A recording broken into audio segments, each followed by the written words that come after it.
mechanical engineering,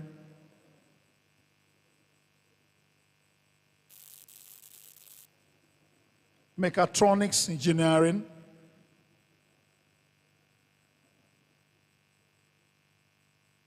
metallurgical engineering and materials.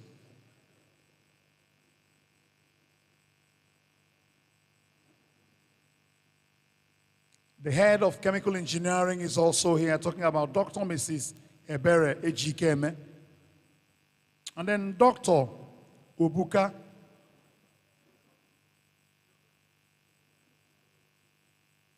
Namaka is also here.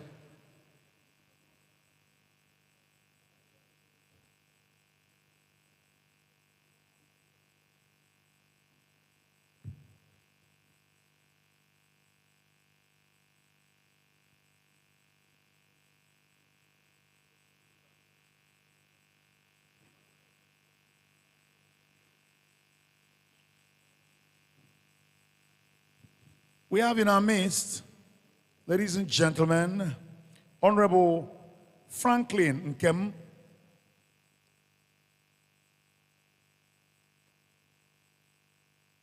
Nzenwodu. He is the General Manager, Owerri Capital Development Authority, ably represented by Engineer Sir Valentine Nonso,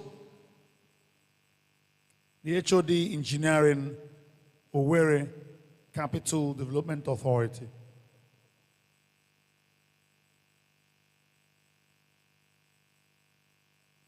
And then he's also the treasurer of Olu branch of Nigeria Society of Engineers. We're getting set. We're getting prepared. I want to say a little thing about my boss, who just joined us, C-Don Adinuba. He prefers to be simply referred to as C-Don, no titles. C-Don Adinuba. Yes, I was waiting for this so that I don't make mistakes. Royal Majesties that are here, I was waiting for the names so that I do it well. We have in our midst His Royal Highness Igwe Engineer Damian I.K. Ede, FNSC.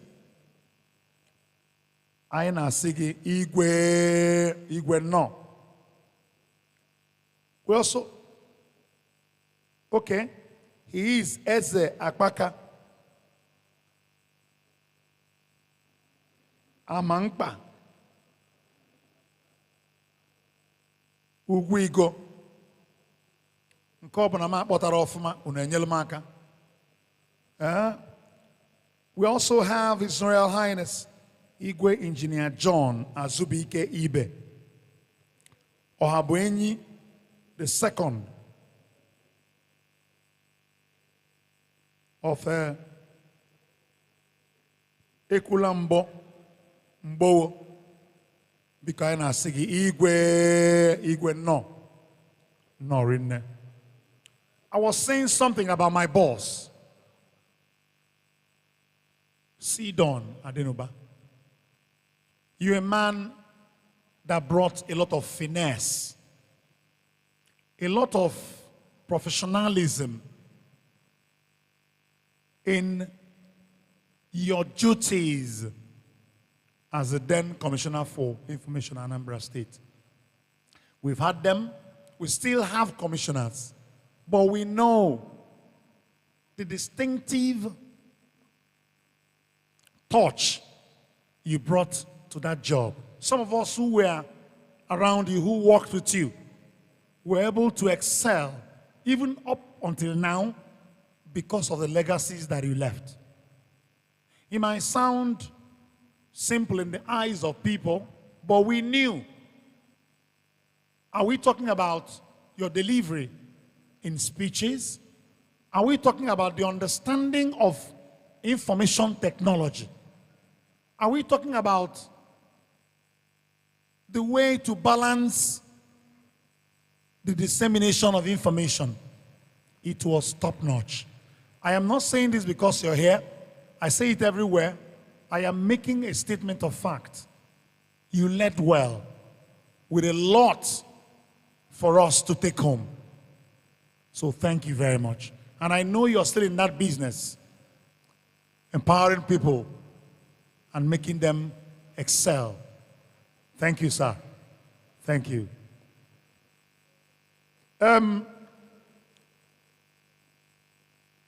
Very soon, we will start, but I'm begging the organizers, it will be very pertinent if we start.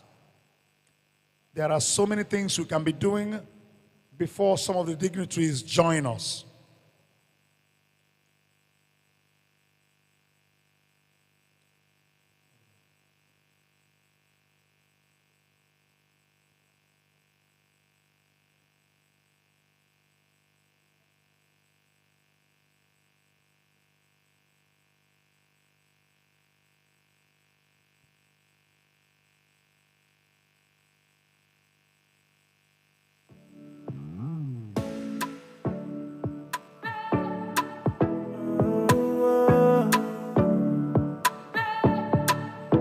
I don't know if some of the names of the people that I have here, whether they are already seated, but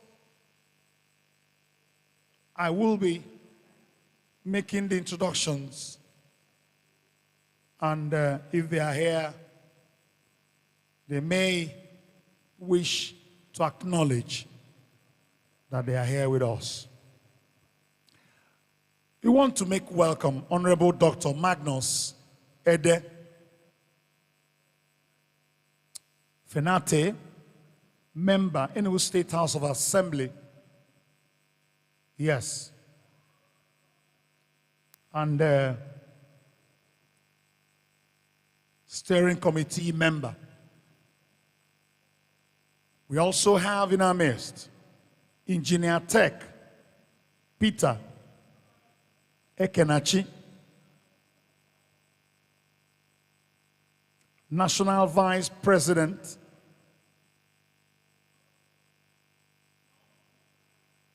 Fenate Southeast. We also have Dr. Ijoma D. Obiora, the National Treasurer of Fenate. Engineer Tech Ezekwesiri Madabuchi Fenate FLIMMD is a STC member. Engineer Tech Stephen or former Ebu Modi is the Vice Chairman Nate Enugu State STC member. Also have Engineer Tech Nemeka Anekwe, Enugu State Nate Chairman STC member.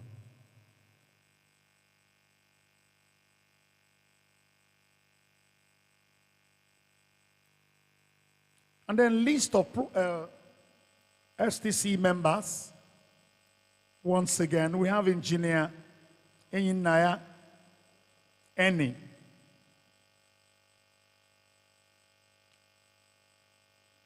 MNSCE, MNIM Chartered. We also have Engineer Dr. Chibweze Matthew, Engineer Chinedu Uhuo is not left out, Mr. Kenneth Adoni is also a member. Then NCE members, Engineer Innocent O. Abo, MNSCE, Chairman with orders. And then Coren staff, Coren staff from Abuja, the FCT. We have Engineer Tech Andrew Onyilo, Head of Council Affairs Unit. We also have Engineer Lukman Sani, Head of ERM and E Department. We won't leave out Mr. Johnson Abalaka, Office of the President. Mrs. Mrs. Waneka Patience is the Public Relations and Corporate Advancement Unit. That's her department. Honorable Engineer Kehinde Bakare, representative of Julius Berger PLC. We also have representative of Luda Mario Construction Limited. Engineer Anganti Hilary Onochie is the Director of Project Southeast. Mwigum Sandra Caroline, Company Secretary.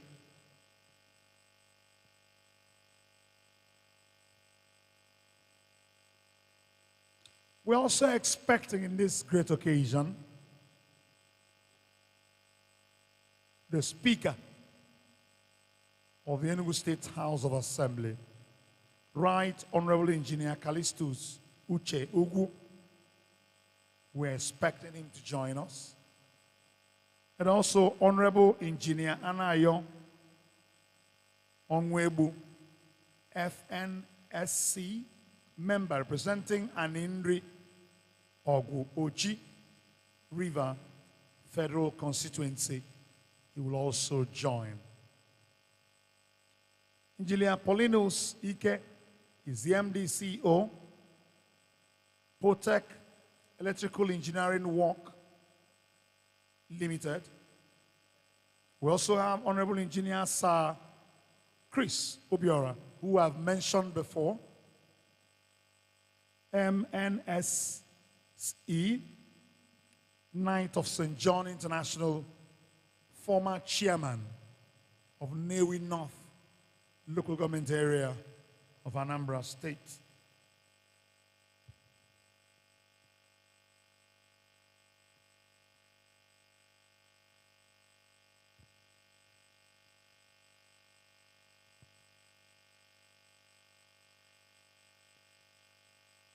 Okay, I've mentioned all of these ones, and as we progress, more introductions will be made. But before I take my seat for a while so that DJ will be entertaining us with soft tunes, I want to ask, noticed that when you come to functions in Nigeria, especially the Southeast, you find photographers everywhere. They will be taking photographs. Before the end of the event, they will go and produce the photographs and come back. They will be sharing. If you pay, you take your own. Is it not true? But I went for an event where I was the MC. One photographer was taking pictures. By the time he went to produce the pictures and came back, nobody was remaining in the hall. I was the only one remaining as the MC. I was actually waiting for my balance. This man was confused. He was flipping to his pictures, looking at me, flipping, looking at me. Then all of a sudden, he started giving me the picture of one fat man. He said, "Oga, take your picture." I said, "You dey craze? Now maybe this." He said, "Oga, take this photo. Now so you go be when you get money." I said, "Are you mad? Now father they take notes who get money." But anyway, now hustle, it's better to hustle than to be a thief. Another thing I want to say here is that drugs and alcohol are dealing with our youths. Drugs and alcohol, especially alcohol, because alcohol is not prohibited, alcohol is not banned, so people drink themselves to nonsense. Some do this because of what they wrote in the Bible. If you're a Christian here and you have Bible in your phone, go to Deuteronomy 14:26. God said there that everybody should drink and marry, you and your family. I'm not blaspheming, I'm not lying. Go to Deuteronomy 14:26 and see what they said there. Some people, because of this, drink themselves to nonsense. But me, I don't drink much. I know my gauge. Once I drink 15 bottles of Hero, I go home. Am I crazy? So if I drink 15, I go see the drink, are they mad? But one man, we no engage. The man knows how to engage. He drink himself to nonsense.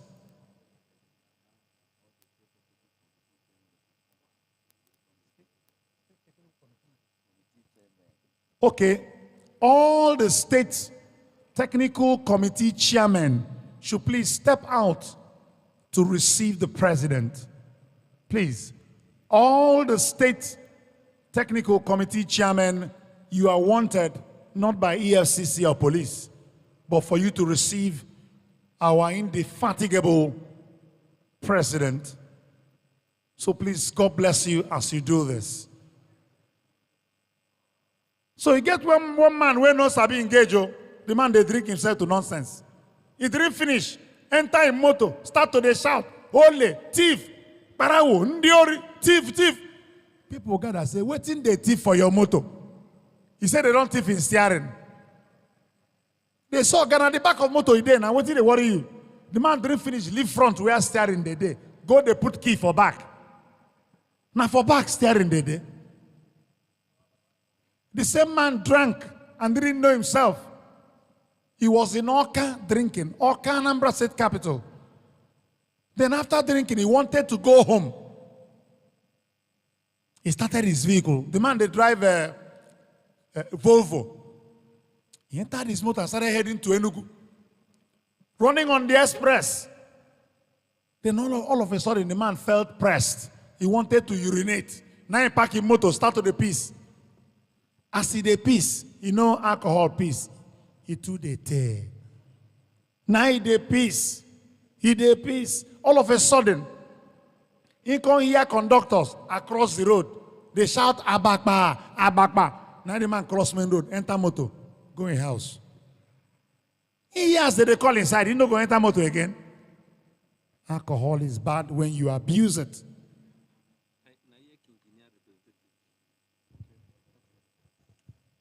So, why I'm doing all of this is for us to have network on our faces. Because what we came here to do is something that is worthwhile. It's something that needs to be done. It's an interesting thing. So, make we get network for our faces. Once again, let me welcome His Royal Highness, Igwe Engineer Damian I.K. Ede, FNS. Yes, Eze Akpaka, Amankpa, Ugwigo, Igwe no. Igwe, ladies and gentlemen,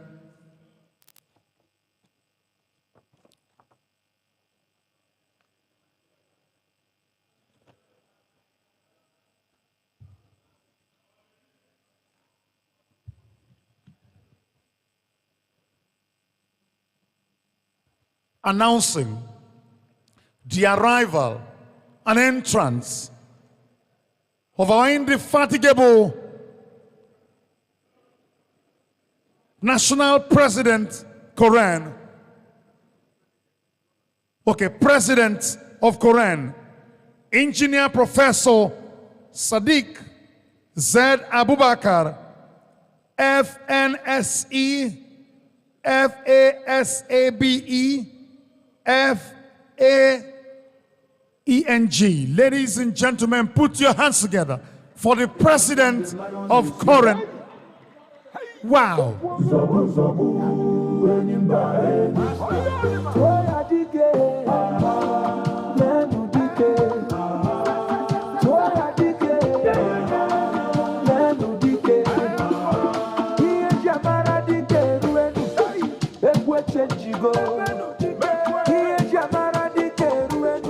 Thank you.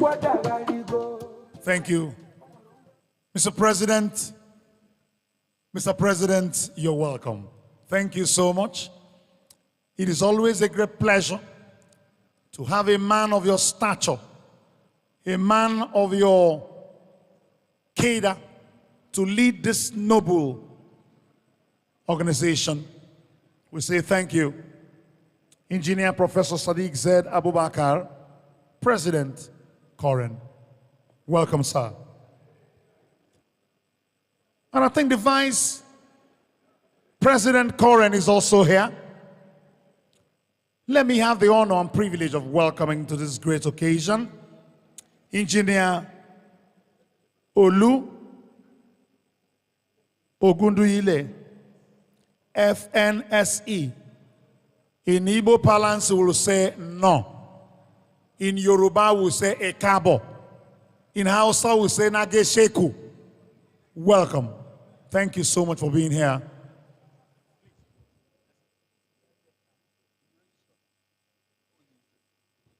And also, ladies and gentlemen, I will not leave out the registrar of Coren.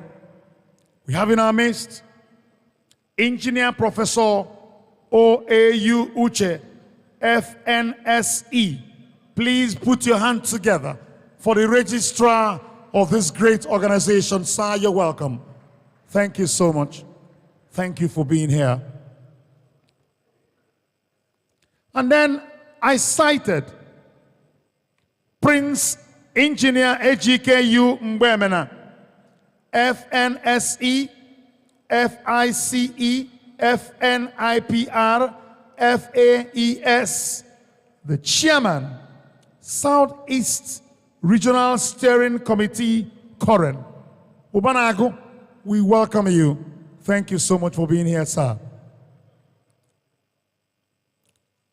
In our midst as well, ladies and gentlemen, is Engineer Peter Eba Aounde, MNSE, Coren, Southeast Regional Head.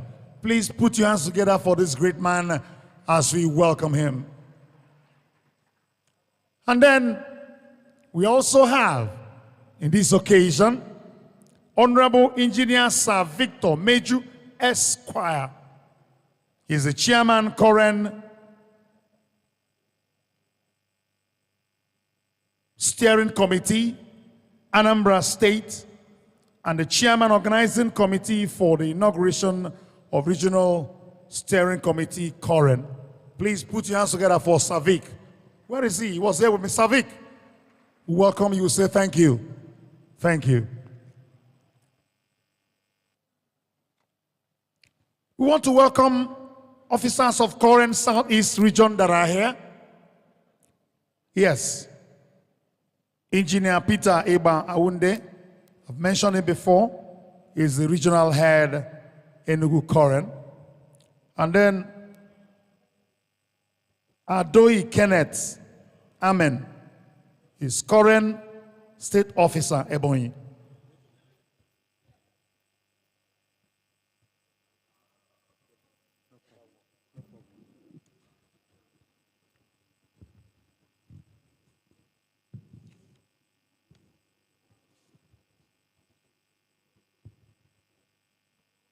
Please, boss, 1 minute.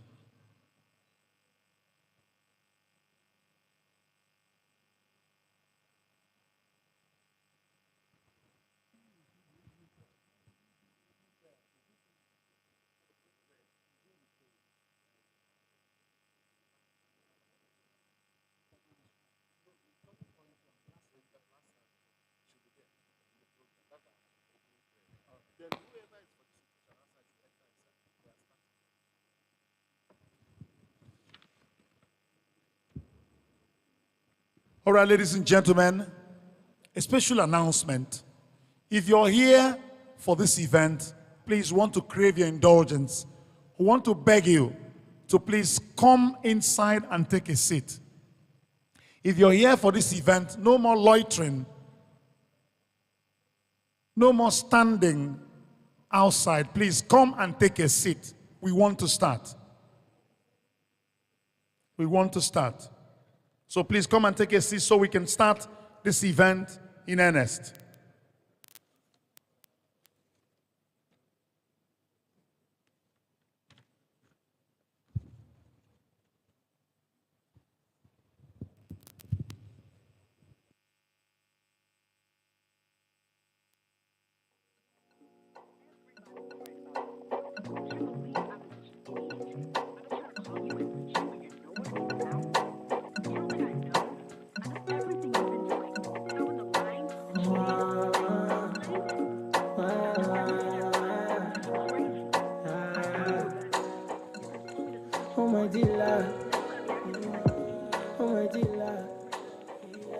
All right. Please, if you're here for this occasion, come and take a seat. No more standing outside, please. We want to start officially, and we need everyone to be tranquil. We need everyone to take a seat.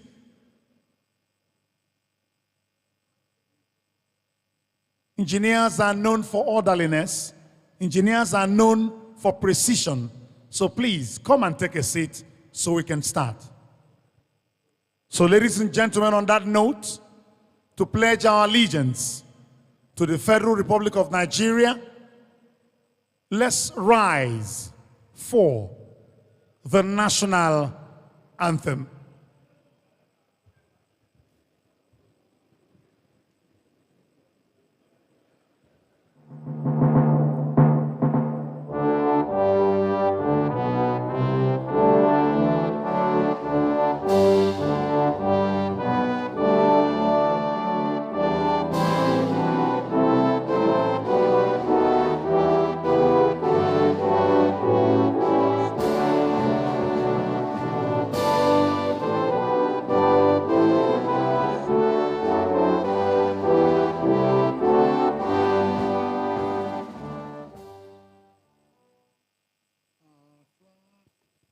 Okay.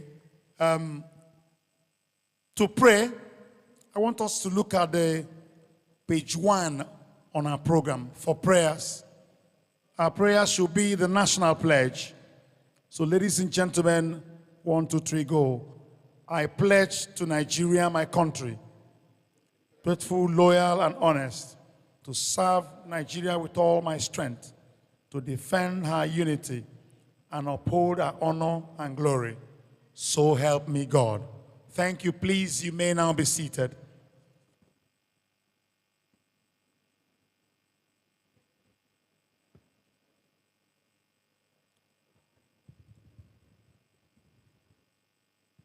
Good morning, ladies and gentlemen.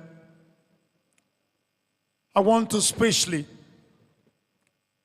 and respectfully welcome all of us to Coren Council for the Regulation of Engineering in Nigeria, the Regional Engineering Stakeholders Summit on restructuring, reforms, and the inauguration of Southeast Regional Steering Committee, SERSC, S-E-R-S-C, happening live on this day of our Lord, Thursday, 26th June, 2025, at the Amadio Event Center, Ebano Tunnel, off Ogui Road, by Side Auckland Hotel, Enugu State, Nigeria. Like I was saying before, engineers are known for orderliness. Engineers are known for precision. Engineers are known for doing things the right way. No cutting of corners. And if you are not an engineer, you will not understand that without engineers, we may not have this edifice where we are having this event today. You may not have anywhere to call a home You may not have a roof over your head without engineers. So ladies and gentlemen, can we put our hands together for engineers?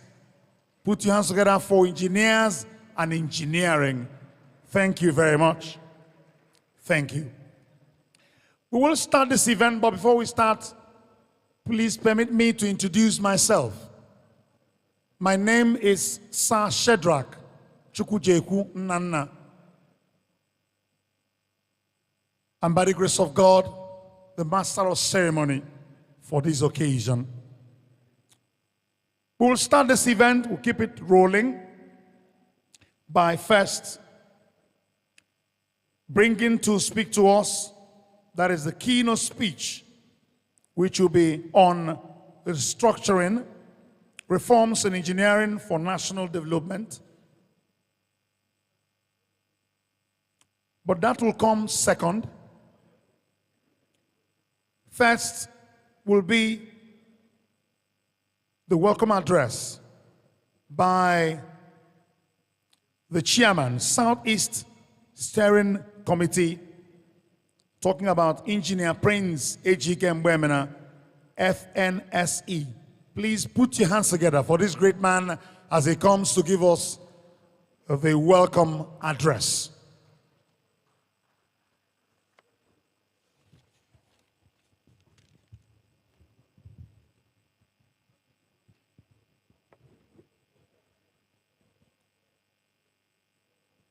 Please, can we sustain the applause for Prince Engineer Ejike Obanago Mbemena?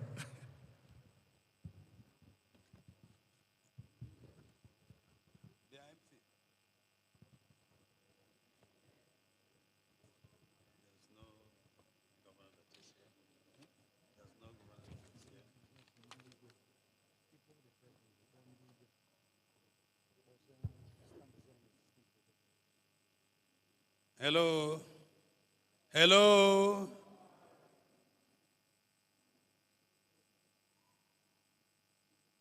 Your Excellencies,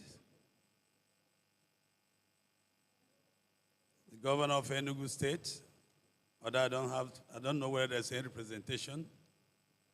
Anybody from Enugu State government? So I don't want to break protocol. Igwe,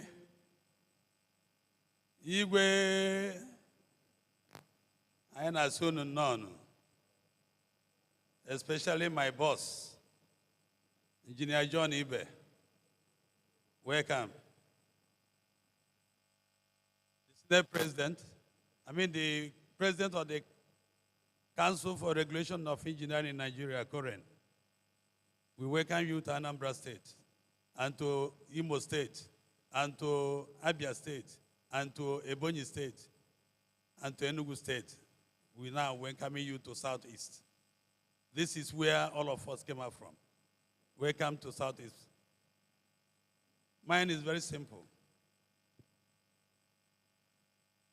Distinguished guests, esteemed colleagues, and valued partners, it is with great honor that I welcome all of you to this historic inauguration of the Southeast Steering Committee. Today is our turn, and today marks a significant step towards fostering regional development, collaboration, and excellence in infrastructural growth. First, I must commend the visionary leadership of the 5 Southeast governors for their remarkable strides in infrastructural development, especially on roads, bridges, hospitals, educational institutions, and the ultra-modern markets. Your activities is a blessing to our region, and we are ready to partner with your respective governments to advance this objective. However, to ensure sustainability and value for money in engineering projects, we must prioritize quality and adherence to standards. Therefore, we seek a strong support for members of the State Technical Committee of the Council for Regulation of Engineering in Nigeria, Coren, in your respective states. Together, we can enforce strict compliance with engineering best practices, ensuring that every project meets the highest standards and justifies the huge investments made. The choice of this team for this occasion was chosen because of the comparative advantage the region has over, especially in manufacturing. There is therefore need to discuss sources of power generation, which is the driving force in manufacturing industry. This committee is dedicated to fostering synergy among stakeholders, promoting accountability, and driving impactful projects. Let us work collectively to build a strong Southeast that thrives in excellence, innovation, and enduring infrastructure. Thank you, and God bless you all.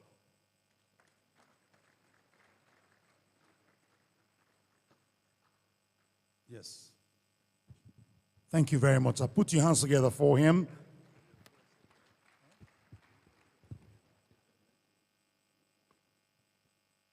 All right, ladies and gentlemen, so far it has been worthwhile. Permit me to introduce some dignitaries who just joined us. I will do this fast. We have from the Nigeria Society of Engineers, Enugu State Branch. We have Engineer Gerald Otiji, FNSE, Honorable Commissioner for Works and Infrastructure, Enugu State. We have Engineer Okuchukwu Emejulu, MDCO, Akiota Works, Enugu.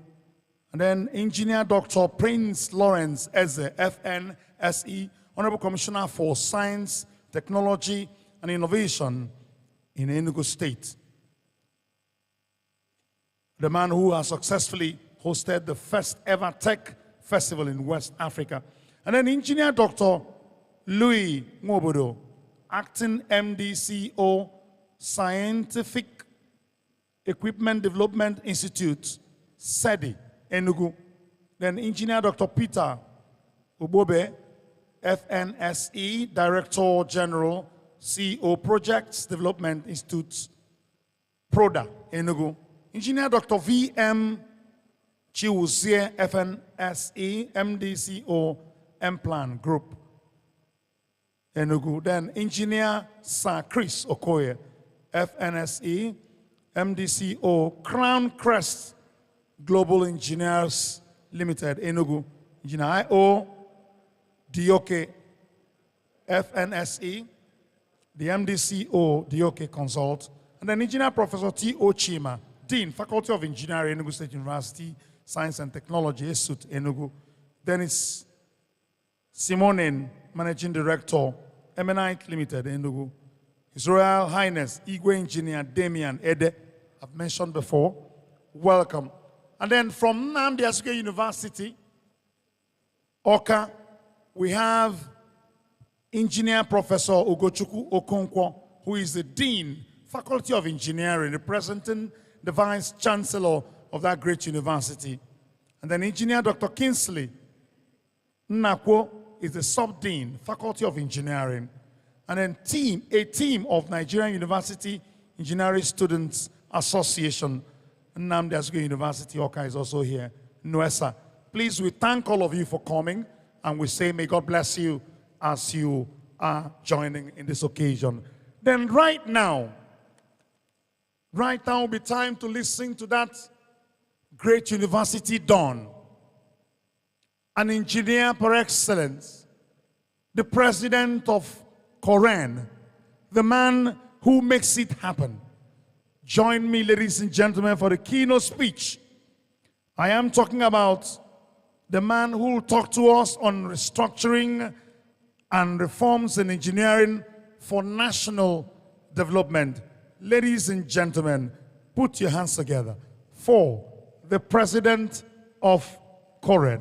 I am talking about no less a man than the professor himself.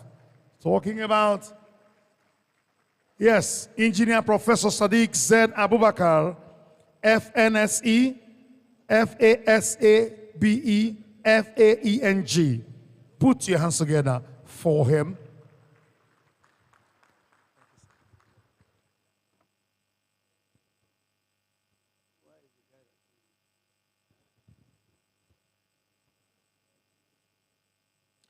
Good morning, ladies and gentlemen.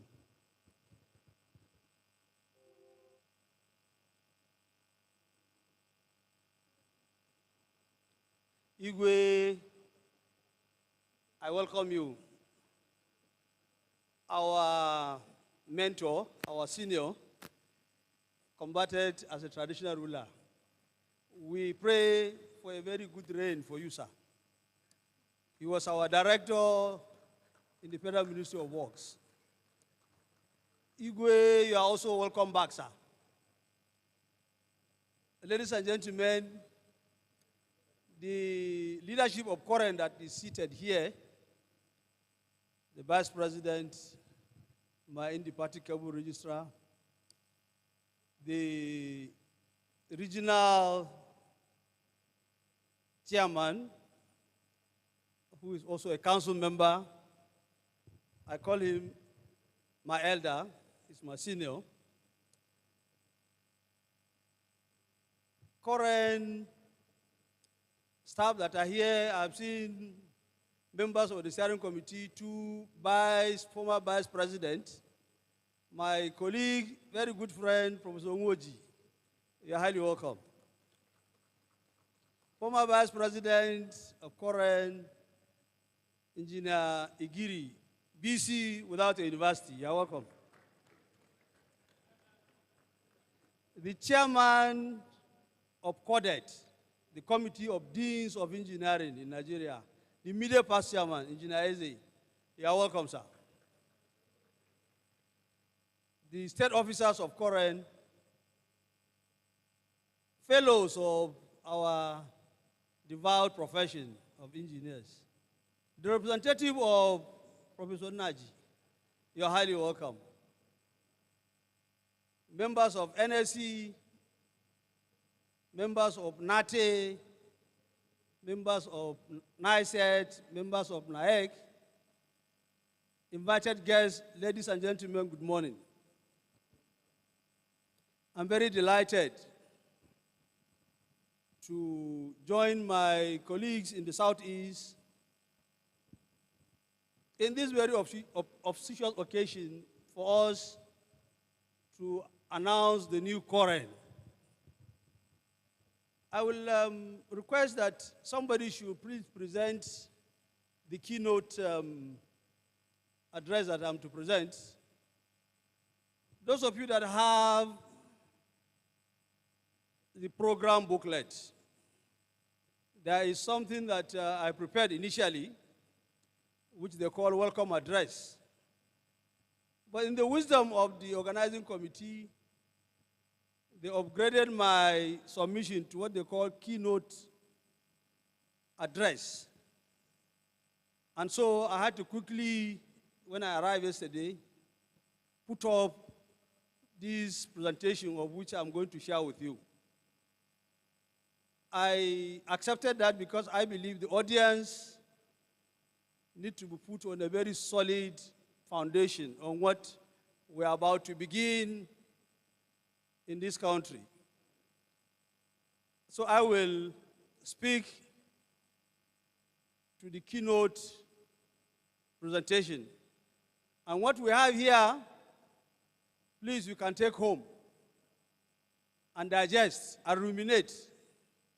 The two I'm sure are going to complement the audience understanding of what we are trying to do in Nigeria under Coren, which all of you, I am sure, are going to key into what we are doing, because it's a good saying all over the world that the state of development of any nation is determined by the engineering content of that country. For some of us that have been in this business for over 4 decades as engineers, we can rightly tell you this, that Nigeria will not develop, we will not advance until and unless we allow engineering to lead this country so that we become competitive in the global nations. This is not overstatement, it's a reality. And the engineering profession are ready to lead if given the opportunity. And Coren, being the body that regulates every aspect of engineering, has stepped forward to play this sacred role so as to change the narration in our country. Ladies and gentlemen, permit me to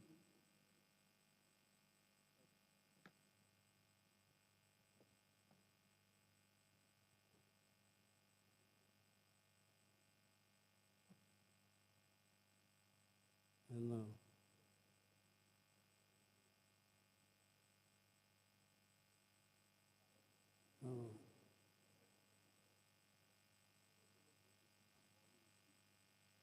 I'm okay here. I'm okay here. Yes. All I want to know is to navigate.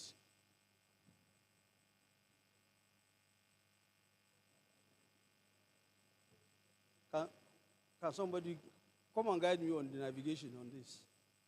Okay. I'm okay like this. No, come. Okay, so if I want to put you. Okay. Okay, next.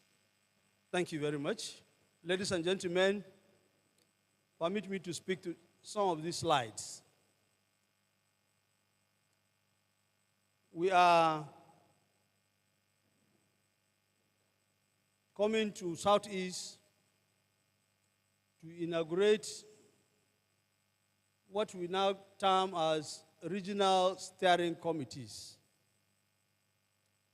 We have done that of Southwest. We have done that of South-South. We are in the 3rd location to do that of Southeast. And we are going to proceed to Northwest, North Central, and eventually Northeast.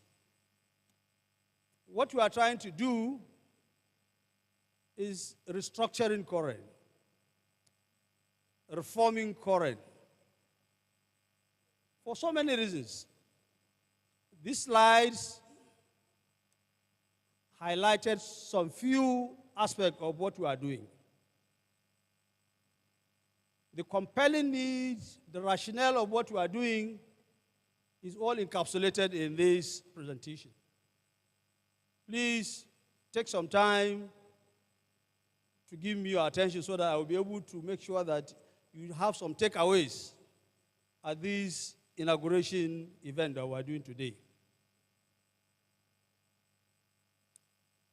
To accredit programs in Nigerian universities, Nigerian polytechnics, monotechnics, and technical colleges.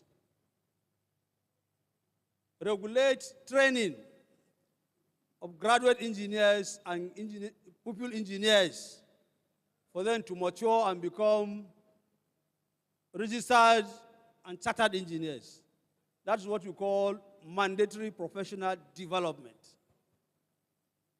And the 3rd leg of our mandate is to regulate engineering practice. This was given to us in 1971. And the concluding sentence in that very generic, heavy burden was in all aspects and ramifications, meaning all sectors of our economy that has any element of engineering content, Coren should regulate from the upstream, midstream, and downstream. The education, the professional development, and the practicing of engineering profession. The second dimension that was given to us, which is Herculeus, was we are not only to regulate engineers, but we are to regulate the four cadres: engineers, technologies, technicians, and craftsmen. Because we were the only regulator then, in 52 years ago. But all of you know that Nigeria was advancing, developing. So also engineering profession, very dynamic, responding to the human needs. And Nigeria, rightly so, recognized the need to establish sectoral regulators. In oil and gas, we have the upstream, downstream. We have MCDMB. In telecommunication, you have NCC, you have NITDA. In power sector, you have NEC, you have NEMSA, you have the other one that has just come now that bifurcated, TCN. In the construction sector, which is one of the heaviest sectors, you have 7 regulators. You have Coren, you have TOPREG, you have ACON, you have SOGON, all of them. But Coren still remains as the generic, the masquerade of regulating of engineering. So it is pertinent for us to review ourselves with these sectoral regulators that came, and most of them are very powerful, very well entrenched, with a heavy purse. And Coren is asked to superintend over them. So that, and as you see in my presentation, recently Coren was defunded. We were asked to go and live on our own. How can a non-funding organization regulate MCDMB that thrives on trillion in oil and gas, or NCC that thrives on trillions in telecommunication? So something is amiss. So Coren must reinvent itself. And that's what we did. I will try to explain to you very briefly how that was done and how we are trying to achieve this new set of goals. The slide just tried to show you some of the key indices. The compelling need, we must repackage ourselves.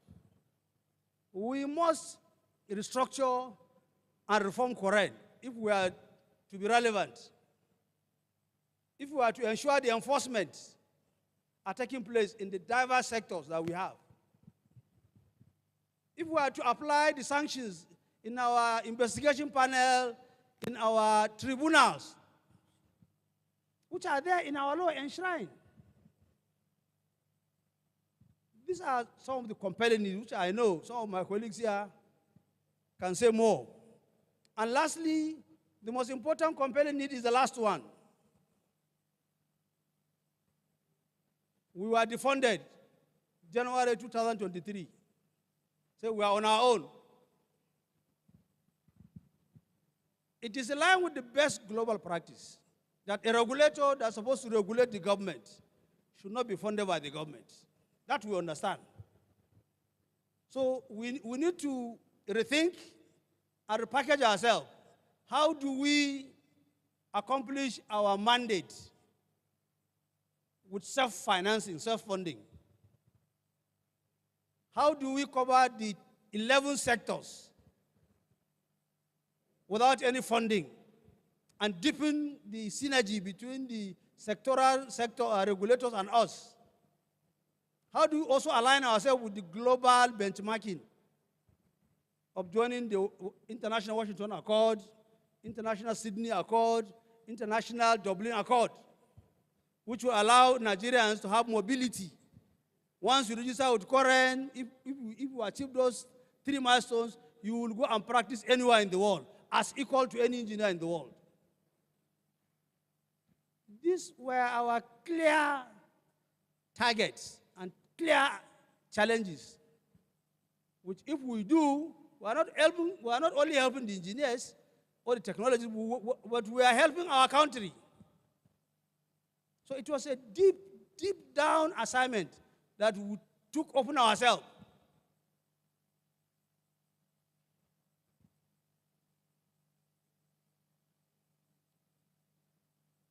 Based on these compelling needs, in 2023,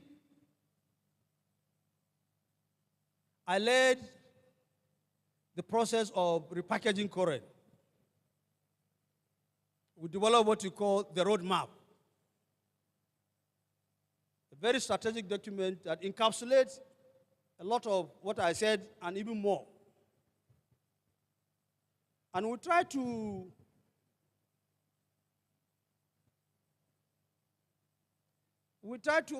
please let's synchronize now. I'm on Y Coren roadmap. Go back. Go back. Go back.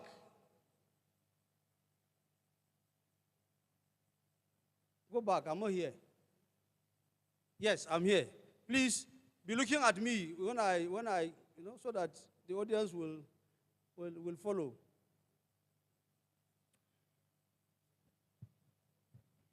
So we develop a strategic document.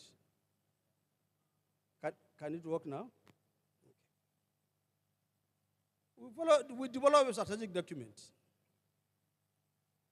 subjecting it to our internal critiquing mechanism.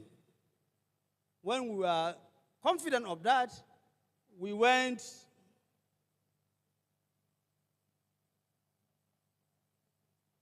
of course, these are all the issues that the document contains. We call it the roadmap that envisaging to work with Coren for the next 8 years or so.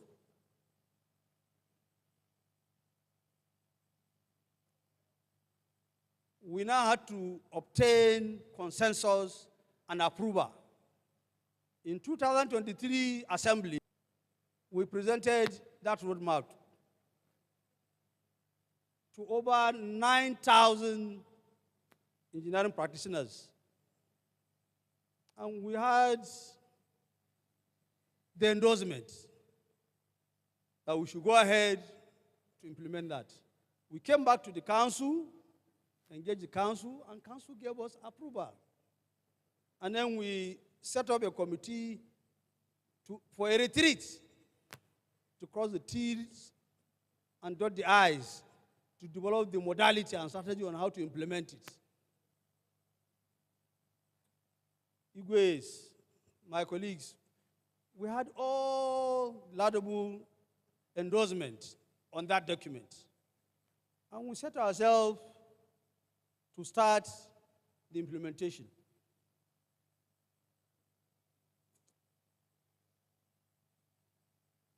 What were the key components?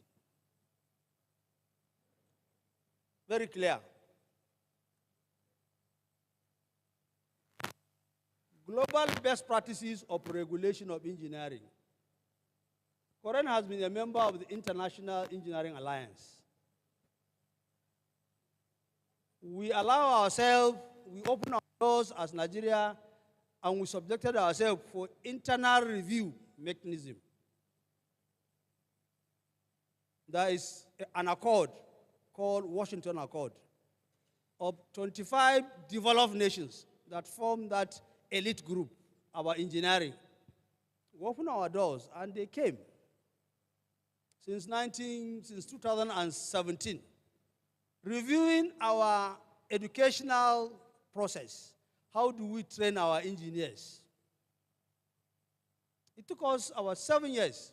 In 2023, we went to Taiwan and we were admitted into that group. Nigeria being the second country after South Africa, in the whole of Africa, only Nigeria and South Africa are members of the Washington Accord. And what does that mean to us?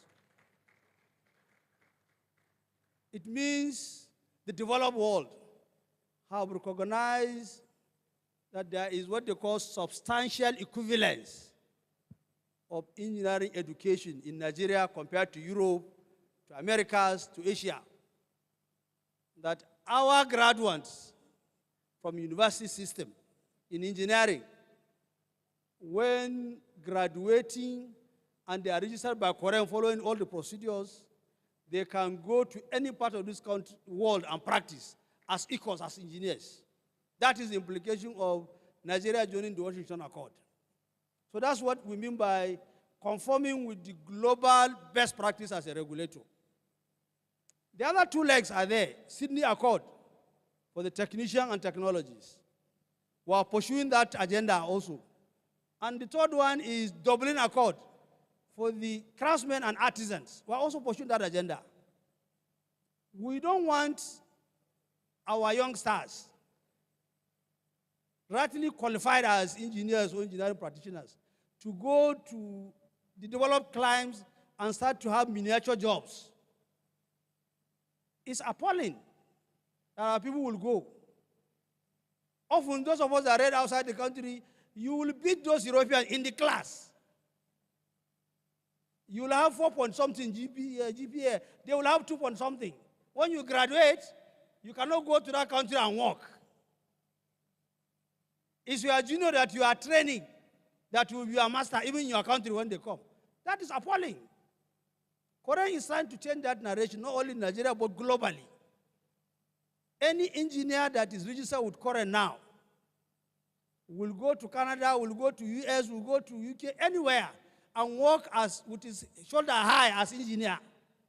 Because the certification and registration of Coren is acceptable by those 25 countries under the Washington Accord Alliance. This we have achieved already. And we are pursuing this same milestone for the other cadres. And I dare say that Coren is advocating at the highest level that this JAPA syndrome, we want to advance it. Let it happen the more. Take our youngsters that are fully equipped and trained to go outside. Let them go and mingle and do whatever they should do in the developed world and come back. We will do what we call the reverse engineering. That is what India did. That's what China did to become what they are now today. So I have had discussion with so many ministers. I told them that JAPA syndrome, if you look at it from the lens of positivity, is good for us.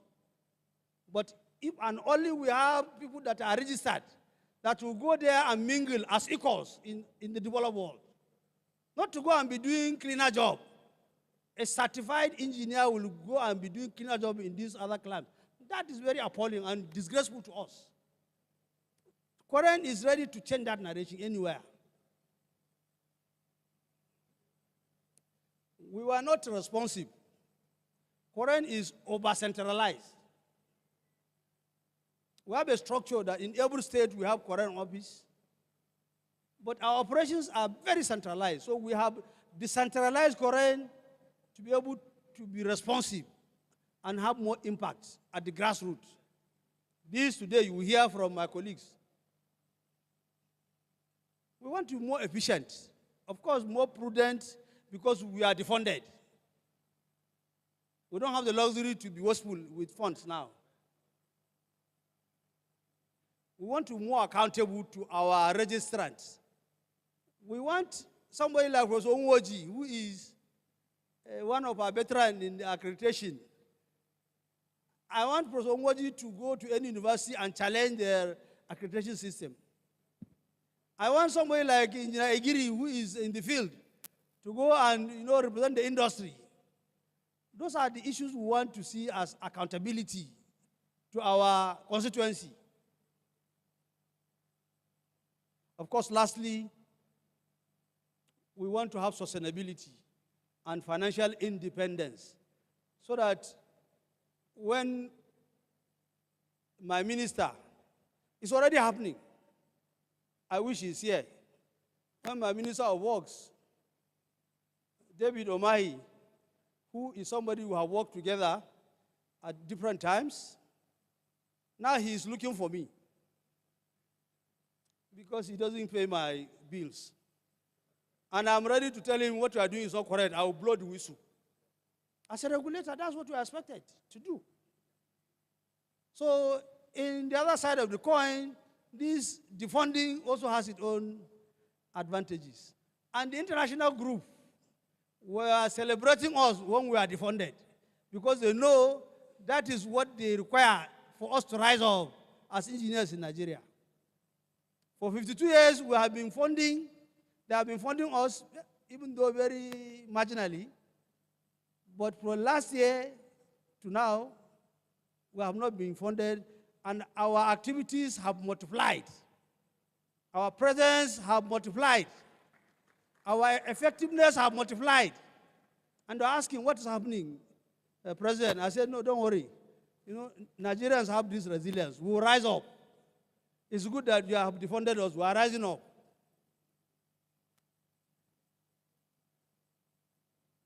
Now, one of the key strategies we must do, Coren has announced the expansion of its regulation formally now. It is there in our law, in all aspects and ramifications. So it implies every aspect of engineering life is our own area of jurisdiction. But we are now expressing it expressly. We are starting with 11 sectors. We are now regulating oil and gas, along with the sectoral regulators, agro-allied, maritime sector, telecommunication sector, power sector, mining sector, transport sector, biomedical sector, which other one? Aviation and aerospace sector, 11 of them. Now the implication of that is very clear in our head. That we're not going to compete, and we're not going to intimidate any sectoral regulator, but rather develop synergy, develop collaborations, identify the regulation gaps in each of these sectors so that we are going to synergize and have what my registrar, you know, I like that statement always when we go, he say it, and I'm in love with that sentence. Please continue to say it. He said we have shared prosperity. Very good for that. We want to see how we have a robust ecosystem that we regulate along with the other sectors, with other regulators in the other sectors. So Coren must, as a matter of principle and strategy, develop and promote synergy and collaborations in all these sectors for us to be able to ensure we have a robust regulatory framework, regulatory system and ecosystem that will make Nigeria better in terms of, one, promoting national content, securing our jobs. Expatriates should not take over our jobs for the young ones, and making sure we have resilient and high-quality infrastructure in all the sectors. Because those are what we believe are going to advance our advancement, technology, and our growth, economically and whatever.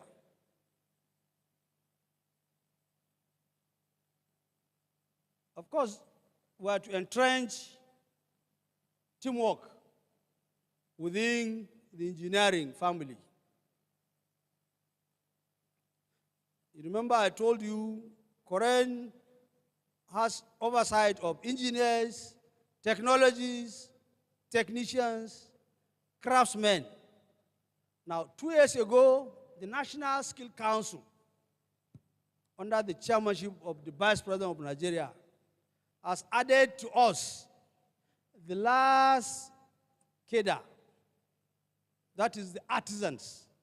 And we have been asked to establish a register for the artisans across 11 sectors, not in one sector.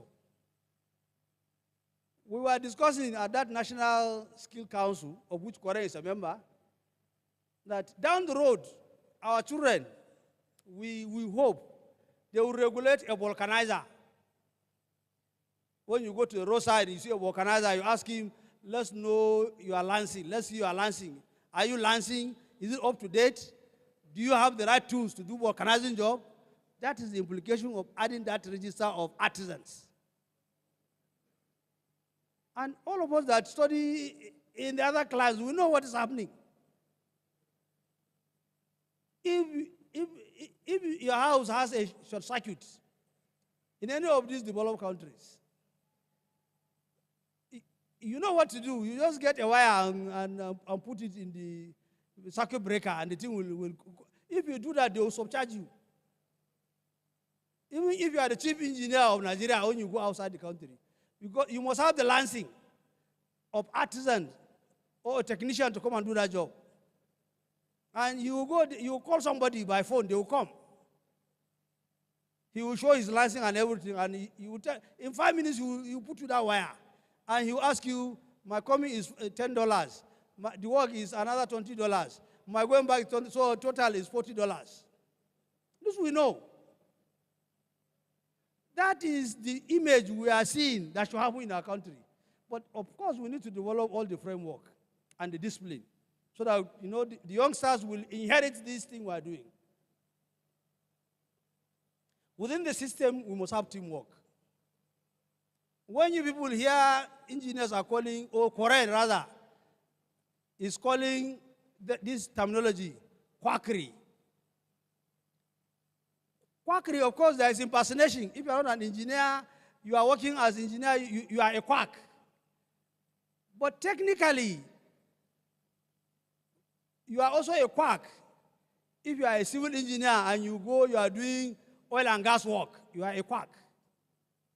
Because in the register of Coren, we recognize speciality. If you are the best engineer in Nigeria and you go and you are doing the work of a technician, you are a quack. Because engineering recognizes speciality. We are a team. A team of 5 levels: engineers, technologists, technicians, craftsmen, and artisans. Each with 2 things: horizontal and vertical jurisdiction. There are areas you cannot do as an engineer. It is only the craftsman that can do. That is the discipline of the engineering team. That's what we mean here by entrenching teamwork in engineering regulation. So if you go to a construction site, you see the best engineers there, 3, 4 of them. And there is no technologists, no technician, no craftsman.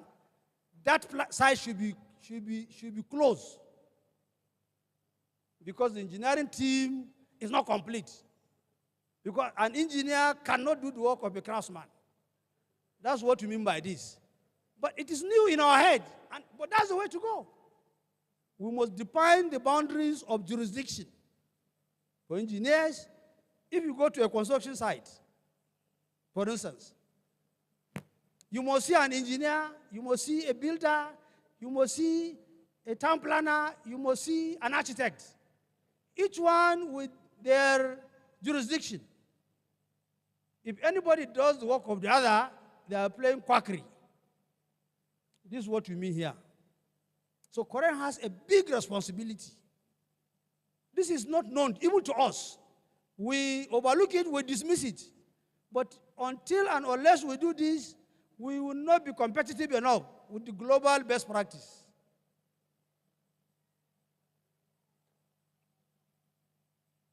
Global best practice, I just want to give you an example. Coren is leading this group. Conference for African Engineering Regulatory Organizations. All the African countries, we have this. Our registrar and the registrars of all the other regulatory bodies are the desk officers. The African Coalition is trying to develop 2 things. MRA, Mutual Recognition Agreement. Mutual Recognition Agreement, meaning Ghana recognizes that there is substantial equivalence in terms of training of Nigerian engineers. So when an engineer from Nigeria goes to Ghana, they will not ask him to sit for an exam, but they will recognize his certificate of Coren, and he can practice as an engineer.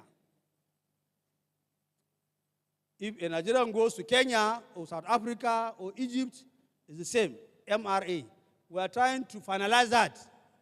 We started with what we call the regional pilot. East Africa has done their own. West Africa, we are trying to finish our own. Once we have the sub-regions, having MRA among those countries, then we will come and collate and have the African Accord. The African Accord is what is going to allow seamless mobility of engineers, of technologies across Africa to go and work anywhere. You can have your friend in Malawi, you develop a consortium, you will bid for a contract in Ghana. You can have your friend in other countries, you form a consortium, you go and bid a contract in another country. This is what it's supposed to be. And unless we understand this, that we have to start from home, this will not be materialized. The other one is Federation of Engineering in specific and Asia, and there are many of them. The registrar is a member of all these things. And then the last one is what I told you, is the international one. International Engineering Alliance. We are already in the WA. We are targeting the SA and the DA. And there are many agreements globally that do the same MRA. And we are targeting all this because we have to change the narration in our country and the mobility of our professionals globally.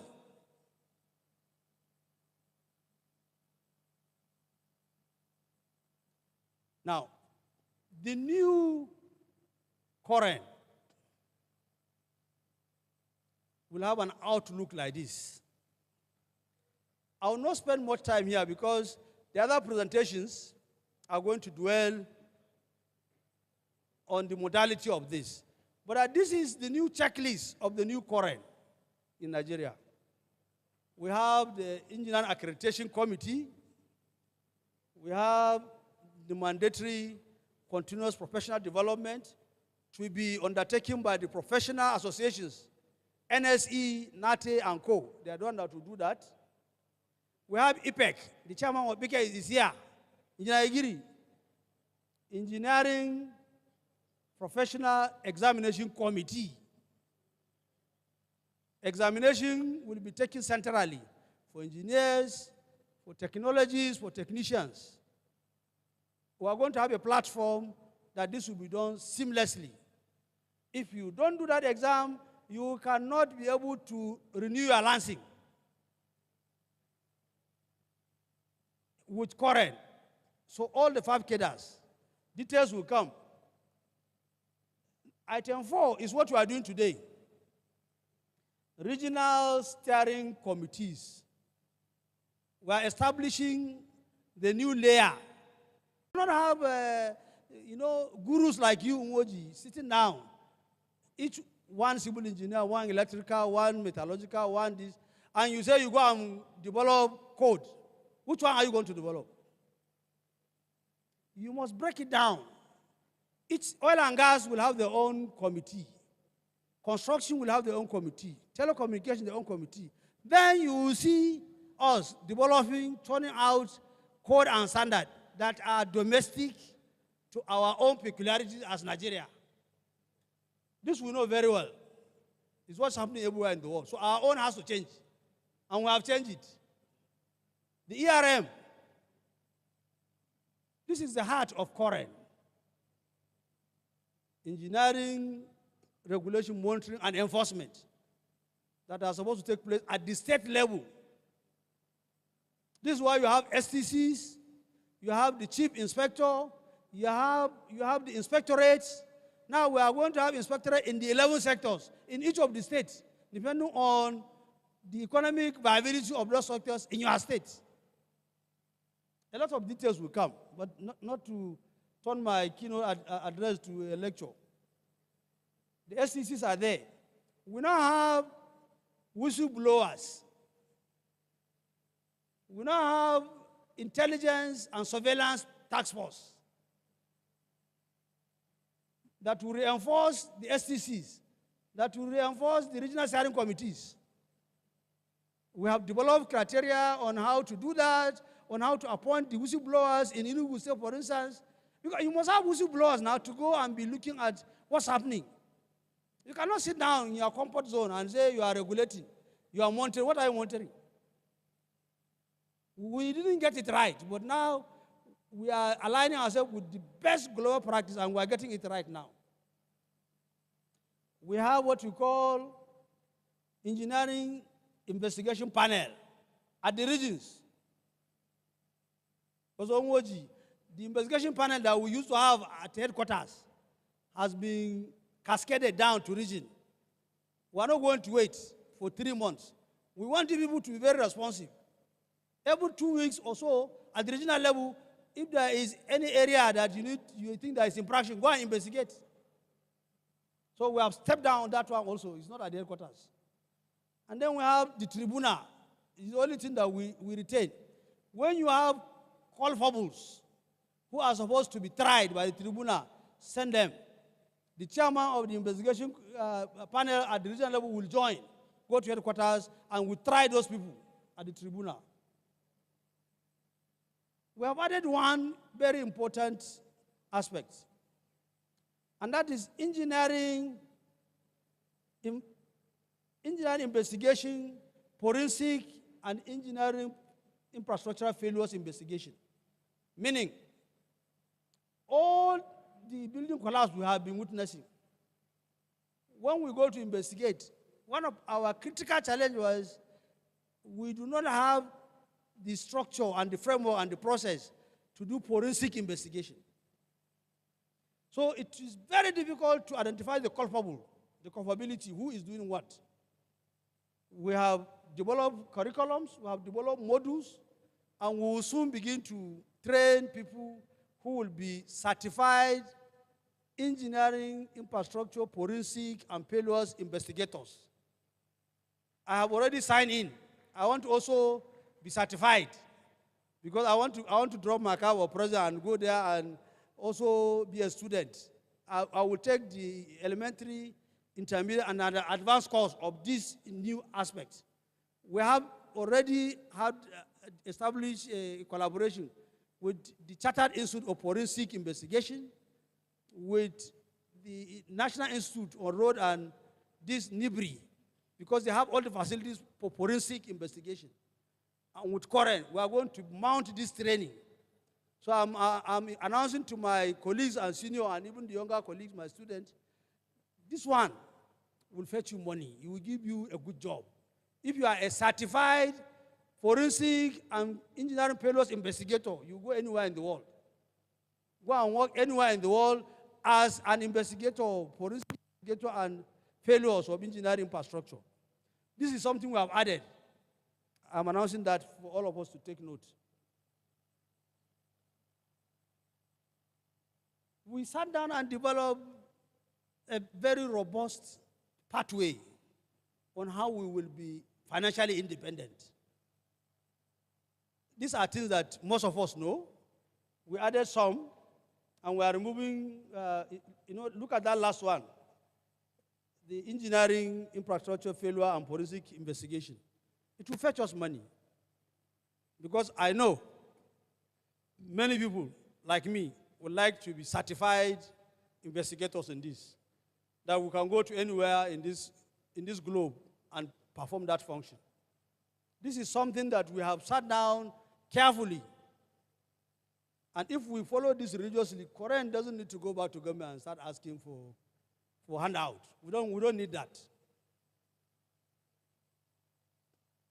This is, of course, to encapsulate all these things, you must have a new organogram so that you remove conflicts, especially with the central person.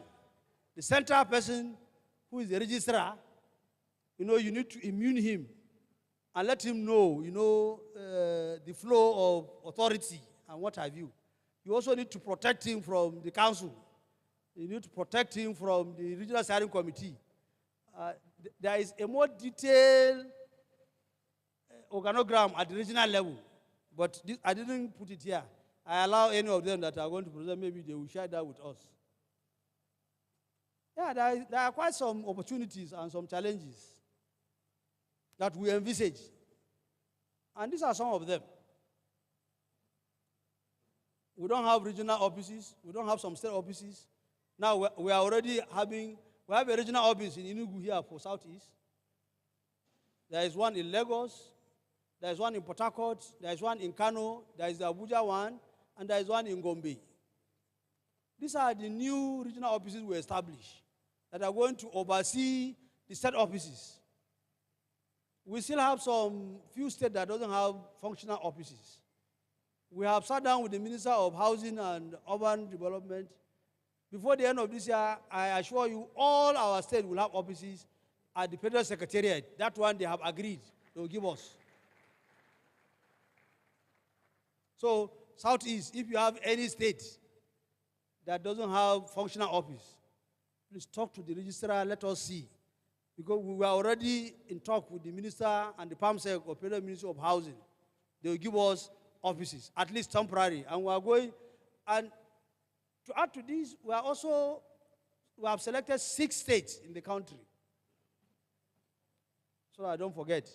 Each one in one region to develop and establish state office. In Southeast, we have selected Ebonyi State.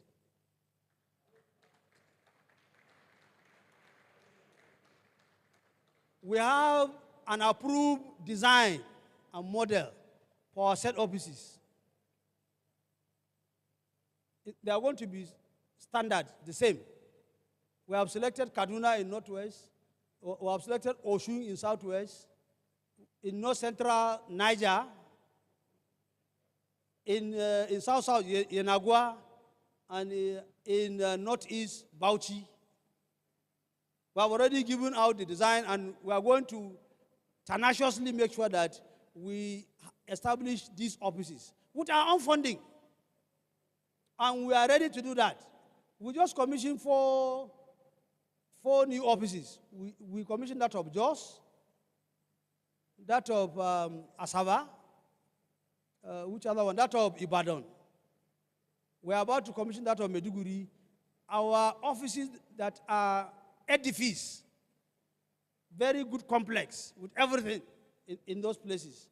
We are on course to be able to do that so that our presence will be felt all over the country.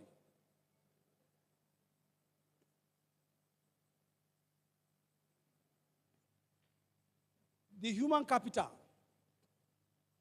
We dare argue that the best resource of Nigeria, which many countries, the young ones may not know, many countries are apprehensive and are scared of Nigeria, not because of our oil or the solid mineral resource we have.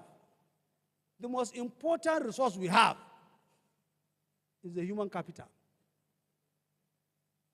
Everywhere in this world, they know our tenacity, our intellect, our capacity. And Coren is ready to join hands with government. If we develop that human capital with skill, proficiency, and competencies, Nigeria will go far. Because that is the biggest resource we have. That is what China and India are doing. Once we agree to do this, believe you me, Nigeria will change. Yeah, we have oil and gas. We have all these reserves of gas. But the most viral, the most important one is the human capital. And the way to activate that human capital is through training and the framework Coren is using to develop skillful human capital. I'm sure all of us are very sad when Dangote said, they said, you know, that he recruited 8,000 technicians in his refinery from India. If you are Dangote, how are you going to recruit Nigerians? Even if we have them, none of them is certified. Who certified them that they will not go and blow that place? So these are the issues. We must sit down and accept to align with the global framework of training, certification, licensing, and regulation. And that's what Coren is doing. we appeal to everybody to understand the new trajectory of Coren and join hands with us. The staff of Coren, our practitioners in NSE, in NATE, in NASET, NAEC, this is a golden opportunity for all of us. Let us join hands and come and do what is expected of us in our country to change our narration as a country. I thank you very much.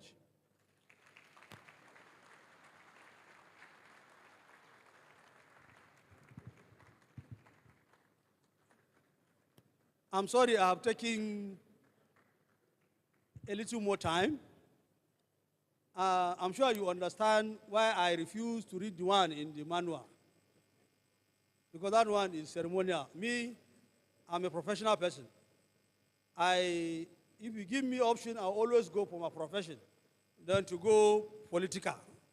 That one is a political statement. I want to, share with you what we have. Please, you may take your seat. I thank you for giving me the audience. Thank you. Wow. Please sustain the applause. Can we put our hands together for our indefatigable President, Coren? Wow. Unruly, get the money, make my man miserable. And nobody quarrel, George Nedu. Fatting no man at the Okuni. If on a cotebu, quiz in neighbor. Now they can't believe who then one neighbor. Fuck the world, come up with his Zulens. Now she the chopper. Say about to say, I know they waste time. Thank you. Faster than that, the freeze. Thank you. Yes. Engineer Professor Sadiq Z. Abakar. You're not called a professor for nothing. You are not a university done for just mere semantics. You demonstrated what made you what you are, and that's why you're the president of Coren today. Thank you for the innovations. Thank you for the leadership. God bless you, sir. God bless you. Ladies and gentlemen, distinguished guests, we will go to Kola now to want to crave indulgence, sir. In Igbo land, when you come to an Igbo man's house, the first thing he offers is Kola. But we had a short delay. Some forces held the Kola. But eventually we were able to snatch it from them and then brought it here. We want to do the rituals. And we have the Igwes who have been waiting eagerly for Kola. And Kola is here. But please, before the Kola is presented, I want to beg. I will say this in Igbo and interject in English. Obun ijo obodo Igbo, ino ife dịka 3-4 years, ikaba arụ ka ị na-elutu ụlọ. Kama ịnata, ịnachiekwe, ịnata, ịnachie. That is, if you travel abroad, try and be coming home so that you don't forget your culture.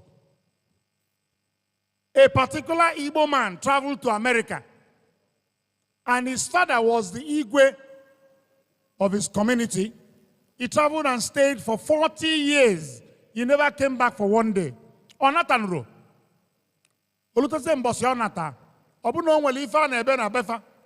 Anyanwa bụ he apparent. Eze kweche nni anwu obula Igwe. O wee nata. Asị ka iwala anya ọjị.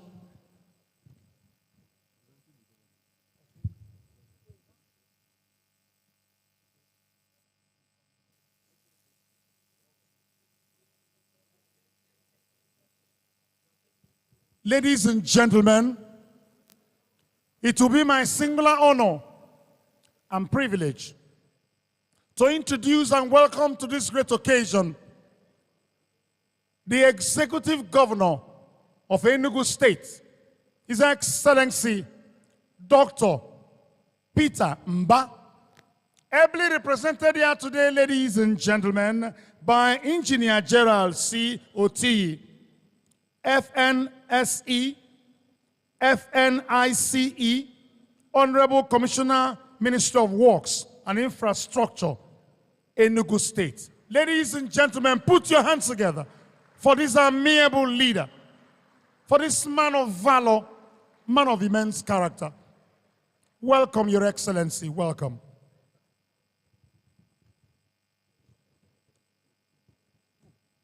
Sorry. You know, this writing confused me, please. I am very sorry about this. It's actually Engineer Gerald C. Otiji. Yes, thank you, sir, for being here. God bless you. God bless you. Now, thank you. Ana m ekwu maka ọjị nwa wee jee America no 40 years ọ nata nro. Oluzie mbọsị ọ nata, o nwere ife a na-eme na beva, ewee sị ya asa eze kwueche ka ị gọọla anyị ọjị. Nwoke m abụla efela ọjị n'aka na-enegheli anya. Nna gọ n'ọjị eme gị ọgwụ. O mekete mmụọ nsọ were ofu ọjị tụnye nye enu. Enu! This is yours, man. And then we're watching keyboard. Anna, this is yours, man. We're watching kito Igwe. Igwe bukwane. This is yours, man. We're watching koga gago. Igenti no chimadu dindu neku umegolo. Ewe belu, ugo belu, obelu shit, man. Mananke si biye ben. Fuck the ebe man. Onyo bana belo keson bulo chiona. Meaning that that young man has forgotten the tradition of the people and messed the kola nut up. So, ladies and gentlemen, at this juncture, let me invite Obanago. You will make this kola presentation first to the national president to touch the tray. You take to the governor.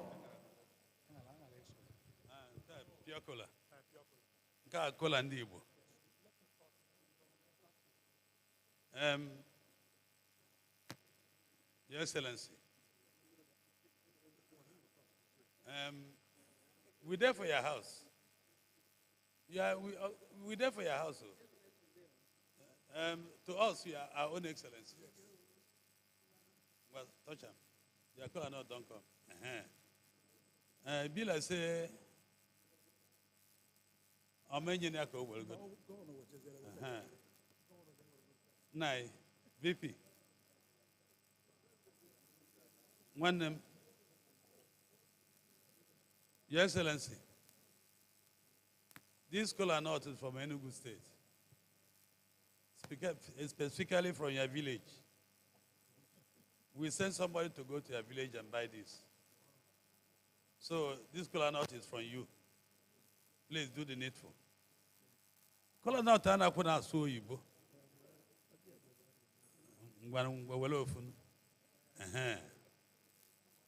President, you jinka wega kano.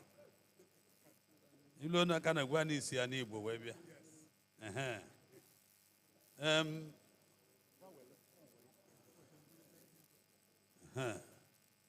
VP, one name. Niba igwenu.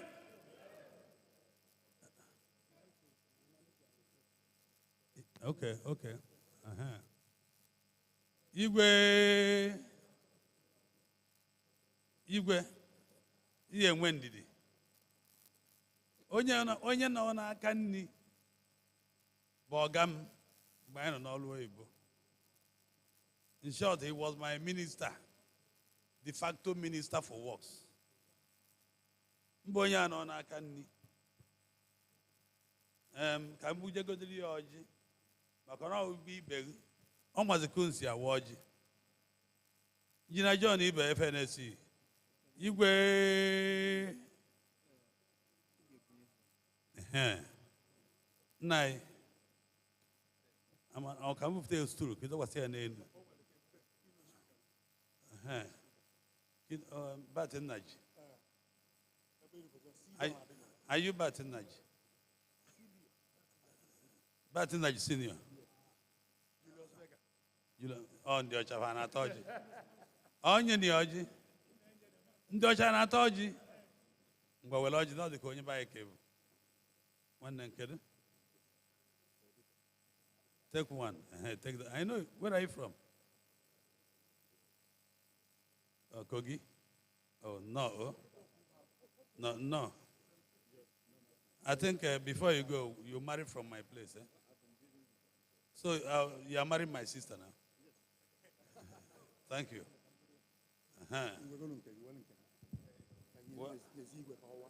Igwe.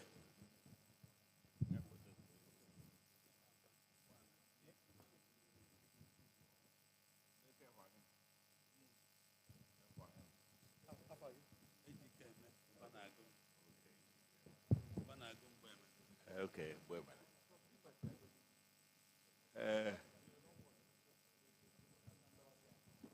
Ndị be anyị ekene m ejike me ome ọrụ nwa ọdụ ọrụ m izi prezidenti anyị asị m gị dege o dege ezi dege kọmishọna na-ereprezentị onye isi anyị bụ kọmishọna enyi m nwoke asị m gị dege o yes I'm grateful.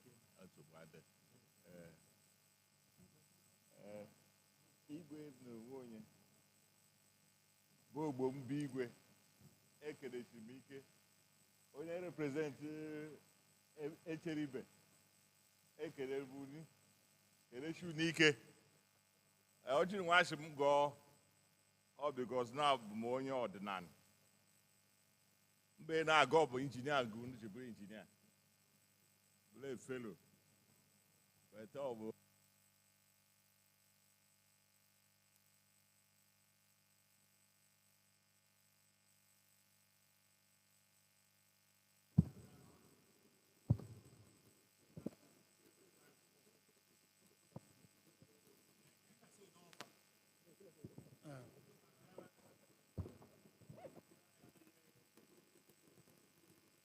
Coren, Council for Regulation of Engineering Practices in Nigeria. He ka abịa ka ma ebule ebuke m. He na-ade, he na-alụ n'udo. Na-kwuru ndị he hafụrụ wee bịa dị. Ajụrụbe ha dị oyi na ha ga-abịa dị. Anyị bụ ndị ọbịa bụ ndị South East, bụ ndị regional committee he bịara inaugurate bụ Enugu, Anambra, Ebonyi na Imo na Abia.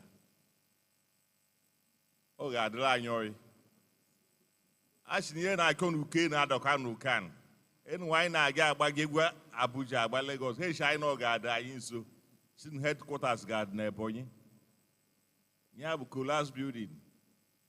Ihe ọbụla bụ ihe bụ engineering practice ka eme na ihe anyị na-akọ n'ebe na ọ bụ anyị ga-achọta ahịa mee na ụmụ anyị nọrọ anyị gbasaa manpower dị na-ekwu Chineke ihe nwa ọgbọ bịara ngwa anyị ka nye ha uche. Ọ bụ na enwefu president Coren before but o nwere ihe m chọpụtara because almost 40 years of my practice benu. All the while, Coren the ordinary again. I will be a DK. Professor, no, I'm a professor for the not there. So the professor, but all young one so resourceful and whatever he's doing. And I appreciate. So again, we centralize Rania, you didn't know na copy. I know Kenya, Yeluma, and with a dollar. So me and that engineers gone all and I call all Julu. Oh yeah, be na agent with the quackery. Oh na be engineer who claim on ya be engineer.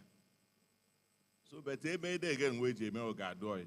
Do not government mad the quick that na him building. I bear the building. So God ranyoy. Chineke. Bia gozi anyị nada anakwu ndị anyị hafuru ya ka anyị na-eso na onye nwanyị. Oya beza agbaga. Tony Igwe, the president. I'm going to explain a little of what he said. He said that he has known Coren for over 40 years. There have been presidents and presidents, but that this president is different.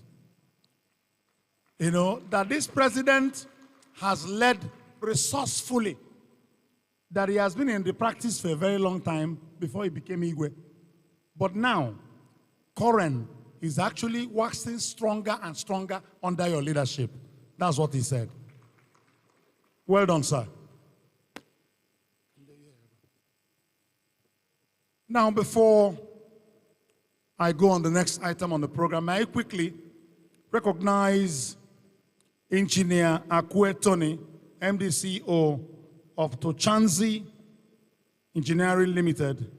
Isimili Nteje. Isimili no. Thank you for being here, sir. And then Honorable Engineer Ume Azubike C, Senior Special Assistant to the Governor on Project Monitoring, Anambra State. Biko, no. One name, no. Guess I don't know. Thank you so much for being here.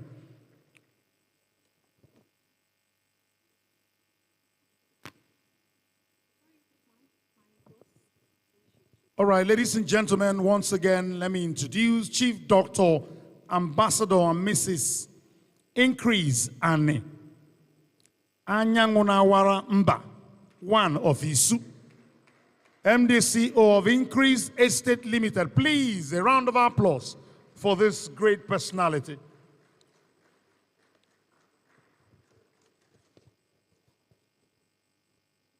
Now we will move on because we are running short of time.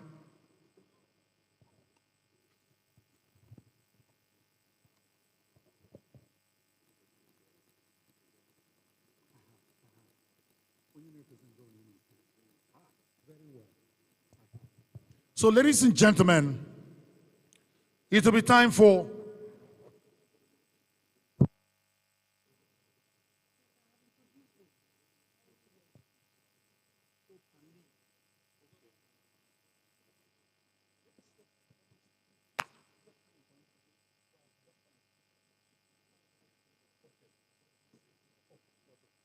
all right. At this juncture, ladies and gentlemen, there is a man who came, saw, and conquered. A man who, when he was a minister, introduced a lot of innovations, a lot of good things to be done in the power sector. He started a revolution that brought the power sector to the level we found it today. A man who is from the southeast of Nigeria, but a nationalist. I am talking about the former Honorable Minister of Power, Professor Bart Nnaji, who is also the MD/CEO of Geometric Power Group on energy mix for sustainable power sector in Nigeria.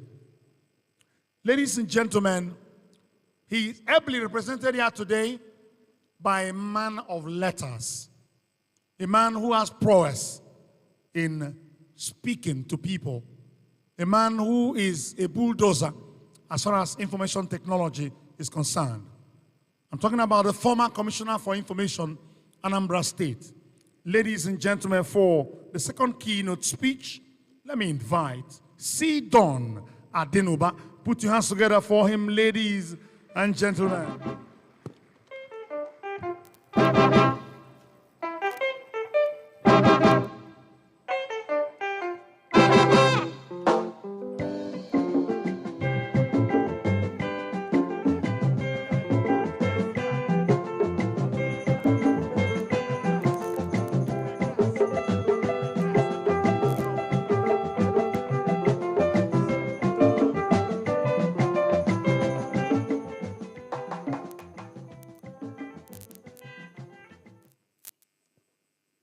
The President of Coren, the Vice Presidents, the entire Coren leadership,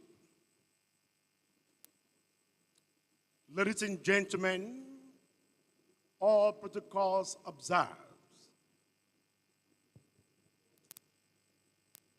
It is such a pleasure on my part to speak to engineers, especially when I am on what Nigerians call the high table, When I was in high school, when it's time for mathematics and physics, instead of being in the classroom, I'll be on top of the mango tree.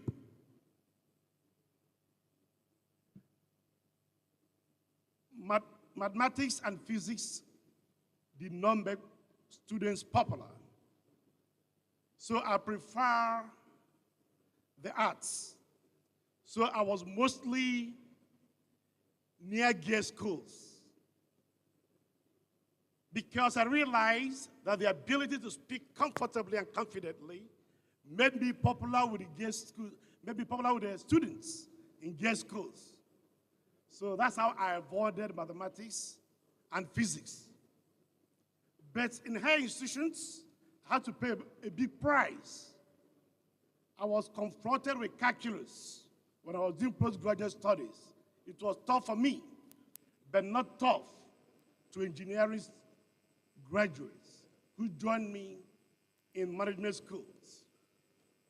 So here is the address from Professor Bat Naj. I'm going to read this in exactly the way he prepared it. Very few things can provide an engineering professional as much satisfaction as being in the midst of his or her professional colleagues. Engineering is a most noble profession. Our colleagues who have ventured elsewhere have frequently excelled because of the solid training which engineering training entails and the values we imbibe in professional practice. China has, in the last 3 decades, been led. China's leaders in the last 3 decades have been professional engineers. And that is the reason China has developed more rapidly than any other nation in world history. Therefore, any nation that wants to develop rapidly must have a large percentage of its public offices occupied by engineers.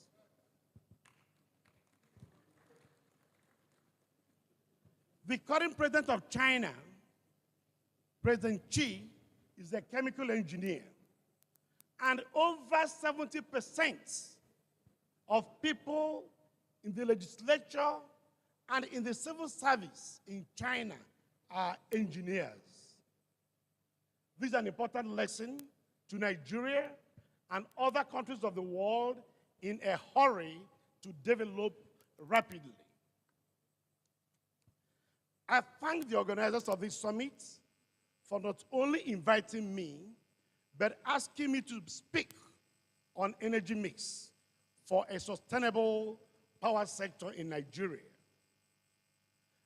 I had assured the organizers that I'll be with you in person today. However, with the African Export-Import Afri-Exim Bank holding its annual general meeting in Abuja this week, where I'm speaking along dignitaries across the world, including Presidents Bola Ahmed Tinubu, GCFR, as well as my President Obasanjo, it's not possible for me to be with you in flesh and blood this morning. I have consequently asked one of our consultants at Geometric Power, C. Don Adenoba, to represent me. As you may know, C. Don is the immediate past Commissioner for Information and Public Enlightenment in Anambra State. And before this, he served me as my special advisor on communications when I was first Minister of Science and Technology, and later Minister of Power. By framing my speech as energy for a sustainable power sector in Nigeria, you have done much of the heavy lifting for me. I thank the current leadership in the Southeast for its clarity of thoughts, foresight, and vision. This title is marked by pragmatism, and it aligns with my personal convictions, the Nigerian government policy, and the global reality. Doing away with extremism.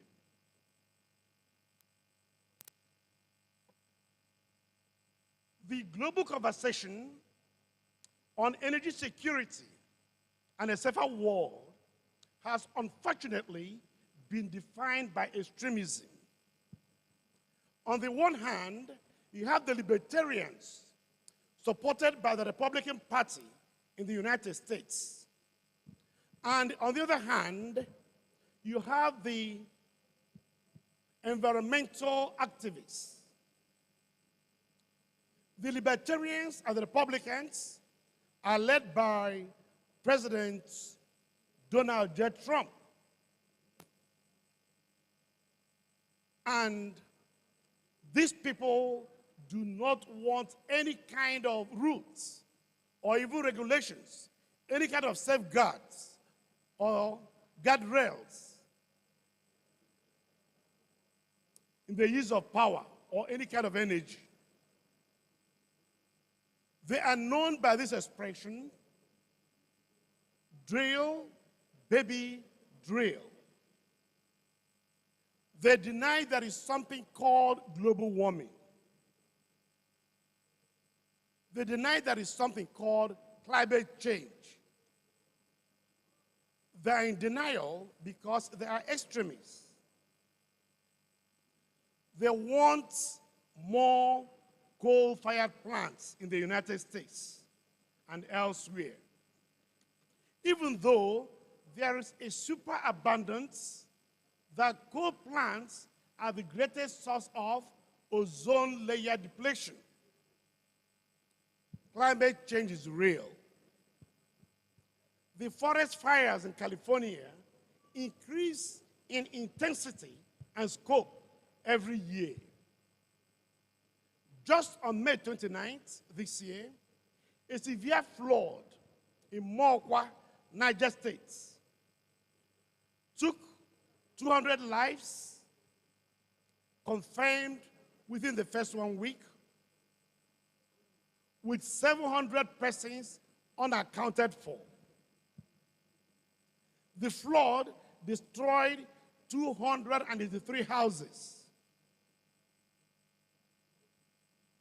50 shops, and 400 houses completely gone.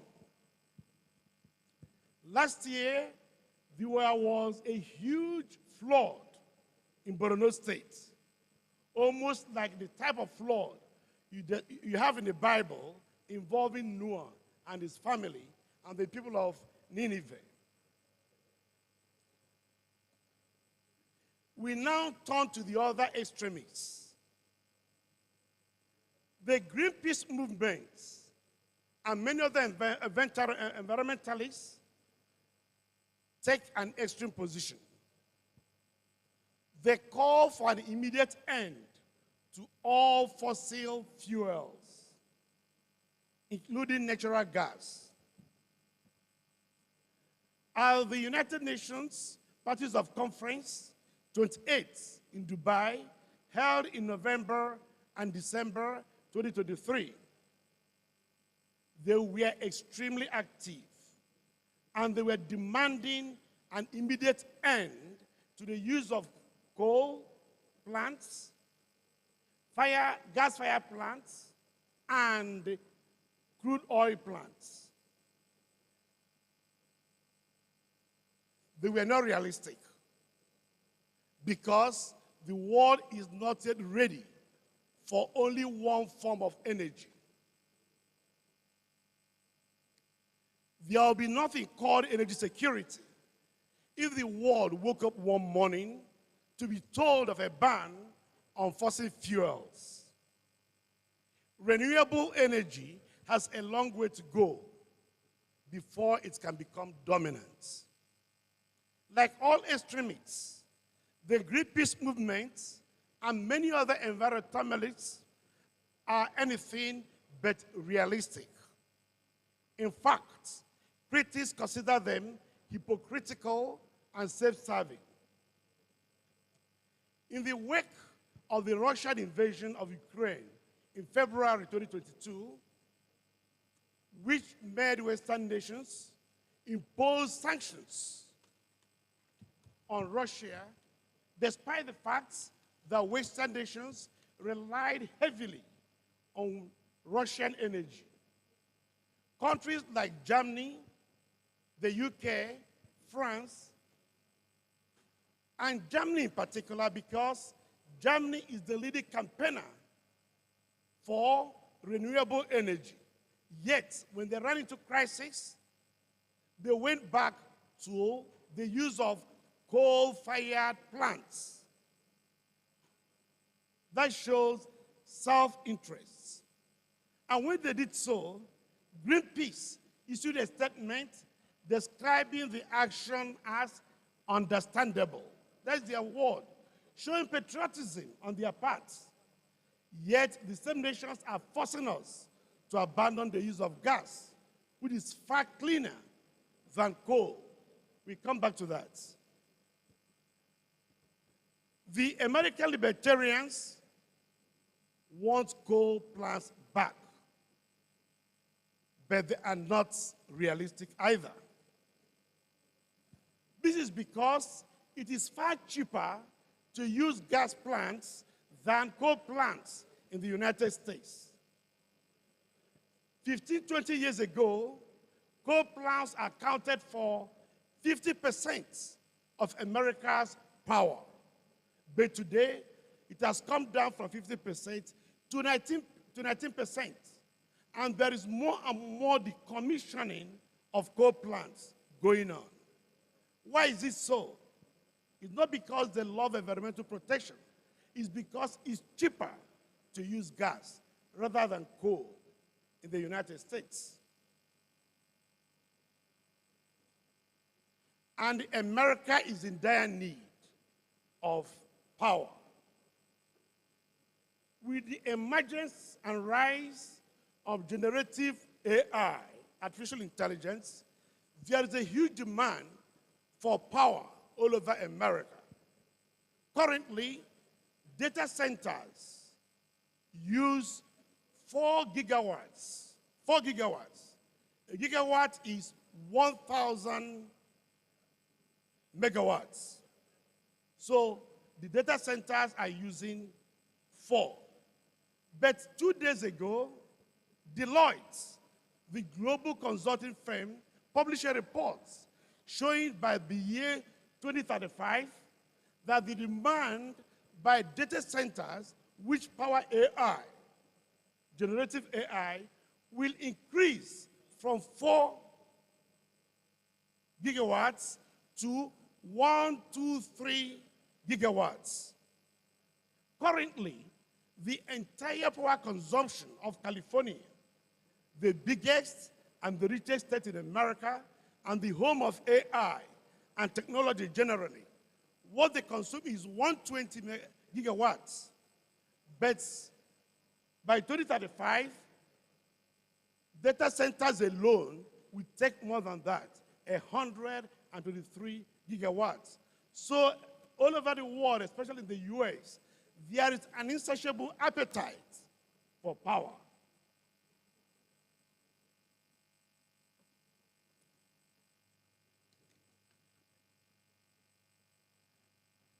The thesis of this paper is that gas is the way to go. Gas is the way to go. Of all 3 fossil fuels, natural gas is the cleanest. The worst is coal, and nobody is advocating continuation of the use of coal plants. Since 2021, China has stopped. China is the biggest user of coal plants in the world. But since 2021, China has stopped not only starting building new plants in the US, but also stopping giving assistance to other countries to build coal plants. So even in California, which is the greatest advocate of renewable energy, there is a renewed demand for gas. So gas is 60% cleaner than coal and 20% cleaner than oil. In other words, the whole world is going towards the use of natural gas.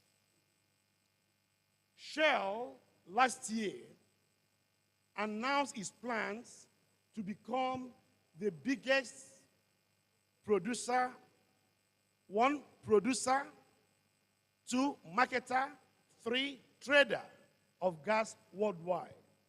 That is Shell's strategic plan, which shows a deviation from its position 2 years ago when Shell announced that it was no longer an oil and gas company, but an energy company. But in August 2023, reality dawned on Shell, and Shell on January 1st last year got a new MD, a new CEO, who is Canadian, but of Lebanese descent, who announced we are going back. We are actually an oil and gas company. So in March this year, they announced they are going to be the world's biggest producer, trader, and marketer of gas. At the same time, Total of France made the same announcement, saying they were going to lead the world in the use of gas to replace oil in the maritime sector. So the use of gas is growing. And this should be good news to Nigeria. Why is the use of gas good news to Nigeria? Nigeria has a huge deposit of gas. The current figure says Nigeria's gas reserves are 210.5 trillion cubic feet of natural gas, 210. In the meantime, that is far bigger than our oil reserves. What is the Nigeria's oil reserve? 37.5 billion. So that means Nigeria is a huge gas province with trickles of crude oil. All right. Okay, thank you. In other words, Nigeria has bigger gas reserves than Algeria. But Algeria is treated to be the biggest gas province in Africa. What Algeria has is 159 trillion cubic feet of gas. Nigeria has 210.5. So we are far ahead of Algeria. But Algeria has made greater use of its gas resources. Algeria has built a technical university from its gas reserve. Algeria has provided its citizens, 46 million of them, with electricity access. So every person in Algeria has access to electricity, thanks to gas. In contrast, 86 million Nigerians have no electricity access. 86 million, making Nigeria the country with the highest number of people without access to electricity. That's not a great record to have. No country in the world has as many as 86 million of its citizens without access to electricity. Only Nigeria, and that's terrible. Yet we have far more gas than Algeria. So we are not making very good use of our natural resource.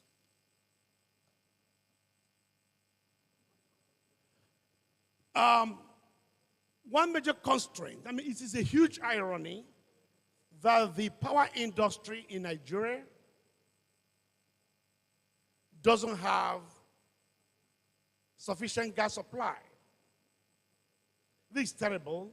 It's like being on the bank of a river and you are using your spittle to wash your hands. You have so much gas resource, yet there is no gas for our manufacturing companies. The Nigerian government sells gas to power generation companies at almost $3 per cubic standard foot. Almost $3. It sells to manufacturing companies at $8 per scoff. Because there is no gas available to us at Geometric, we decided to buy at $4 per scoff instead of less than $3 the government sells to others. So other generation companies buy at $3, Geometric buys at $4. The reason is we want to continue to supply power to our people in Aba. We provide service to 9 out of the 17 local government areas in Abia State. So we don't want them to have any reason to complain of a lack of access to power. So we are buying at a higher rate. We are buying at a higher rate because gas is not available. Gas is not available because the Nigerian government has not invested sufficiently in the development of our gas resource. So that's a tragedy for all of us. In fact, there are some power companies that buy gas at $9 per scoff. 9. Is that bad? We are, instead of buying at less than $3. So once it's not available, people buy at any rate they can. The demand for gas will continue to rise in Nigeria. This is as a result of the removal of the oil subsidies by the federal government. So in place of oil, the Nigerian government wants the Nigerian people to use gas. So we now have what is called Presidential Initiative on Compressed Natural Gas, meaning that demand for gas will rise more and more because it's cheaper to use gas than to use petrol and diesel. Then there are compelling economic reasons to use gas all over the world, not just Nigeria.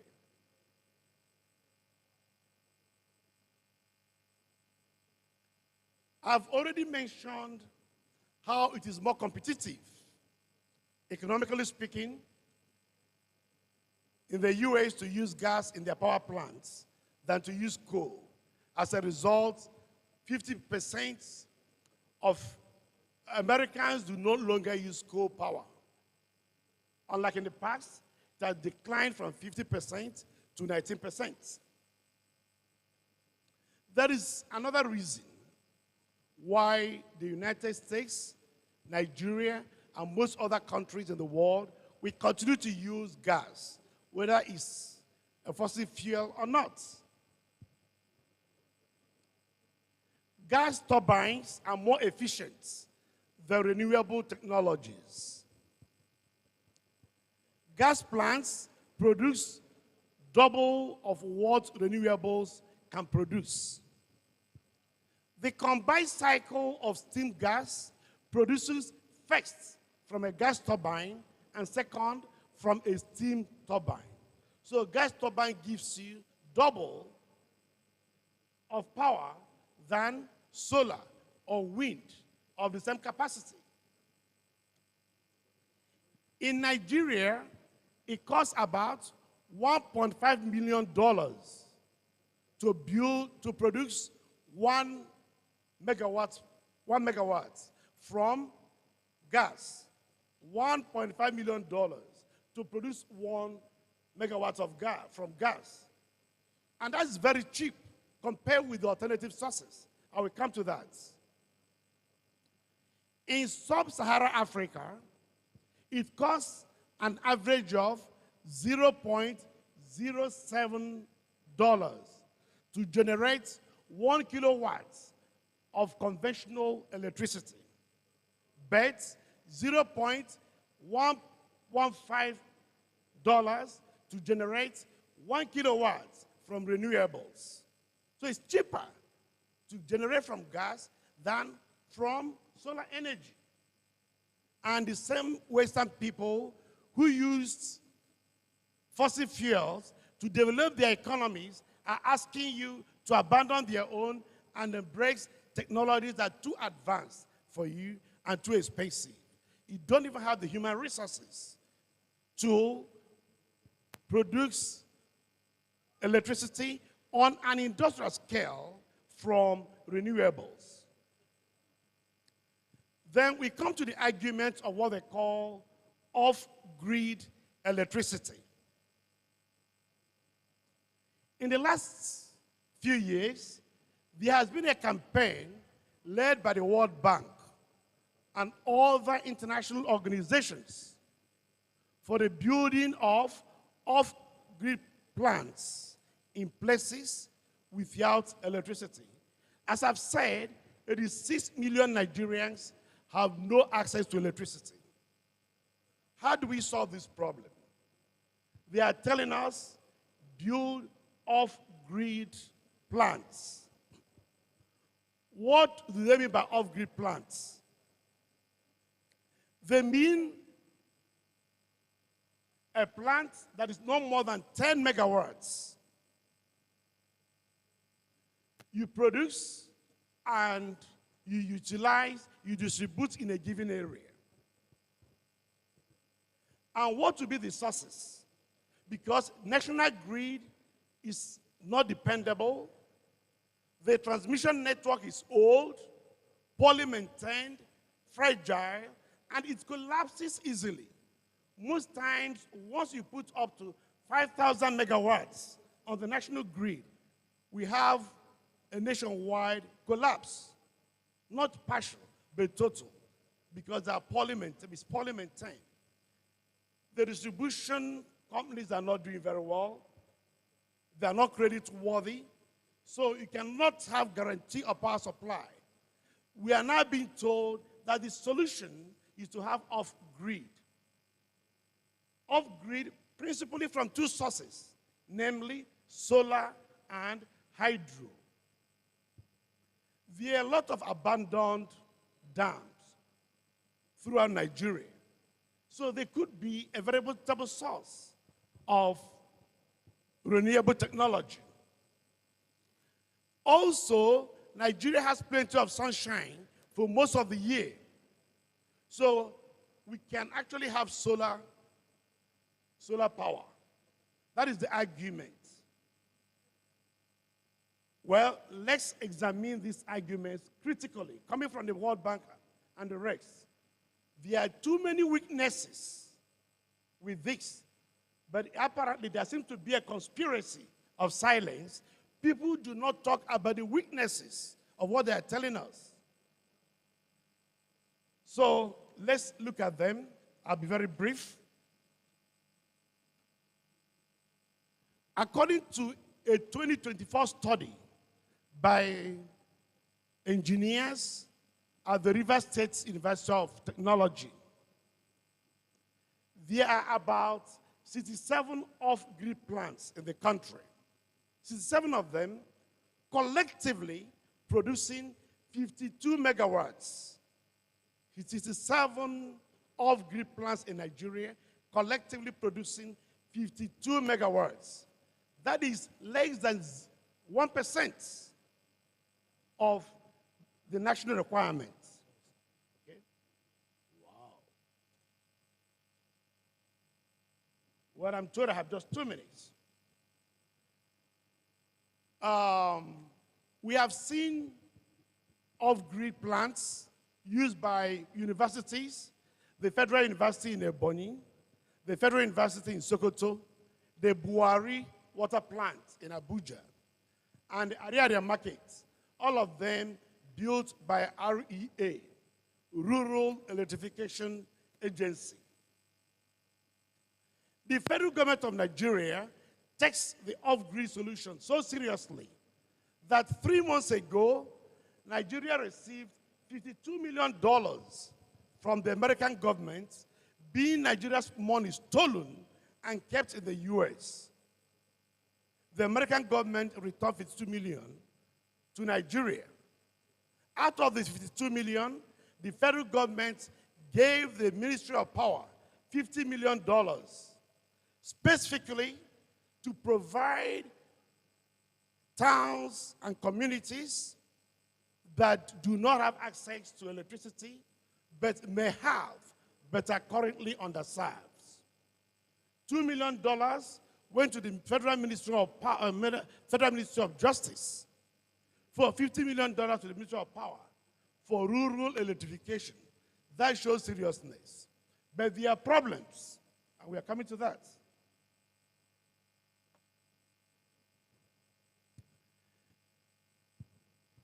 Solar plants cannot work at night, but nobody tells you that.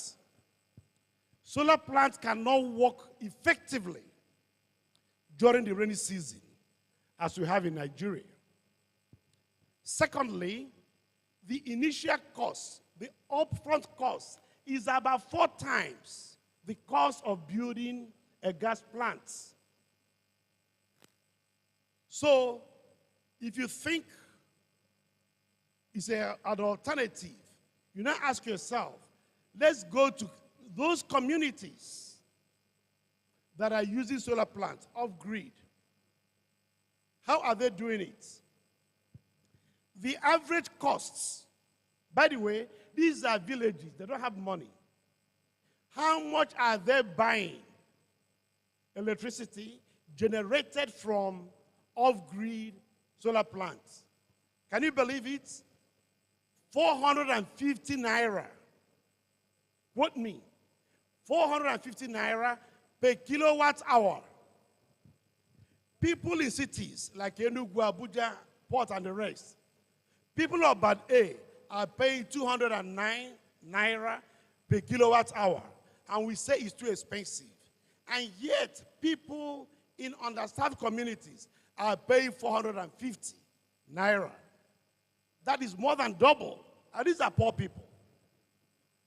Because of the high costs, what they do is that they use electricity only for 3 hours in a day to enable them to charge their phones, to watch television for a few hours, and then to power their cooling systems. That is their fans. That's all. They cannot use electricity to iron their clothes. They cannot use it to run their ACs, let alone run factories. So is that our own idea of providing electricity in the 21st century to people in the rural communities? When we think of electrifying people in the rural communities, we want them to have enough power so that you and I can move to the rural communities and build factories. So how can you claim that rural communities, you have now given them power, but they cannot use it for more than 3 hours because of the high cost? You cannot use it to run their factories. You cannot use it to run their ACs. Is that the way we want to live in the 21st century? That's not my own idea of progress, the 21st century. Therefore, the promotion of off-grid solar power as a solution to the lack of electricity access by 86 million Nigerians, promoted by the World Bank, is not realistic. It's not even fair to the people.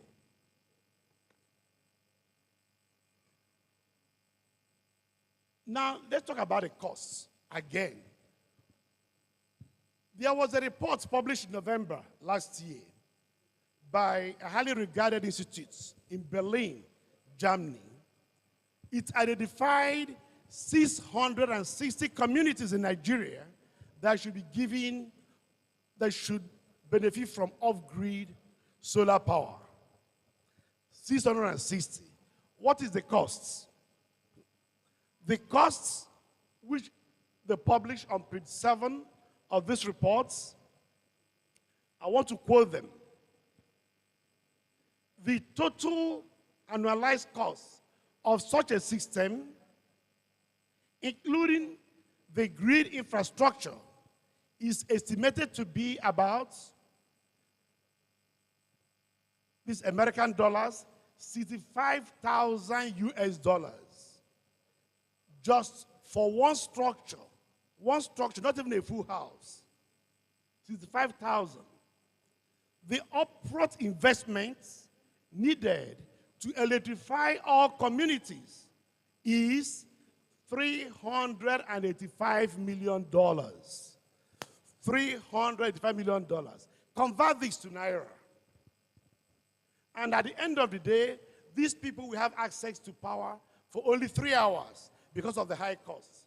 Only to power their fans, maybe refrigerators, and then charge their phones. Only 3 hours in a day or less. Can Nigeria provide this? So,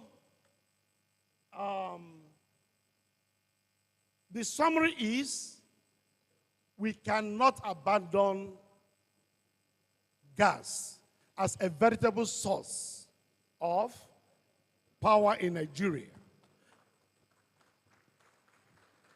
Yeah. 73% of gas plants in Nigeria are gas-fired. What we have to do is to embrace both the traditional sources of power, namely gas and renewable energies. Contrary to the propaganda that renewable energies are replacing traditional sources, that's not true. They are complementing traditional sources. They are not yet replacing them. It's not realistic in Nigeria or in the US or in most parts of the world.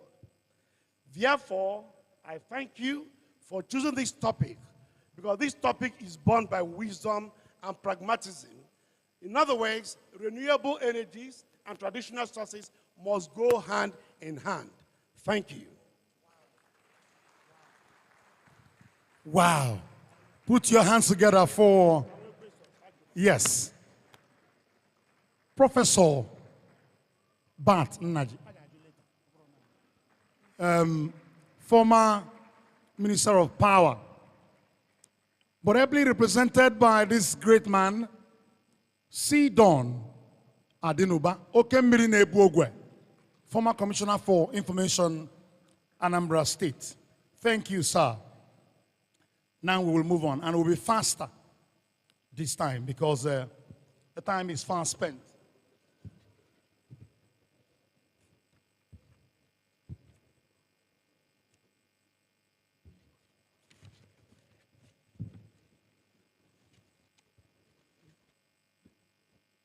Let me introduce and welcome to this great occasion architect Nicholas Ojukwu, representing Institute of Architects. Please, you're welcome. Thank you so much for joining us. And also Engineer Akigwe. Engineer Akigwe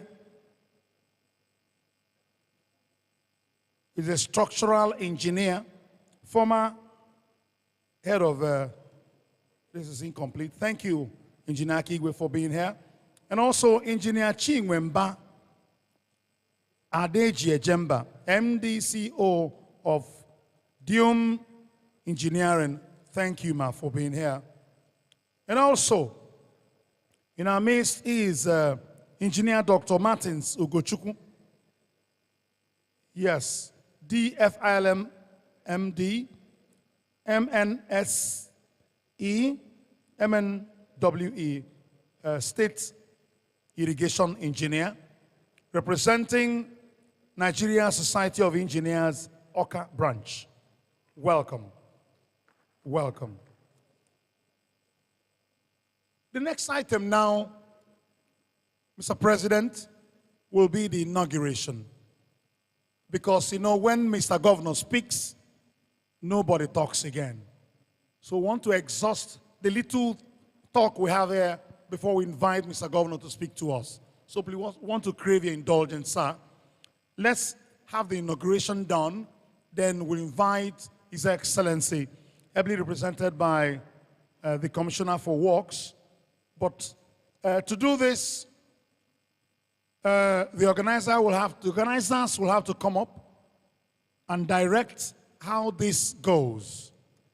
And we need to be as fast as we can. Let's be as fast as we can to get this done. Inauguration of Southeast Regional Steering Committee, SESC, that is SERSC.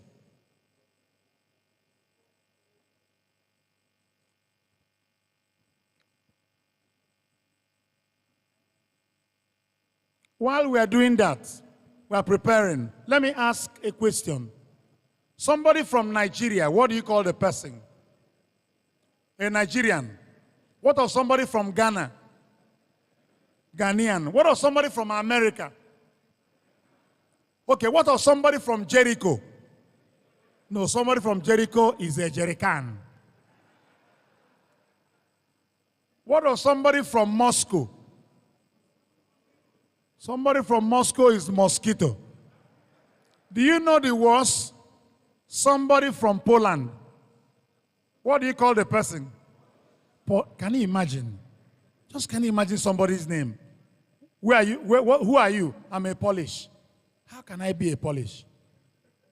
I'm doing this as we're preparing for the inauguration. I love women. Hello? If you're a woman here, put your hands together for yourself. I love women because my mother is a woman and my wife is also a woman. But I love women most because women are more intelligent than men. Women, do we agree? In Asikwa, yes, then the choir na akoko, ki mama digo no na akoko. Make it if I analyze your body, you is na staircase. Men, do we agree? I know you will say no.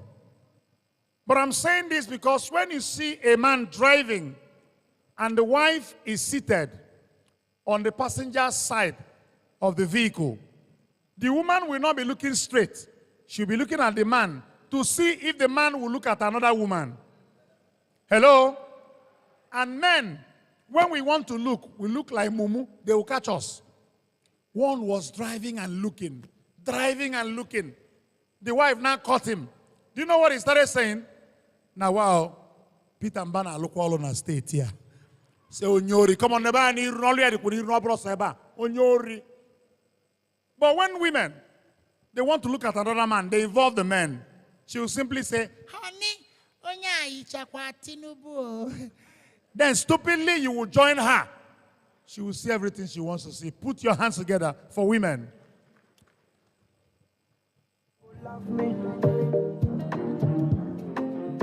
All right. All right. You know, the tonic to talking is making sure that the people you're talking to are smiling.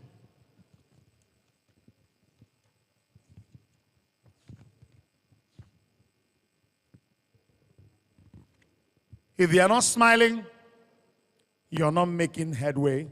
So, to do justice to the inauguration, ladies and gentlemen, let me have the honor and privilege of inviting the great one himself, the Registrar Coren. I am talking about Engineer Professor O.A.U. Uche, FNSE. Put your hands together for this extraordinary Nigerian as he comes to help us do justice to this.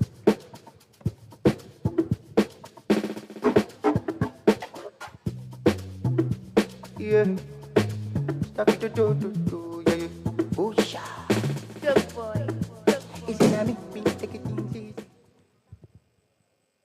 His Excellency, the Executive Governor of Enugu State, my president, the indefatigable president of Council for Regulation of Engineering, the hard-working president, the man that doesn't rest. We didn't, I don't know whether we had, he had more than 5 hours sleep last night because he had to develop the presentation today. My vice president, the one that is pushing us, that have all the business ideas and getting us where we are. I want to acknowledge the distinguished council member, who is the chairman of STC, all my former distinguished council members. I will have two-time vice president here, two vice presidents, former vice president. We have also STC chairman, and we have also the Coren family, the chairman of NSC branches in 5 states of Eastern Nigeria, or Southeast. We have also the chairman of NATE, NICET, and NAEC. Distinguished ladies and gentlemen, our traditional rulers that are here, more especially our fellow, that is a distinguished engineer. We want to acknowledge your presence, the presence of the press, and we are in the climax, the inauguration of what brought us here. And I want to actually respectfully invite the men that this responsibility is going to be on them, so that they will come formally to take over the activities of this terrain in Southeast. First in the list is the chairman, who is a distinguished council member, Engineer Ejikeme Yu Mbemene, a fellow of Nigerian Society of Engineers, a serving Korean council member. Sir, we want you to come out before the president will do the... Here we have his royalty, Engineer Otis Anyeji, KSG, for FANG, the Obi Onowu 2 na Okija. Okay. We are going to inaugurate him when he comes back. I learned that he's outside the country. Engineer Professor C. Ugochukwu Moji, a fellow of Nigerian Society of Engineers, a former vice president of Council for Regulation of Engineering. We also have Engineer Professor Remi Uche, another Uche, the powerful dean of Faculty of Engineering, Federal University of Technology. He's a fellow of Nigerian Society of Engineers. He's a knight of St. John International, a former council member of Coren. We have another powerful man, Engineer Professor James Eke. He's a past chairman of CODEX, past dean of Faculty of Engineering, Enugu State University of Science and Technology. We have my vice chancellor. You know, when they say OAU, the vice chancellor of OAU is no other person than Engineer Chief Dr. V.C. Igiri, a fellow of Nigerian Society of Engineers, also a knight of St. John International. He's also a former vice president of Council for Regulation of Engineers. We have engineer technologist Obiora Ijoma, a fellow of Nigeria Association of Technologists in Engineering. He's a member of this steering committee.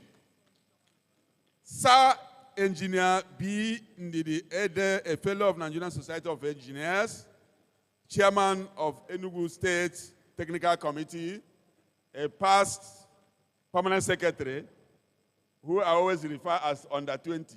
He can start jumping up now. He reminds me of Oshimole, who always dance. We also have Engineer Victor Ejikeme Ihedowa, a fellow of Nigerian Society of Engineers, a fellow of Institution of Agricultural Engineering, chairman of Abia STC, my own Abia State. I am from Isoch in Umunochi local government, and so I recognize my state STC chairman. I will recognize you more when you bring the boss that His Excellency promised Coren. So we are expecting to get the boss. Please. Engineer Dr. J.C. Offrum, MNSC. Engineer Dr. J.C. Offrum is here. Yes, you are welcome. He's Assistant General Secretary and is representing COPADET. Mr. Kasimir Amefule, Southeast representative of COTEC, the Committee of Head of Technical, Principal of Technical Schools, colleges. Engineer Craftsman Tochukwu O Nwokocha. Good. Engineer Enyinaya Eni, the STC chairman of Ebonyi State. STC chairman of Ebonyi State. We are expected to have a commissioner for works. Is he around? Engineer Chibo Chukwuemeka Obe Alo, a fellow of Nigerian Society of Engineers, a former chairman of Enugu Nigerian Society of Engineers branch. We also have Honorable Engineer Sir Chris Obiora, MNSC case. Then lastly is our own regional secretary, Engineer Peter Awunde, a member of Nigerian Society of Engineers. Mr. President, these are the members of the Southeast Regional Steering Committee. I invite him, Mr. President, to come up and do the news, sir.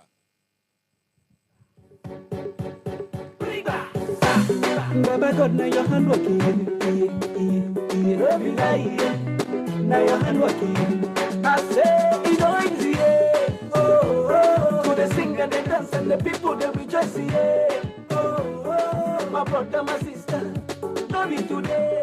Oh, if you could do a party, make we the tango.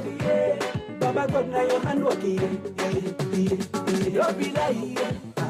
I say no be lie, no be everybody. Why sleep for night to wake up, see the light, see the future is bright. I need the answer for I, make you do your best. Baba God go handle the rest. Even if you don't get money. Please, please, please. That is why I have been asking for list instead of photo. This the STC chairman of Anambra State. Engineer Barrister Meju, Victor Meju. Yes. The list is, the picture is not here. That's why I'm afraid. Barrister, I hope you will not drop you are engineering something to go and sue me for missing your name. Remember, if you sue me, I will remove the title of ENGR. I am the custodian now. Okay, they have to come down. Please, please, do.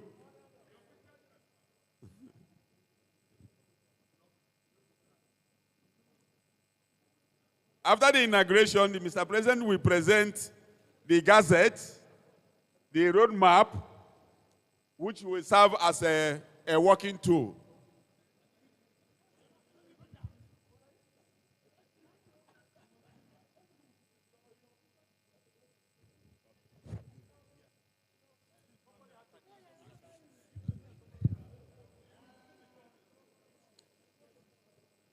Okay. So please, after the formality of inauguration, the executive governor will come to have a handshake, and the treasurer also will have handshake before the picture section with the vice president of Council for Regulation of Engineering in Nigeria. Mr. President, sir. Thank you very much, my registrar. Ladies and gentlemen, Your Excellency, ably represented by one of ours, we welcome you. And we appreciate all the dignitaries that arrived up to this moment. We're very delighted, and we're here to proudly present to you the team that were carefully selected. Carefully selected to shoulder these new responsibilities on behalf of the over 7 million engineering professionals in this country, comprising of engineers, technologists, technicians, craftsmen, and artisans. We are very confident that this group will share the burden on our behalf to change the narration of engineering education, engineering professional development, and most importantly, engineering practice in our countries, covering all the diverse sectors of our national life and economy. They were carefully selected based on some very specific criteria. Among them, we have legendaries in the administration of Coren for the last 30 years. People who have paid their dues, who have served the council diligently, to the point of some of them are registrars of our father who is not here. Professor Ofodile is supposed to be here. He's one of the key players of Coren as a registrar for over 30 years. Among them, we have council members that serve and have also played as vice president of Coren diligently. Among them, we have chairman of the deans of Faculty of Engineering in Nigerian University System. We have chairman of COMPODET, that is the Committee of Deans in the Polytechnics of Nigeria.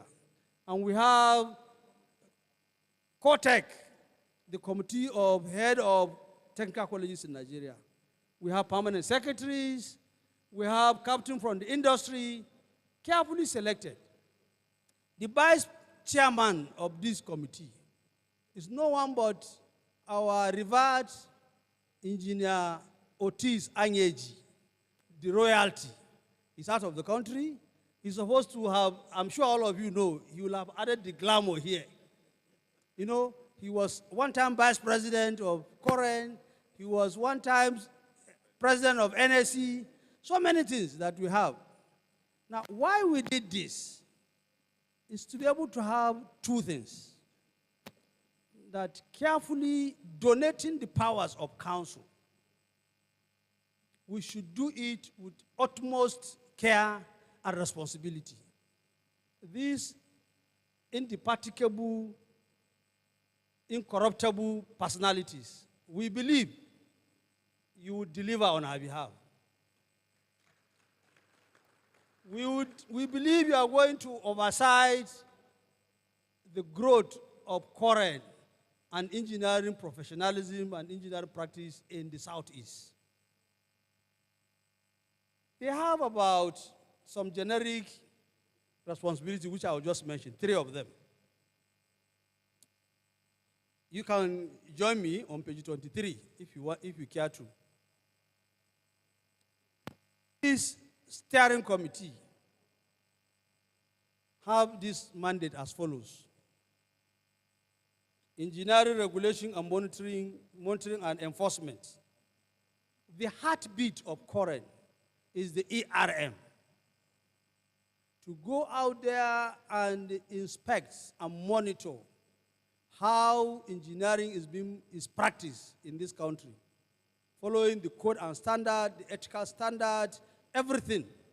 They are supposed to do that, and they are supposed to identify infractions, culpables, and what have you, and then deal with them as appropriately provided in the law.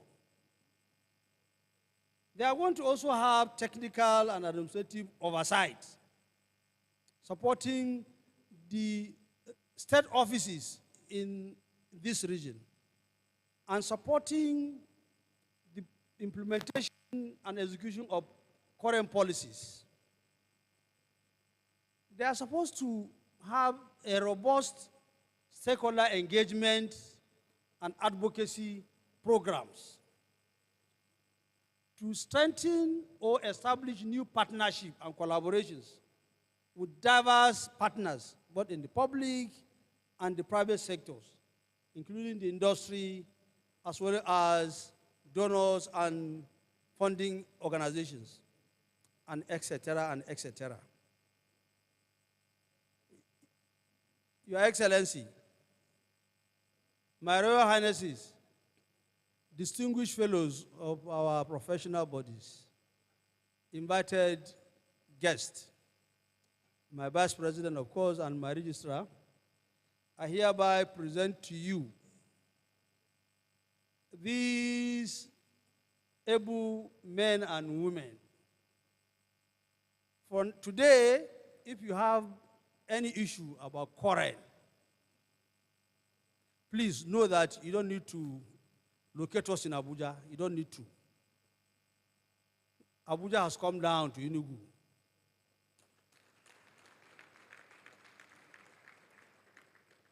They are here, and they are going to do the needful. We expect them to be very responsive, to reduce the time lag, to ensure that we respond to what is expected of us.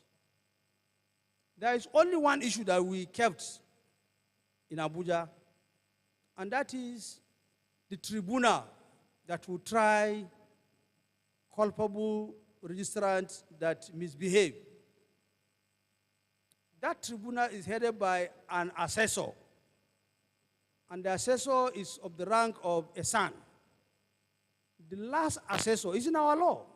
The last assessor of the tribunal is the current Minister of Justice and the Attorney General of the Federation. We have asked him to replace that position by the new person, because by law, it is only the Minister of Justice and Attorney General that will appoint the assessor of our tribunal. The tribunal is there functioning.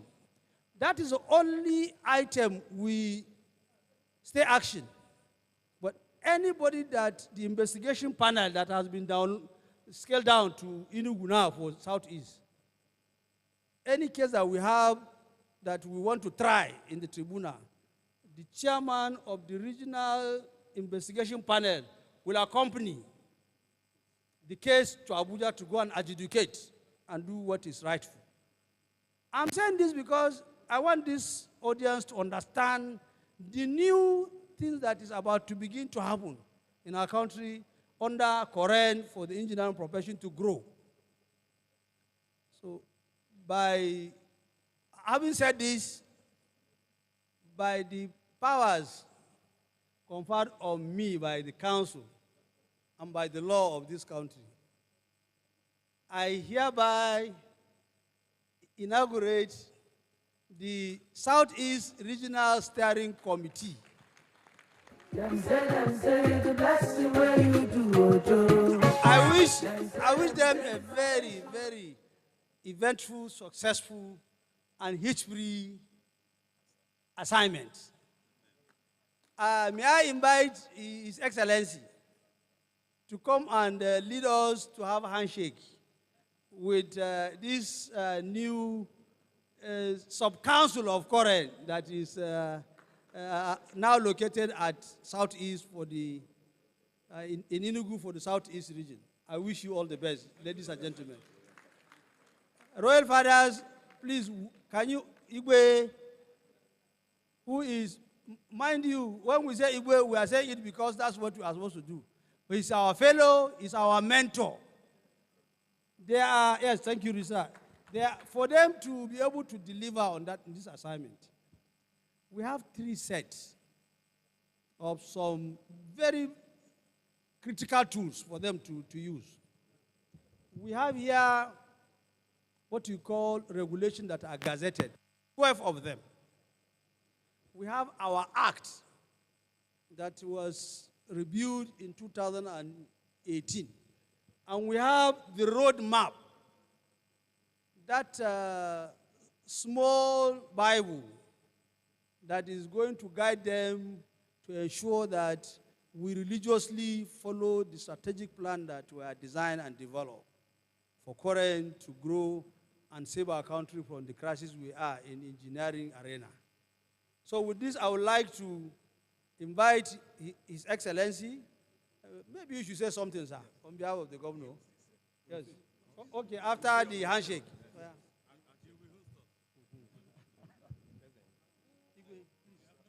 Follow suit.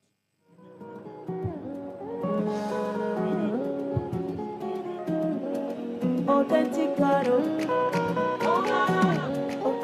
Autenticado.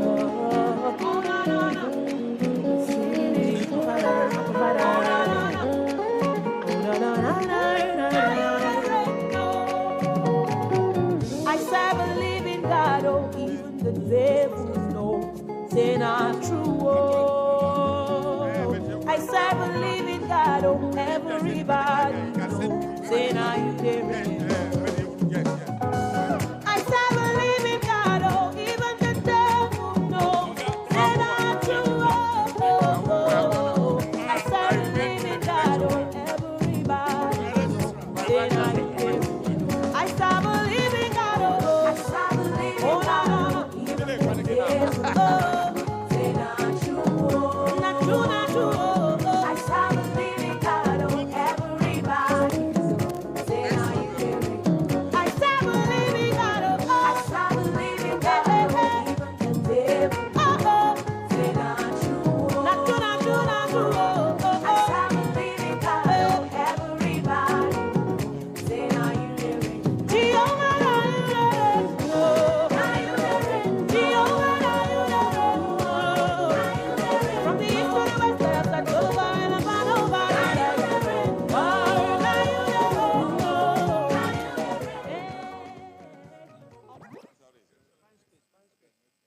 Yeah, you can do 2 lines, find space.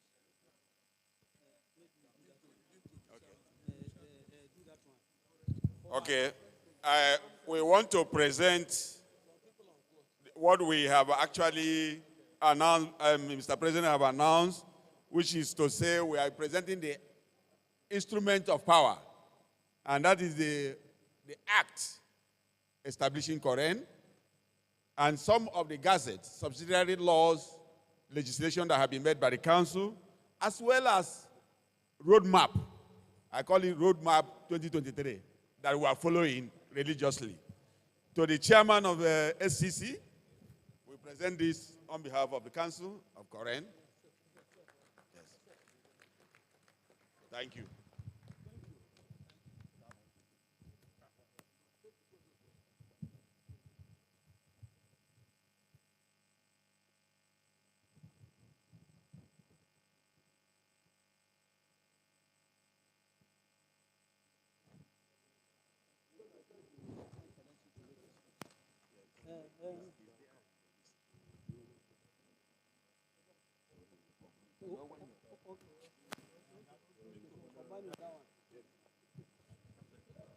Thank you.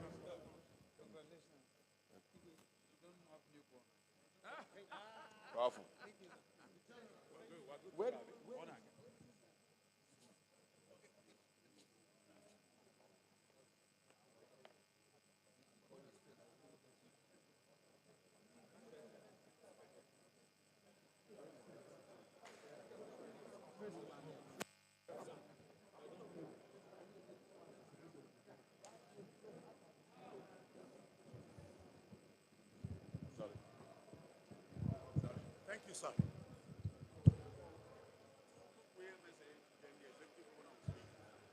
All right. Bana, anakukwa keba. Can we put our hands together? What an occasion. What an auspicious occasion we have in our hands. Epoch making. Thank you.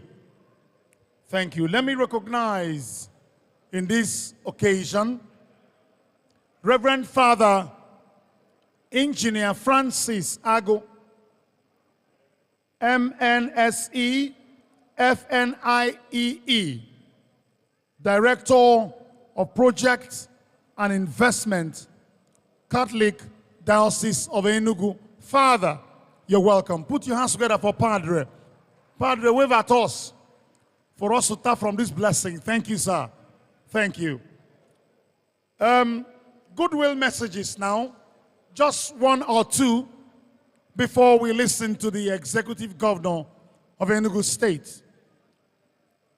Let me first invite the representative of AfriWorks Engineering Services Limited,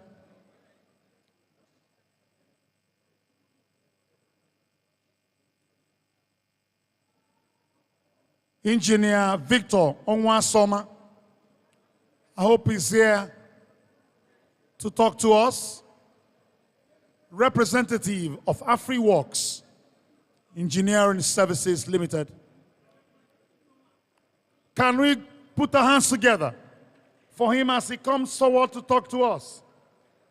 Yes. Thank you, sir. Thank you very much. The President of Coren, all other protocols observed. Please lend me your ears. I want to speak on the basis of scale acquisition training.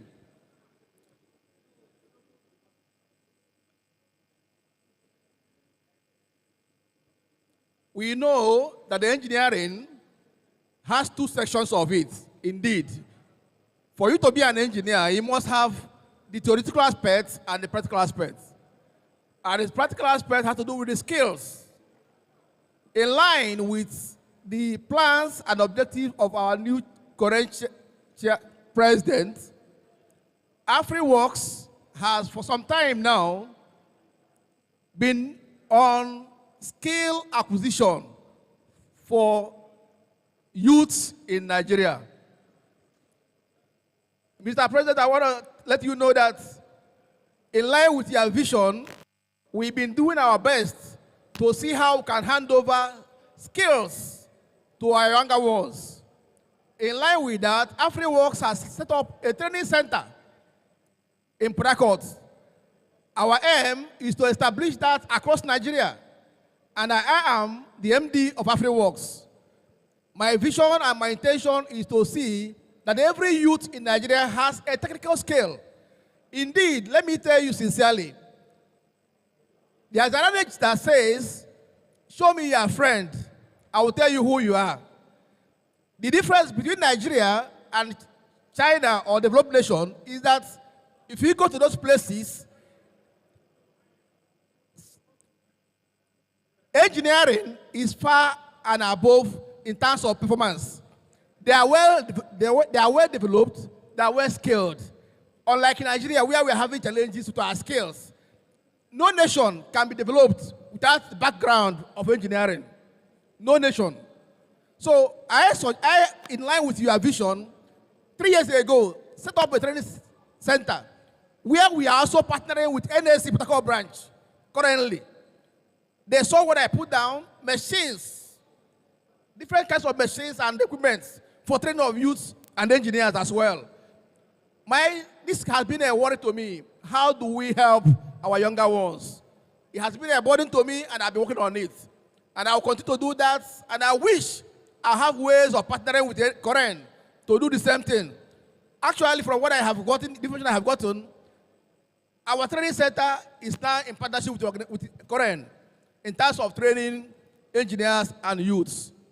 Let me still brief you one more. If I was touched some time ago when, he's not an engineer actually, he's a ski person, unable to know Simple measurements. Simple measurements. And I tell you sincerely, it's a big burden to me. It worries me, even among engineers. You are an engineer, but you don't know the technical scale of what you studied. And I'm also saying today that it's a good thing that what you have put down is good. And we are going to give you the best support in any way we can do to see that every engineer, not only knowing the theory, should also know the technical scale of what he has studied. That will make us better engineers. Thank you very much. Thank you. Put your hands together for MDCO of AfriWorks Engineering Limited. Thank you so much, sir, for that great presentation. Let's make welcome the chairman of the Nigeria Society of Engineers, Enugu branch, Engineer P.I.C. Chukwunta. Please put your hands together for that great man. Wave at us, sir. We welcome you. We say thank you for being here. And also, Engineer Igwe Anayo, FNSCE, Director of Civil Engineering, Ministry of Works and Infrastructure, Owerri, Imo State, ably represented by Engineer Godwin Yebora, FNSE. Welcome, sir. At this juncture, ladies and gentlemen, let me invite His Royal Highness Nkabu Royal Goodwill Message.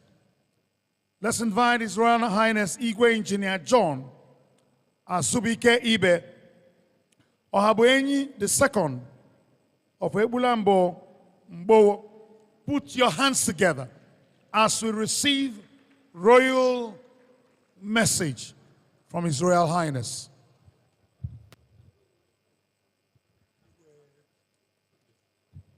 Thank you. Thank you very much. Your Excellency, the Governor of Enugu State, ably represented by Commissioner of Works, Engineer Otiji, our able president, a tireless president, who has given birth to another child here in Enugu today. The Vice, all other protocol, please observe. I want to start on an existing protocol. I am glad to be here today. I must thank God to make me one of the participants of this ceremony. I really appreciate. I wouldn't have forgiven Engineer Mbwemena if I wasn't here today. I am very grateful. Engineer Mbwemena, I know him very well. We worked as colleagues in the Federal Ministry of Works. He is a very good engineer. I can say it anywhere. I believe that with all his wealth of experience, he will make Coren another place that people will like to stay. I'll tell you that Ejike Mbwemena is also a workaholic, like our current chairman. He doesn't even sleep. He's always thinking of something.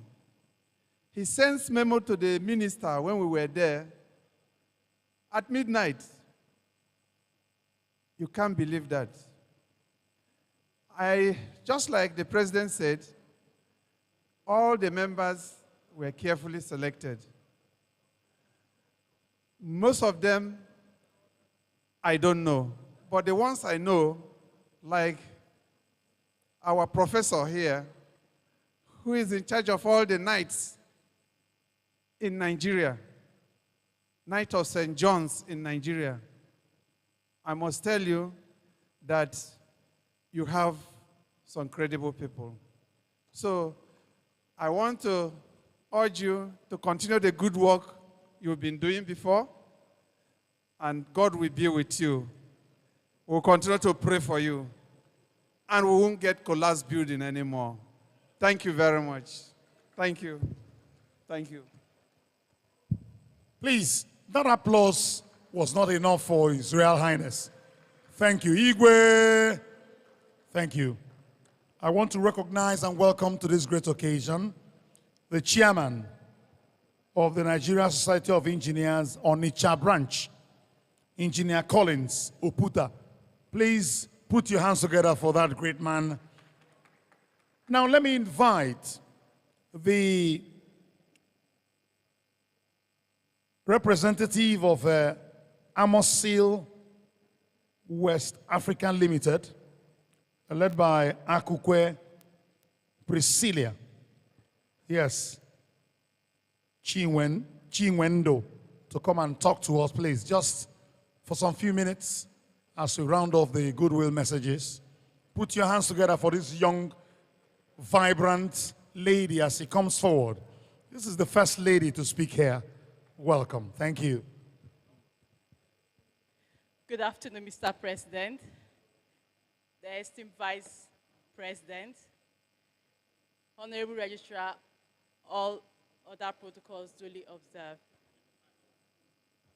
It is my pleasure to be speaking with you all today. My name is Priscilla Chinwendo Akukwe, a representative of Amosi West Africa. Amosi West Africa is actually into construction chemicals for building projects and structures. We have varieties of chemicals, one of them which is known as concrete admixtures. Our concrete admixtures is used to enhance the concrete properties like the durability, the water resistance, the strength, and also the workability of the concrete. And we also have varieties of concrete admixtures. One of them is known as retarder. We also have super plasticizer. We have the accelerator. Maybe you have a project and you're looking at something to increase the strength of your project. We have them for you. We also have something that can hasten the time of your concrete at the same time. We also have what we call retarder that delays the setting time. We have the waterproofing admixtures also. We have the hydrophilic and also hydrophobic admixtures. All our waterproofing admixtures come in powder and liquid, depending on whatever you want to do. Our waterproofing admixture is 100% waterproofing, which can help protect your concrete against water penetration. Then we have our waterproofing coating membrane. Are you into road construction and you're looking at something to coat for your retaining walls? We have Amocel 200 for you. And also, are you into also hotels? You're trying to build a hotel and you want something that will prevent dampness and leakages. We have Amoco 2K2 components. We also have for exposed concrete, we have for roof gutters, also known as Amocel 250. Then we look at into renovation. Do you need our bonding agent? We have what we call Amo Latex. We have what we call Amo Patch for hairline cracks. We also have for super plasticizer. Please, our stand is just by the corner there. Maybe after the occasion, we'll be glad to welcome everyone just to speak more about our product. Thank you very much. Thanks for the time, and God bless you all. Thank you. That has been the only lady that has spoken here. Akukwe Priscilla Chinwendo. Now, it is time to listen to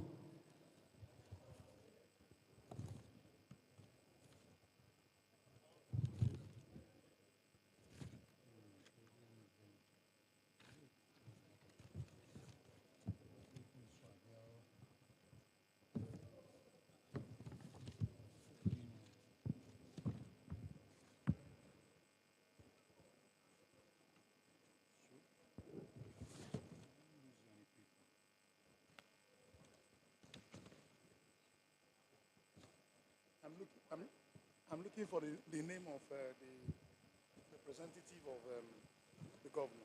The governor, no.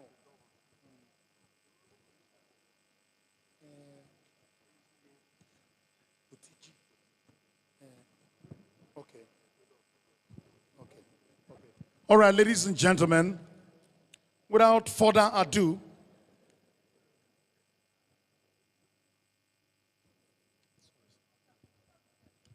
ladies and gentlemen, without further ado, you know, in Igbo parlance, Mr. President, we say that when a bigger masquerade comes on stage, Mr. President, I was saying that in Igbo parlance, we say that when a bigger masquerade comes on stage, the smaller ones vanish. Right about now, it is very pertinent that we bring this great man to speak to us at this moment. I am talking about His Excellency, Dr.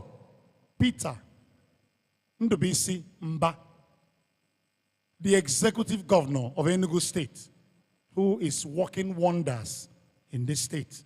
But there is a man who is in charge of the engineering, the works of the state, who is here in his capacity as a Commissioner for Works and Infrastructure, but at the same time representing that great governor of the state. Ladies and gentlemen, make welcome as I invite to speak to us now Engineer Gerald C. Otiji, Honorable Commissioner for Works and Infrastructure, Enugu State. Put your hands together, ladies and gentlemen.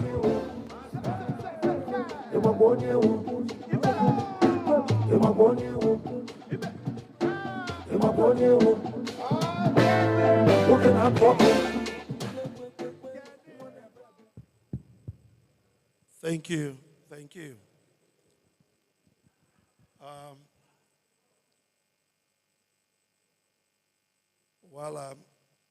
I know some people are not here, but they are represented by some people. But first of all, I would like to, engineers, I will be very brief like mathematics because we don't like too much grammar. His Excellency, the Governor of Anambra State, Professor Charles Soludo, who's supposed to be here. His Excellency, the Governor of Abia State, Dr. Alex Choma Oti. His Excellency, the Governor of Ebonyi State, Right Honorable Francis Nwifuru. His Excellency, the Governor of Imo State, Senator Hope Uzodimma. His Excellency, the Honorable Minister of Works and Housing, Senator Engineer Dave Umahi, FNSE. The President of Coren, Engineer Professor Sadiq Z. Abubakar, FNSE. Thank you for coming to Enugu. The Vice President of Coren, Engineer Olu Ogundu Yile, FNSE. The Registrar of Coren, Engineer Professor OAU Uche, FNSE. You're welcome. The Chairman, Southeast Regional Steering Committee of Coren, Professor Engineer Ejikeyu Mbwemene. You're welcome. Thank you for your tireless efforts in getting this steering committee started. And I use the same opportunity to welcome all those newly inaugurated members of the steering committee. We have every confidence in you, and may God bless you and give the energy to do the work. Other leaders of Coren present here are members of leaders of Nigerian Society of Engineers and other bodies, officials of various MDAs here, fellow NLC members, our traditional rulers, the representative of the former Minister of Energy, the former Commissioner for Information, Anambra State. You're welcome. The press, Ladies and gentlemen, I stand here on behalf of His Excellency, the Governor of Enugu State, Dr. Peter Ndubuisi, and also on my own capacity as a fellow of Nigerian Society of Engineers. First of all, I have to apologize to the President and all members and our invitees for being late due to a duty call. I was supposed to welcome you. I prepared a welcome address, but right now I will be doing a closing address and to show our gratitude as government.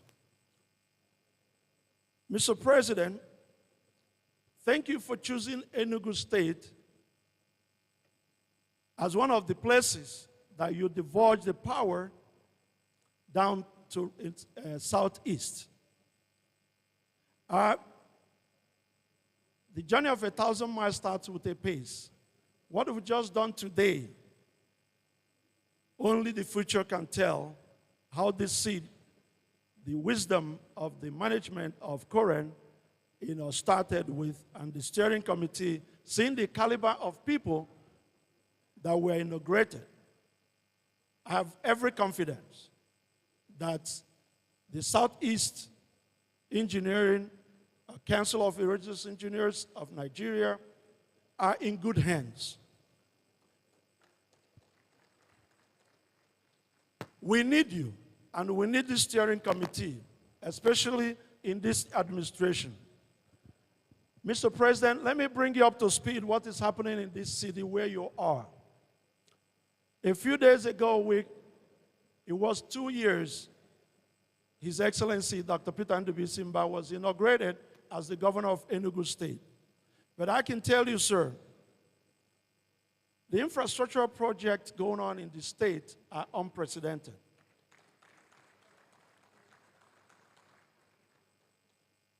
The Ministry of Works and Infrastructure, being the overseeing ministry, at the moment are overseeing 2,068 projects and counting.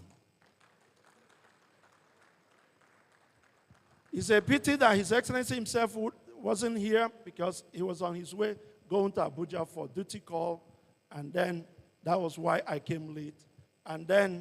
But he extended his gratitude and wish you well, and then hope that you will come back again on a well-planned opportunity so that you can have a courtesy call and have a time with him.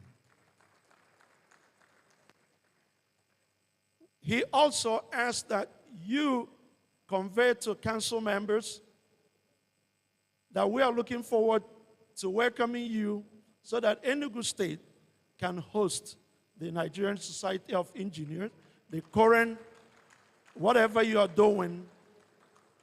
And it is important to note that we have an international conference center that probably they might have taken you there. It has a seating capacity of 5,000 people.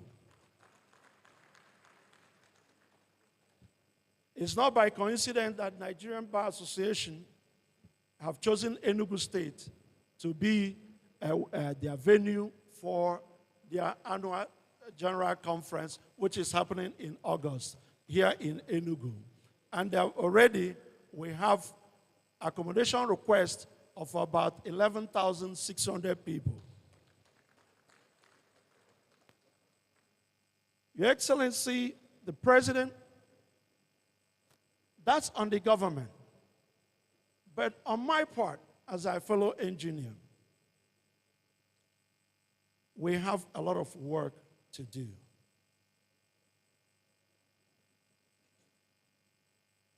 Being around the world and called to come back here to come and serve my people, I can tell you we have an avalanche of deficit of technical workers. In Enugu State, to sustain these 2,068 projects ongoing, we have to import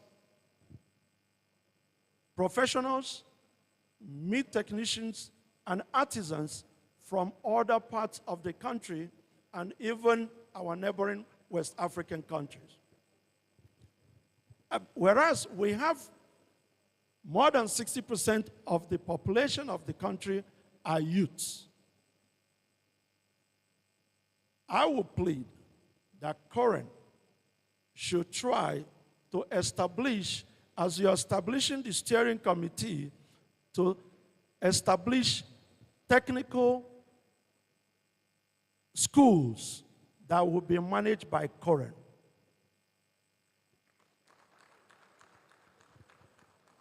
In my opinion, if you catch them young, which is what we are doing in the education sector in the Enugu State, we are doing 260 smart green schools. If Coren can regulating the mindset of engineers from junior years, you will get quality engineers. Everybody in this hall can attend with me that if you see a product written made in Germany and the one written made in somewhere else, you might go for the Germans first because they have built that reputation. The thinking as they grew up is all about quality. And you know it saves cost. It saves money. It keeps you happier because each time any engineering object is defected, it comes with disappointment, it comes with malfunction, it comes with total ruin of your moment. Mr. President, I don't want to bore anybody here with what I have seen within the last 2 years firsthand, but I am ready as a commissioner for works to always have audience with the steering committee, with the Coren registry in Enugu, for us to foster the best practice in engineering. This is a profession I love so much that I have qualification in mechanical engineering, in telecommunication, in civil, and in power. Engineering is my life. It's what I dreamt of as a 6-year-old, and may God bless my parents that they were able to give me that opportunity to become who I am. I thank you, fellow engineers, and may God bless you as you go home. Thank you, and may God bless you.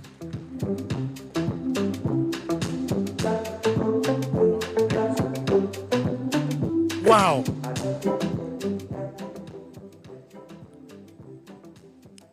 What a delivery.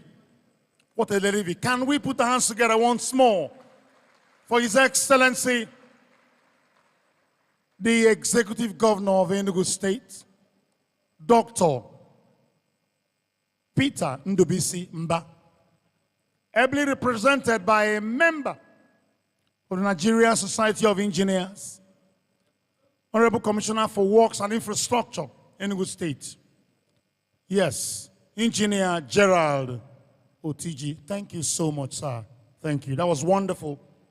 Now we'll go for tea break. Tea break now, and that will just take us 5 minutes. Just 5 minutes for tea break. We come back, and then we complete what we started. So as DJ is giving us soft music, DJ Obed will be giving us music, soft music. Then we'll go for tea break. Thank you. Okay,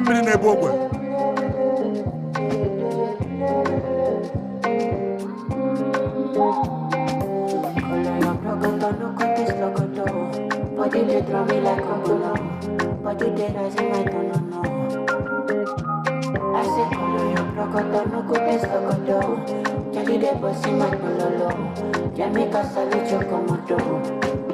Jelly fi balance echo, I get paper. No good to me Diego, my Maradona. Jelly vala pio sueto, no more farisa. Kelly your back, keep it connected. And I can follow your cresco. Today, then the cresco. Play for your waist, and I can play for your lace. day for your waist. Tonight I need grace. Yeah, for your waist. I go pay for your days. Hey.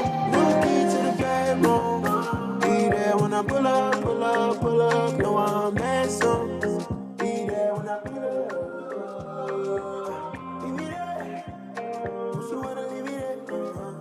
So let me lick it up. You know what happened when I come to me, So many want you, still want a reason.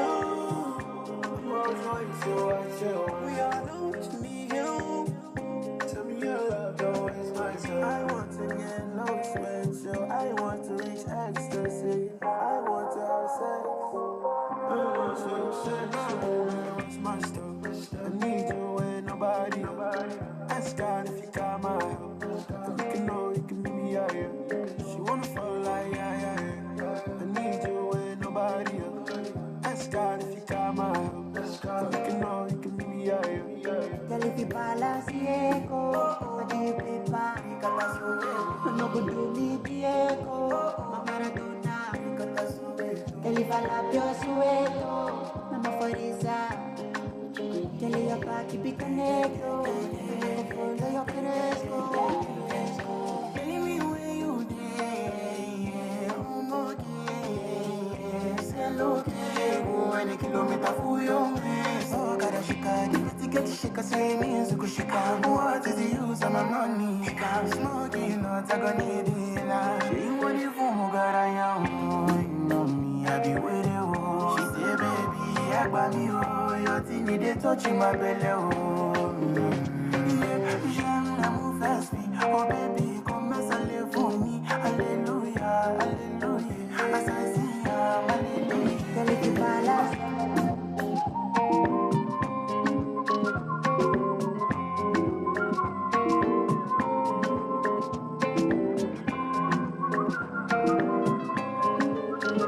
Slowly at the top.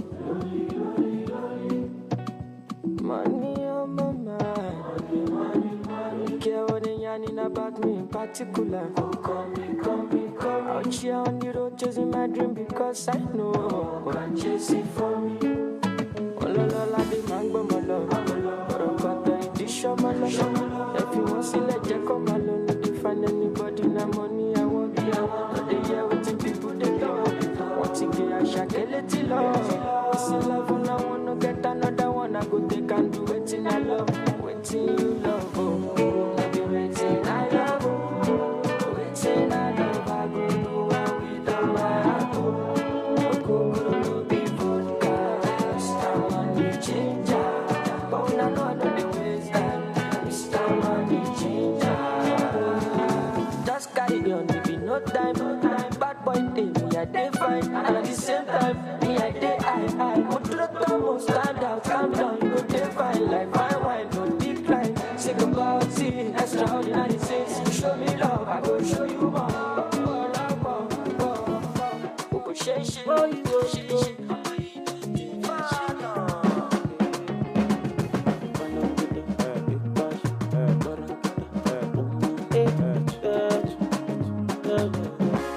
I keep blessing for you. I go cause it cause I love. I fire cut off for you. Yeah. You do cause you wahala. You do cause wahala. Cause my heart is kata. I go run your race, kata. I no go do you jaga. I cannot let you go. No, I cannot let you go. Today you go give me number. Say 010. Say you go give me number. You're such a sexy tomato. I say 010. Today you go give me number. I don't fall in love. All I got is so beautiful. She does steal my heart, yeah. All I got is so beautiful. I think it's blessing for you, yeah. I go cause kasala. I fire kata for you. Yeah. You don't cause you wahala. You don't cause wahala. Cause my heart is cold as kata. I go run your race, kata kata.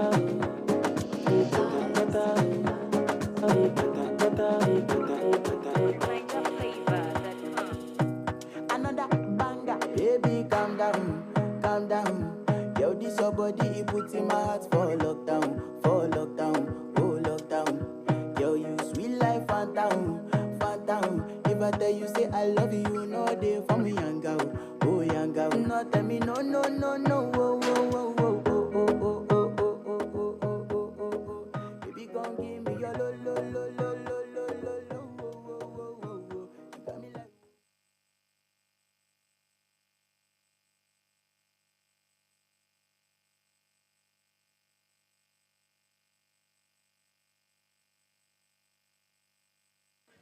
Hello.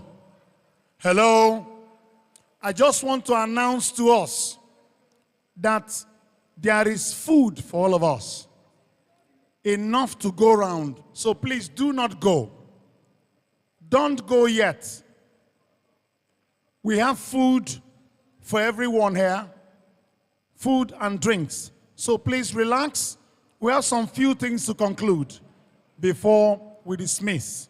So please don't leave. Onyanana. We still have some few things to round off before we disperse. So Biko, Onyobana no Seike, take your seats.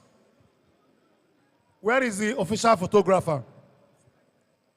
They are looking for you here.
Professor to pay a man to no pay. Antigela.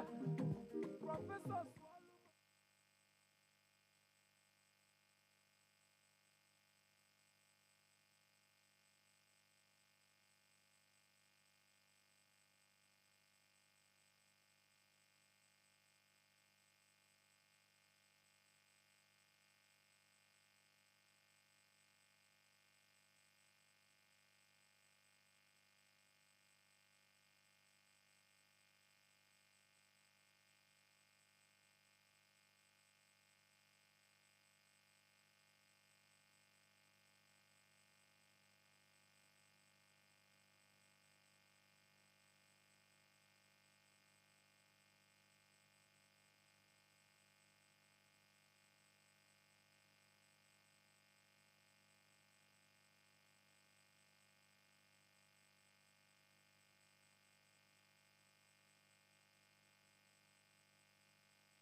All right. Ladies and gentlemen, thank you for your patience. Thank you for your understanding. We are going to now go to the concluding parts of this eventful event. We're going to move now to presentation of the workings of the RSG. The workings of the RSG. First presentation, modalities for effective and sustainable engineering framework. And this will be handled by the Vice President of Coren, Deputy Chairman LRSG. I am talking about no less a man than Engineer Olaolu Ogundu Yile, FNSE, FNIEEE. Please put your hands together as I invite the Vice President Coren to do justice to this presentation.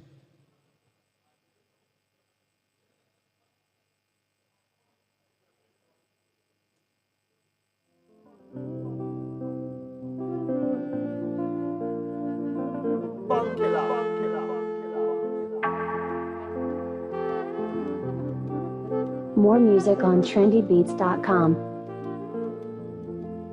Please, a round of applause for the Vice President.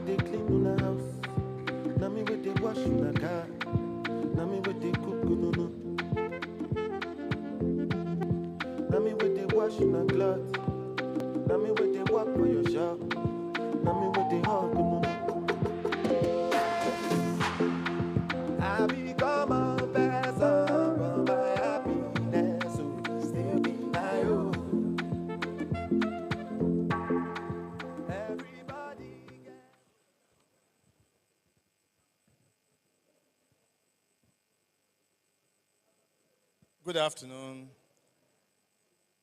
distinguished ladies and gentlemen. The President of Coren, Engineer S.Z. Abubakar, the indefatigable President, a man that actually established the roadmap that gave Coren a teeth to bite. Initially, you will agree with me that when we talk about Coren in the past, all we talk about is building collapse. We are not looking at other issues, and all we do is when there's a building collapse, everybody remember Coren. This gentleman who has served in the university as a don for years, has come and has actually put a teeth and give Coren a direction that we are following. And this actually culminates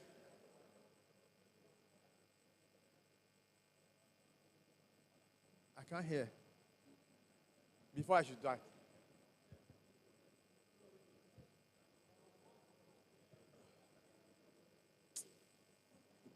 You didn't, where is the MC?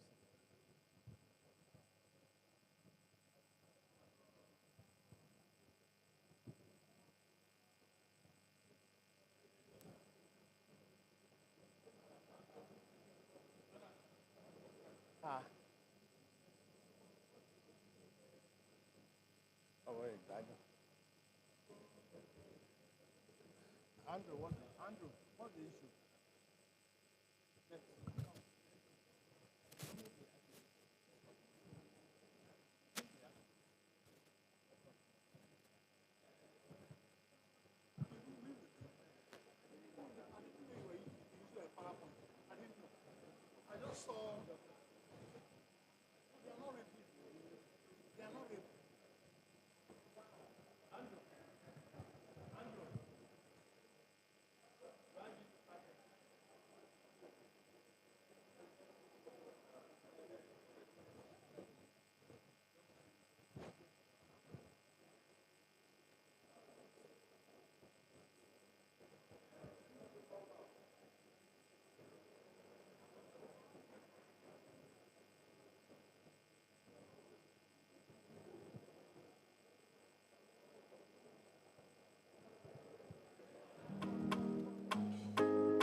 another Tolio for my one. Make I tell you waiting happen for a bullet. Body's big party inside my abule.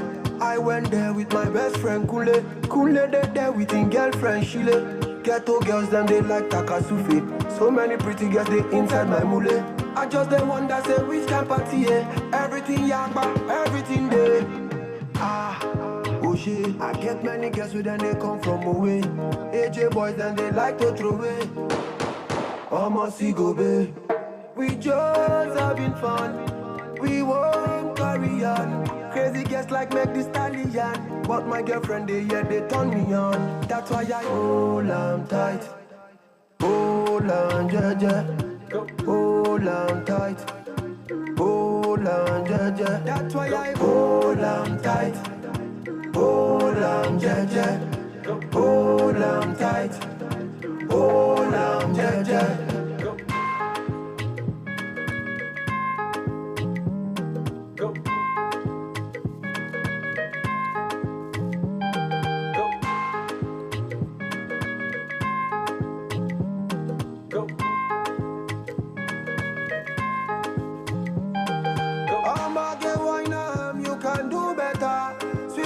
From a Bute Meta all the way to Niger Delta. Now we get plenty ololo.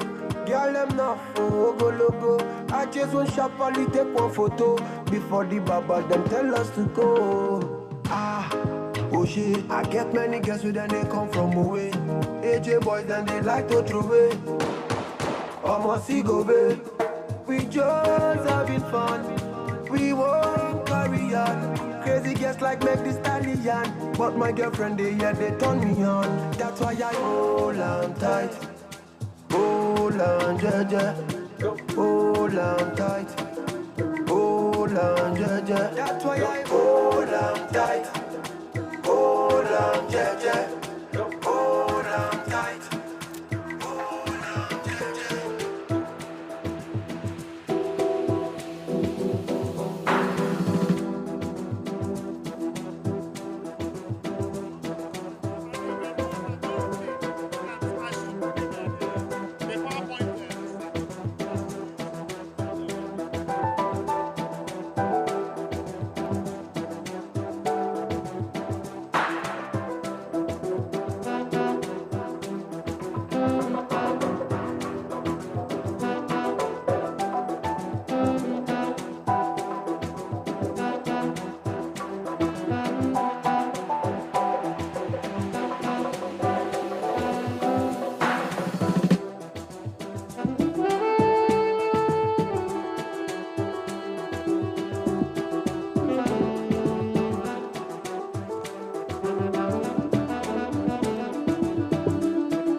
All right. DJ Obed, thank you. International DJ Obed. One of the main crux of the matter is what we are about to do. We want to get it right to make sure that it is done properly, which is this presentation, modalities for effective and sustainable engineering framework, which will be done by the Vice President Coren and then Deputy Chairman LRSG, Engineer Olaolu Ogunloile. Before he comes to do this, let's get everything ready and everything right. I want to ask once again a question. Is there any stammerer in our midst? Hello? You get anybody with a stammer here? Please, I want to beg, if you're a stammerer, don't be offended. But stammering is not too good. If you see a stammerer, pity the person. When the person is talking and you try to help, for where? That thing when he won't talk, he will go complete and they suffer himself. I was working with one day. All of a sudden the guy stopped. He said, brother Shadrach. The other day went to Lele. I knew he was trying to say Lagos. I said Lagos. He said, thank you. Lagos, my brother. Must you complete it? I've helped you. Just forget it. You know, one stammerer had the audacity, had the impetus, had the temerity, had the guts to go to the pastor in the church and said, pastor, who want to join the choir. Pastor said, how can you join the choir with your condition? He said, pastor, why are you backsliding? The pastor now said, okay, Ikechu, go and join the choir. Then on Sunday, the leader of the choir now started singing in the church. All the choir members were standing. Ikechu was at the back. The leader of the choir now started, what shall we do today? Today, Ikechu was like, he was doing utu. Everybody finished singing and went back to their seats. He was the only one doing utu. What is wrong with you? And it was not enough for him. The next day he went to the pastor again and said, this time around, who want to lead the choir? Pastor says, like, you're mad. How you go lead? You were not a successful member. How can you lead? He said, who was Moses? Not a stammerer. Who didn't you who lead the Israelites? They said, okay, go and lead. They thought he was going to do something better. They didn't know the guy was going to even do the worst. He got to that place, he took the microphone with enthusiasm and rushed. Brothers and sisters, praise the Lord. They said hallelujah. Pastor said, you could do quick. And I said, pastor, 1 minute. He was doing upu. The pastor and the wife got angry and left. All the church members left the church. He was the only one remaining. And you know me, I'm always standing where it is happening. The guy looked at me and said, brother Shadrach, thank you for believing in my talent. I said, you're mad. Believe in which talent? You the Chris? And, I didn't go to a very fine primary school. People have primary schools and secondary schools that have good names. Like, Queen's or King's College, DMGS, Crystal School, British Springs School, CKC, CIC. But me, the name of my primary school is horrible. The name of my primary school is Agunweke Primary School. What a name. But the thing is that I did well. I passed well. But the name of my school is something is not worth mentioning. Now, in my primary school, those days we used to have what we call teacher trainers. These days you don't see them. I don't think that thing is still existing. We have them. They come seasonally to come and do some internship, teacher trainers. Now, one teacher trainer came. In my class, we had a very horrible stammerer. His name was Peter. But please, it's Peter from my Agunweke school. Now, the teacher came and was asking us our names. He said, what is your name? I said, Shadrach Nana. What is your name? Emeka Edi. What is your name? Chinedu Nwana. What is your name? My name is PPOP. PPOP. Peter. And then the teacher was too stupid. He was writing PPOP in the paper. He filled his paper with PPOP Peter. So when he came the next day, he was calling us, and once he calls you, you answer. Shadrach and Nana answered present. Emekedi, present. Chineluana, present. PPOP. The guy is packed. Who teacher? My name is not PPOP. Peter. Okay, brother. What is your name? My name is PPOP. Peter. What is the difference between these two things now? Eh? Stammering is not a very nice thing. I am doing this for us to relax because we have a very important aspect of this occasion, which is this paper presentation. After, people must have relaxed, and we'll get ready and we'll do that. And then some few other things we'll do before we leave. Now,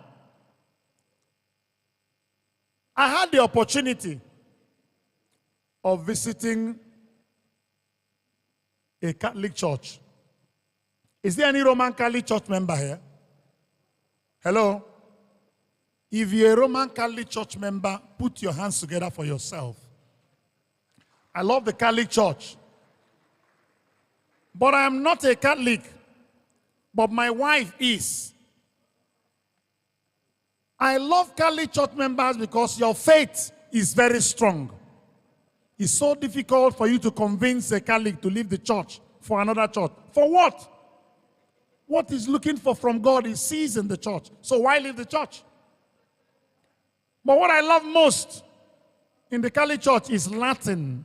That Latin that they used to say the Mass. Very sweet. Savik. In fact, it sounds like God came down. Hi. If I go to Catholic Church and they are not saying the Mass with Latin, I'll go home. And you know, some reverend fathers, and they tell you even a boot. Father Onago, Padre, if I have a joke, una buomono. This is not joke, make una no go cost me. Now, one day they gave one reverend father 3 chickens. He now told somebody that serves him, they called the person Lucas. He said, Lucas, in these 3 chickens, fry one, cook one, and put one in the freezer. But work was too much for Lucas. He forgot what the father said he should do with the chickens. So as father was saying the Mass, he was peeping through the window. What do I tell father? I don't know what he said I should do with this chicken again. He now decided to use English to cook up something that will sound like Latin, so that it will be only him and father that will understand and communicate. He didn't know they will catch him. He was peeping. He was peeping. All of a sudden, he now said, Father, I don't know what you said I should do with that chicken. Father now said, Lucas, it's like you want to lose your job. I said, cook one, or fry one, and then put one in the freezer. All the church members now echoed for him. Amen.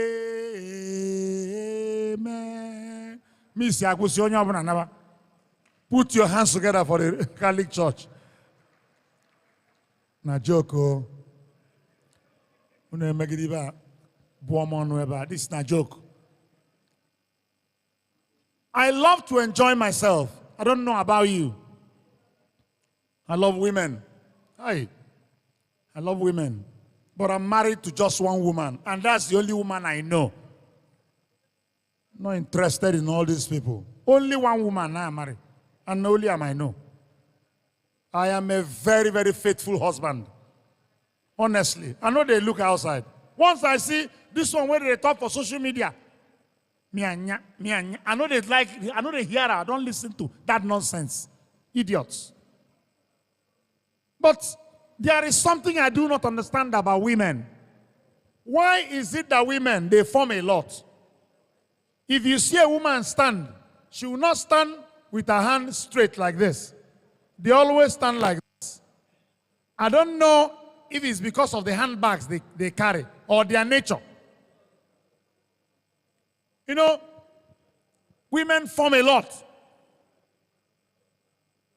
You know, when you lose your language, you've lost your identity. But women claim.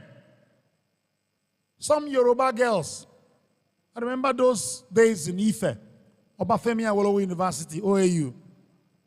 See a Yoruba girl, common cockroach or lizard. She will just jump up and shout, oh my God, hey, Shola Kurombe, lizard on my bite. What is wrong with you? Oh, Shola Kurombe, scorpion on my sting. This girl, they go look for something for your eye. Now, an Igbo girl, you know, there's a town called Oka, and that Oka is the capital of Anambra State. Their language is very thick. Their own Igbo, their own dialect, very strong. When they speak, it will look as if they are fighting. Shibefo. So one particular Oka girl, in their house, they speak Igbo language. Oka, true and true. But once she comes outside, she will tell you she doesn't know how to speak Igbo. But one day, goats were eating cassava that they spread outside in their compound. She was speaking thick Oka language to the goats. Ewu shibefo. Ewu ashingi shikafo. Ewu shibefo. But immediately she saw her classmates coming to see her, she changed. Goaty, go away. I don't know how to goatee. Go away, goatee, goatee. Ebe I can know where chalo the girl ni si adriam. Because never I can never come mad. Am I still speaking like a human being? Even a clap, maybe a clap for me now. Yes. I want to tell you, I've gone for events, I've seen occasions, but this particular one, is a wonderful one. I've been watching how things are done here, the things that have been said here, and the way engineers conduct themselves. Magical, wonderful, and I'm happy to be associated with what is happening here today. So I say kudos to the planning committee led by Engineer Barrister Sir Victor Meju Odogu. Yes, it may interest you to know that Victor Meju didn't start from here. It's been long. He was one time senior special assistant to the former governor of Anambra State, Chief Sir Willie Obiano, on public utilities. I know that for sure. So I want to thank you. One thing I noticed about you, Savik, is that anything you touch turns to gold. You don't do things haphazardly. You do not believe in cutting corners. You do your things well. And I'm happy to be part of what you're doing. Then I came here and I met a president who is like none other. A president that everything he's doing, you will see that you must dot your I's and cross your T's. And then the vice president, the registrar, and every other person. What a wonderful organization. Thank you, sir.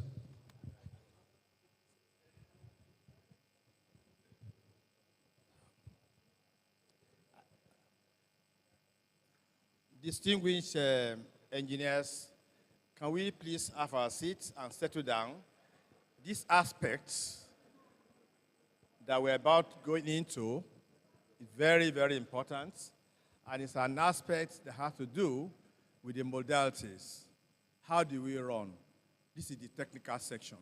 So I will actually appreciate it if those people at the center court there can please have their seats so that we can enjoy this presentation.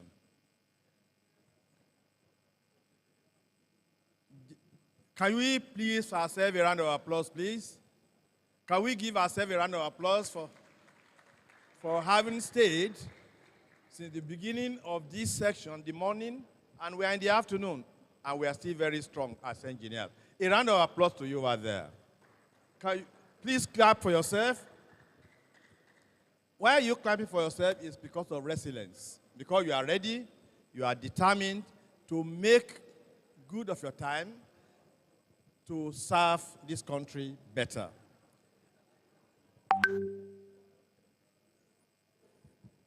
Can we settle down, please? The chairman,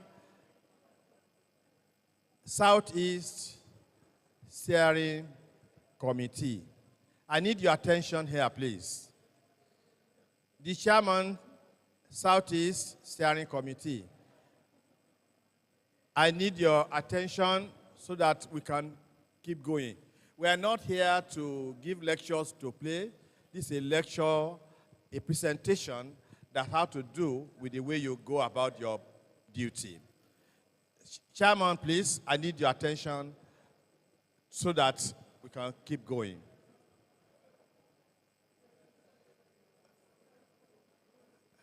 Thank you. Engineer Victor Meju. Engineer Victor Meju. Engineer Victor Meju, the STC chairman of Anambra, I need your attention.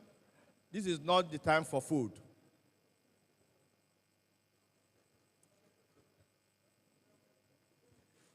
Distinguished engineers, gentlemen over there, I want you to finish what you are doing and come back to this and take your seats.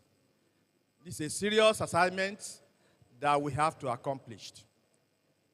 Time, we can always postpone your food section and let us listen to the modalities, the frameworks for effective, sustainable implementation of Coren roadmap.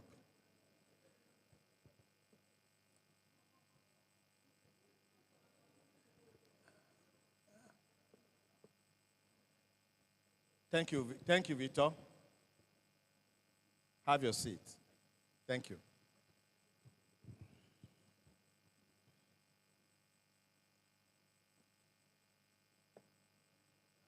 Other people roaming about, can you please take your seat?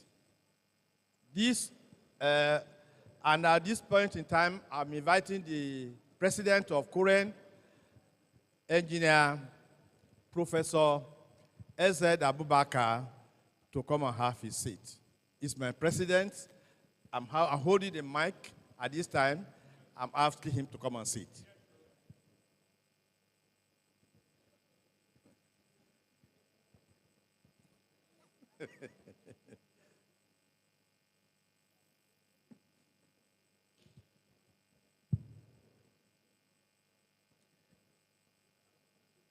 Thank you very much, Mr. President. The registrar, I need you to have your seat. All members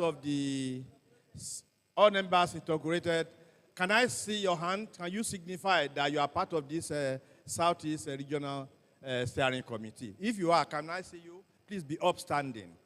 I want to crave your indulgence to be able to have what I want to see, and I want you to be there, that we are not here for jokes.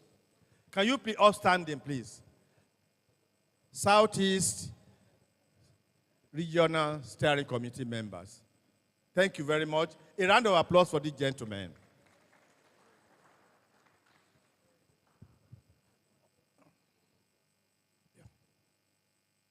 I think we can start now, Mr. President.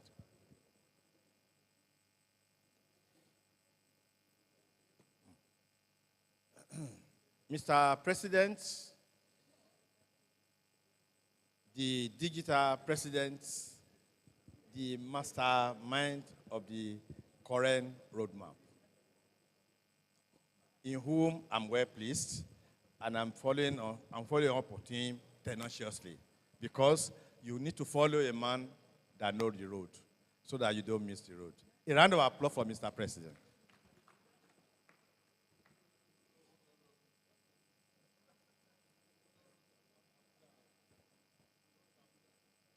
What? The registrar of Coren, Professor Oyeuche, the chairman, SCRSC, Engineer Ndina, that's actually my brother, in whom I'm well pleased, I recognize you. Past Vice President of Coren here present, Professor V.C. Igiri, and Professor Unwoji, I recognize you. Coded Chairman, distinguished members of the SCRSC, fellows of NSC, Nati, Naek, Niset, distinguished guests, members of the press, ladies and gentlemen. Yes, we have spent a lot of time in this venue, but before I actually dealt on this topic, I want all of you to give yourself a round of applause that you are still standing. That shows resilience. That shows you are equal to the task. That shows that we are going to have full implementation of what we stand here for. I give kudos to you all. Well, the topic before me is framework and modalities for effective and sustainable implementation of Coren roadmap.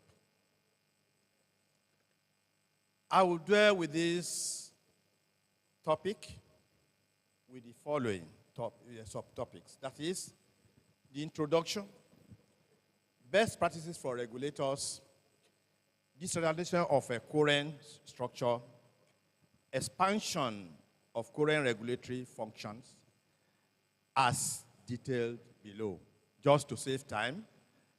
And we also will look at the IGR performance and reward system. Coren's roadmap seeks to relaunch engineering regulation, was welcomed and approved at all levels of the engineering family in Nigeria. The president mentioned that during our assembly. That was in 2023. And all of us, even Mekudo, because before when you talk about Coren initially, we always talk about only the building subsector. But this time around, we are to regulate engineering in all its ramifications.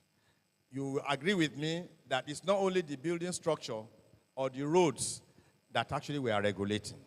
The president mentioned to you earlier on when he was giving his lecture that the education, he talked about the training and the practices of engineering. You will agree with me that in this Enugu, as it were, we have quite a number of engineers here, and if we don't regulate, if we don't check, they say prevention is better than cure. Critical minds spend valuable time and resources to develop modalities to guide implementation of this, our roadmap, in line with the global best practices. Major addition is the regional structure, along with all the authority responsibility that actually we launched today. This involves planning, supervision, M&E, surveillance, intelligence gathering, whistleblowing, enforcement, rewarding, investigation, and sanction.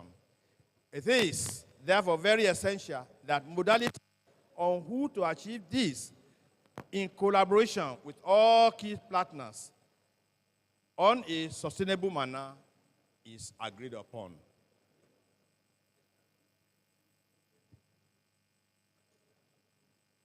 What if actually we didn't stay together? We did not tell you what we are going to do. We did not tell you the modalities in how you carry about this function. We just send you on the field without knowing what to do.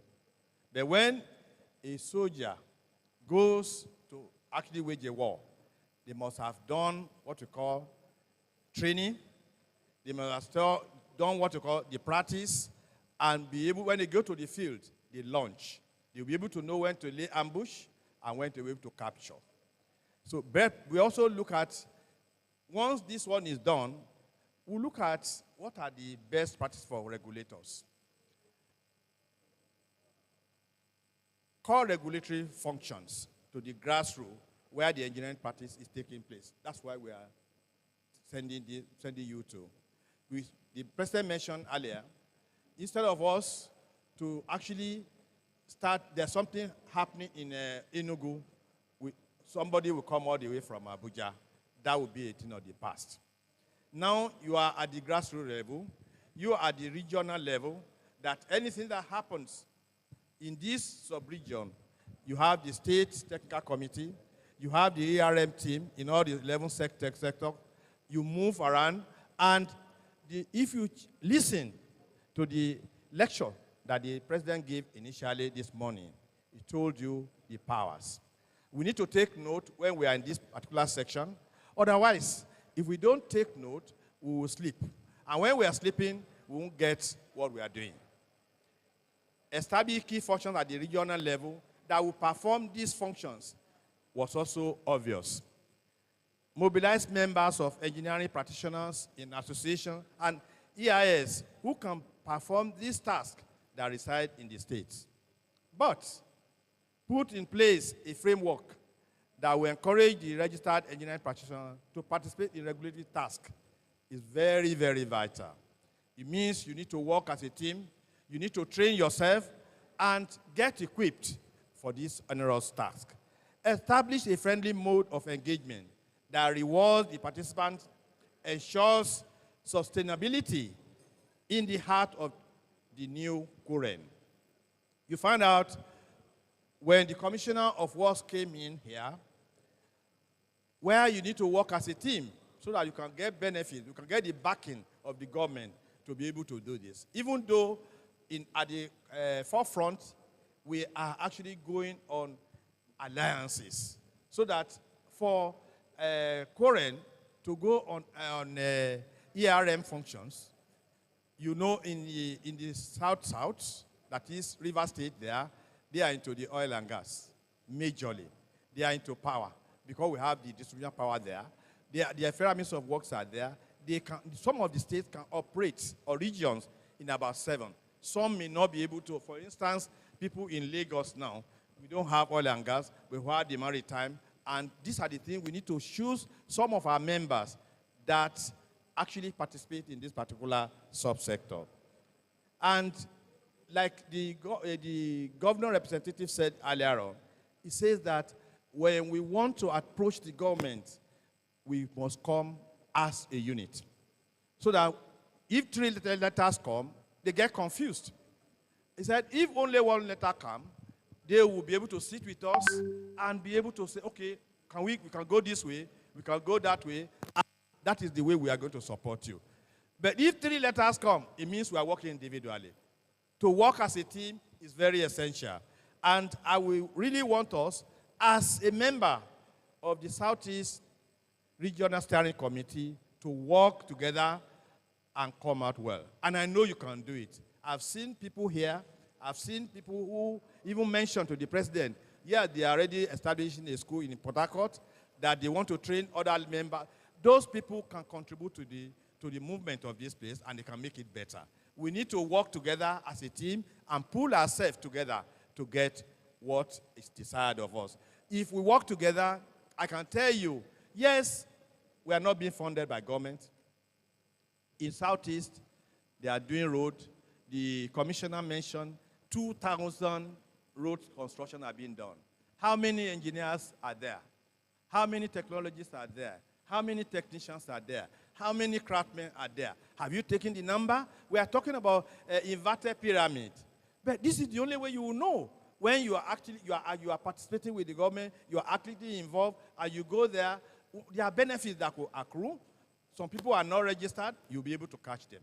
Some people are not paying their dues, you'll be able to know. Some people are not paid, they don't have the annual practicing license. These are the areas that we need to go. We don't sit in our house.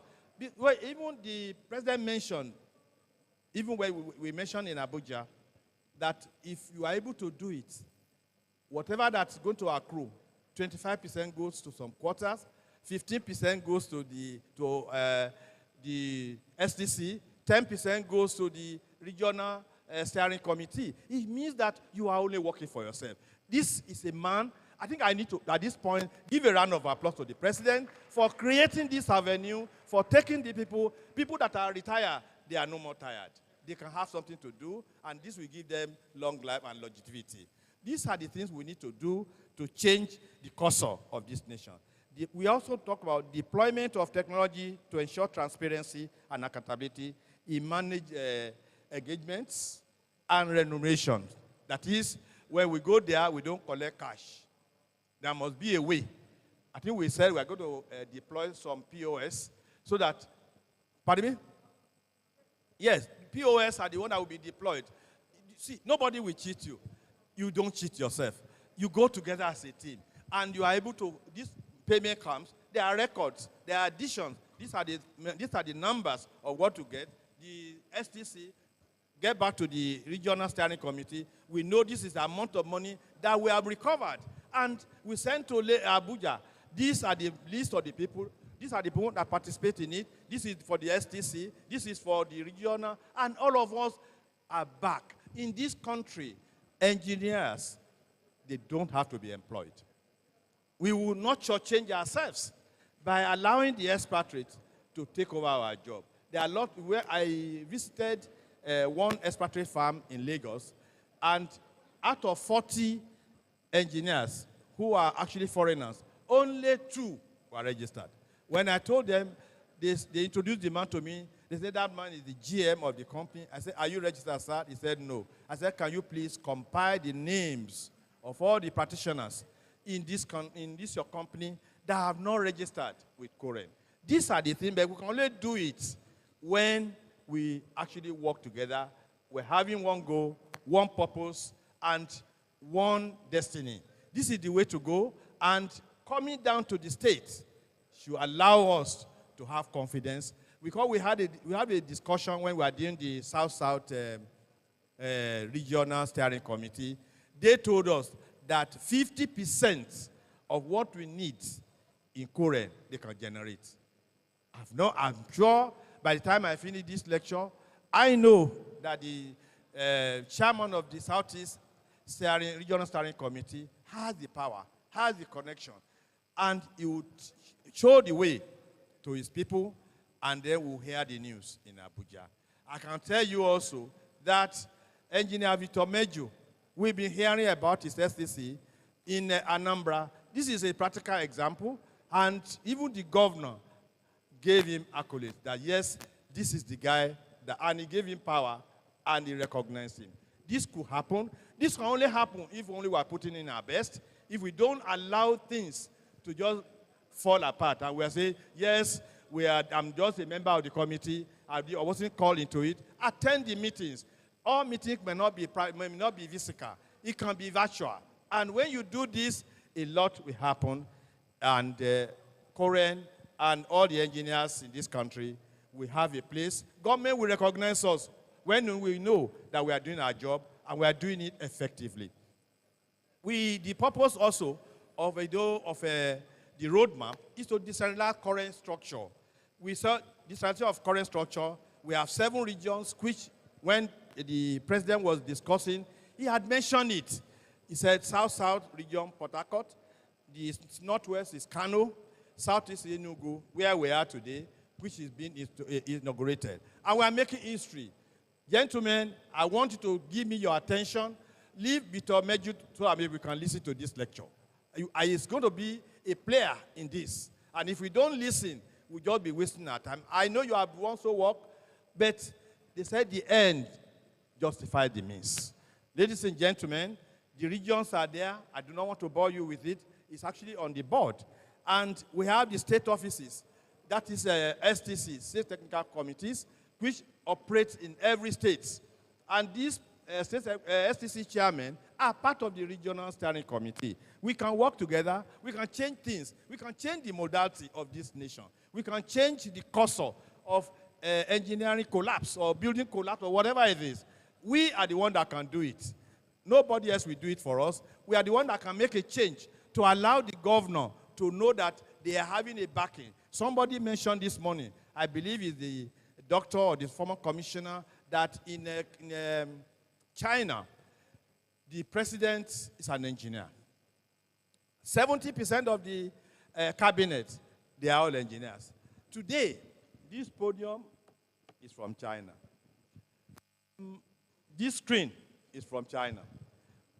All the seats you are sitting, the leather, we have the wood in Nigeria. We have everything here that works for us. What exactly are we doing to help ourselves? We can do things to change the course of it. But again, I even told the commissioner that they need to, when the registrar mentioned to him that he's so impressed about him, why? He said because he has worked in America, he has worked in Germany, he has worked in Paris. He's bringing that experience back home. That is empowerment, development. These are the things we expect to happen, to see in this nation, that engineers can make things happen. Engineers can change the cursor. There's nothing wrong in Nigeria that we should not be able to make plastic that we are sitting on here. If the government creates an enabling environment, things will change. And even on the manufacturing sector, how many industries do you have in Enugu? How many of them are registered with Coren? How many vendors do you have in Enugu? How many of them are registered with Coren? We need to come. We need to work hard and go into all the nooks and corners and ensure that practitioners are doing the work. That not quacks that are taking over our job and will be complaining that there's no work. We have the state office in existence. We need to upgrade the facilities. We ensure, because even though if you generate money, part of it can go. You can buy some things to change the cursor. And I believe that, even for instance now, the registrar challenged the STC. Is he the one of Oka? No, not Oka. Registrar, pay attention to me, please. Thank you very much. You are a leader in this. We must do it together. I don't know the state you mentioned, that the government promised to give us a vehicle, either a bus or something. We need to follow up as a team. Abia State, we have one in Lagos, and that one is about 21 or 24 seaters, brand new. And when we go out in Lagos and you go in that bus, even going to anywhere, people will recognize you that you are a serious organization. We need to work together. Don't let us say, they gave it to us. I don't have the time. We must go as a team. When we go as a team, there will be respect for us, and then we'll be able to achieve and actualize what was promised by the state government. We have a state without offices. The president has mentioned that. And those states, by the grace of God, we will get it. And he said even that there are some, there's Federal Ministry of Works in all the states. Most of them are engineers there. The permanent secretary are engineers. We go there, and they will give us offices. We are going to discuss all this one. We are this year engineering assembly. We need to support ourselves to give truth to engineers so that we can bite and we can show people that we are equal to the task. And we want to also, if you look at that, I mentioned before, Coren is only known for building collapse. No, we have other sectors that we need to go into. There's agroallied, there's aviation and aerospace, there's biomedical, there's construction and build, which we have been doing before, and up to this transportation. Then we have the development of clothes. That one is actually for all the 11 sectors that we need to know what we are doing. How do we go about it? If we don't sit together, because even in Enugu State here, there's agroallied being practiced. I've seen some cans of fruits being canned in Enugu. Some people are there. There are engineers there. There are technologists there. There are technicians there. There are artisans there. Even in this building today, I went to the restroom. I saw some technicians working as electricians. I asked them, gentlemen, how are you? They greeted me. I greeted them. I said, by the way, who are you? He said, I'm an electrician. I said, fine. I said, are you registered with Coren? He said, no. He said, can I register? I said, of course. You can register in your own cadre. We have them, this pyramid. We change. We are having inverted pyramid. This one we change when we bring them in millions. The president said the other time, when he was giving his lecture, he said there are about 7 million engineering practitioners in Nigeria. But what we are having in our register is not up to that. But that means bringing this regional steering committee, the state technical committee, is to actually be able to comb and bring them a mass so that we can practice together and we can develop this nation. And then, if you do it, there will be, of course, he mentioned about the ERM in all the 11 subsectors, leverage on over 30 years, construction in the building industry, they are there. We have the experience here. We have the people. But the only thing we have that is not working for us is that we are not giving ourselves time. We always look for immediate funding, immediate cash. No, the money will come. When you do the work, you get a reward. They said the reward for hard work is more work. When you start getting 15%, 10%, 25%, you won't come and share the money to the headquarters. The headquarters is no more interested. We are talking only about 50%. So it's a big challenge for you to actually key into this roadmap and ensure that we say to the shore. The key regional structure and officers. Regional structure, with defined composition, functions, responsibility, and authority. RSC, I've dealt on it before. The regional officer is our guy from Abuja who resides here and actually acts like the local registrar, who will be communicating to the head office, that is the Abuja headquarters. The state SOS, the state officers are also there, who are also our staff. You know, we said the RSC, and the state regional officer, the state scope of function and authority is in the current standing order, with details in the published current proceeding that we had on the retreat. This standing order, you can imagine, we have this is the roadmap. It is something that is, I don't know really, registrar.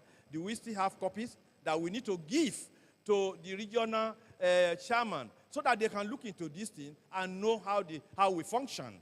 And it is essential that all RSC, RO, and SO obtain the documents and finalize themselves with them for compliance. Regional organogram is here. You can see that we have the RSC, you have the RSO responsible to it, and then we have the RSC, that's the standing committee responsible to the council. And you have all that engineering, intelligence, and surveillance are there, and task force. We have the SO and RO. We have all these, these are just clearly the administrative matters, technical through regulatory issues, financial matters, advocacy, and corporate affairs. The RO and SO were provided with defined functions and responsibility for compliance. RSC are expected to study the current standing order, retreat proceedings, new gazette of engineering regulations, etc., and internalize them to guide each free and successful implementation of current roadmap. The RSC chairman and council member in the RSC are expected to liaise directly with this council through the memos to provide feedback and requests for urgent intervention. Institutional arrangement for RSC. Generally, oversee the operations. My chairman of Enugu State Steering Committee. My chairman, sir, these are the functions of what you are going to do for us. Oversee the operation of the key organs, carrying out regulatory functions of Coren and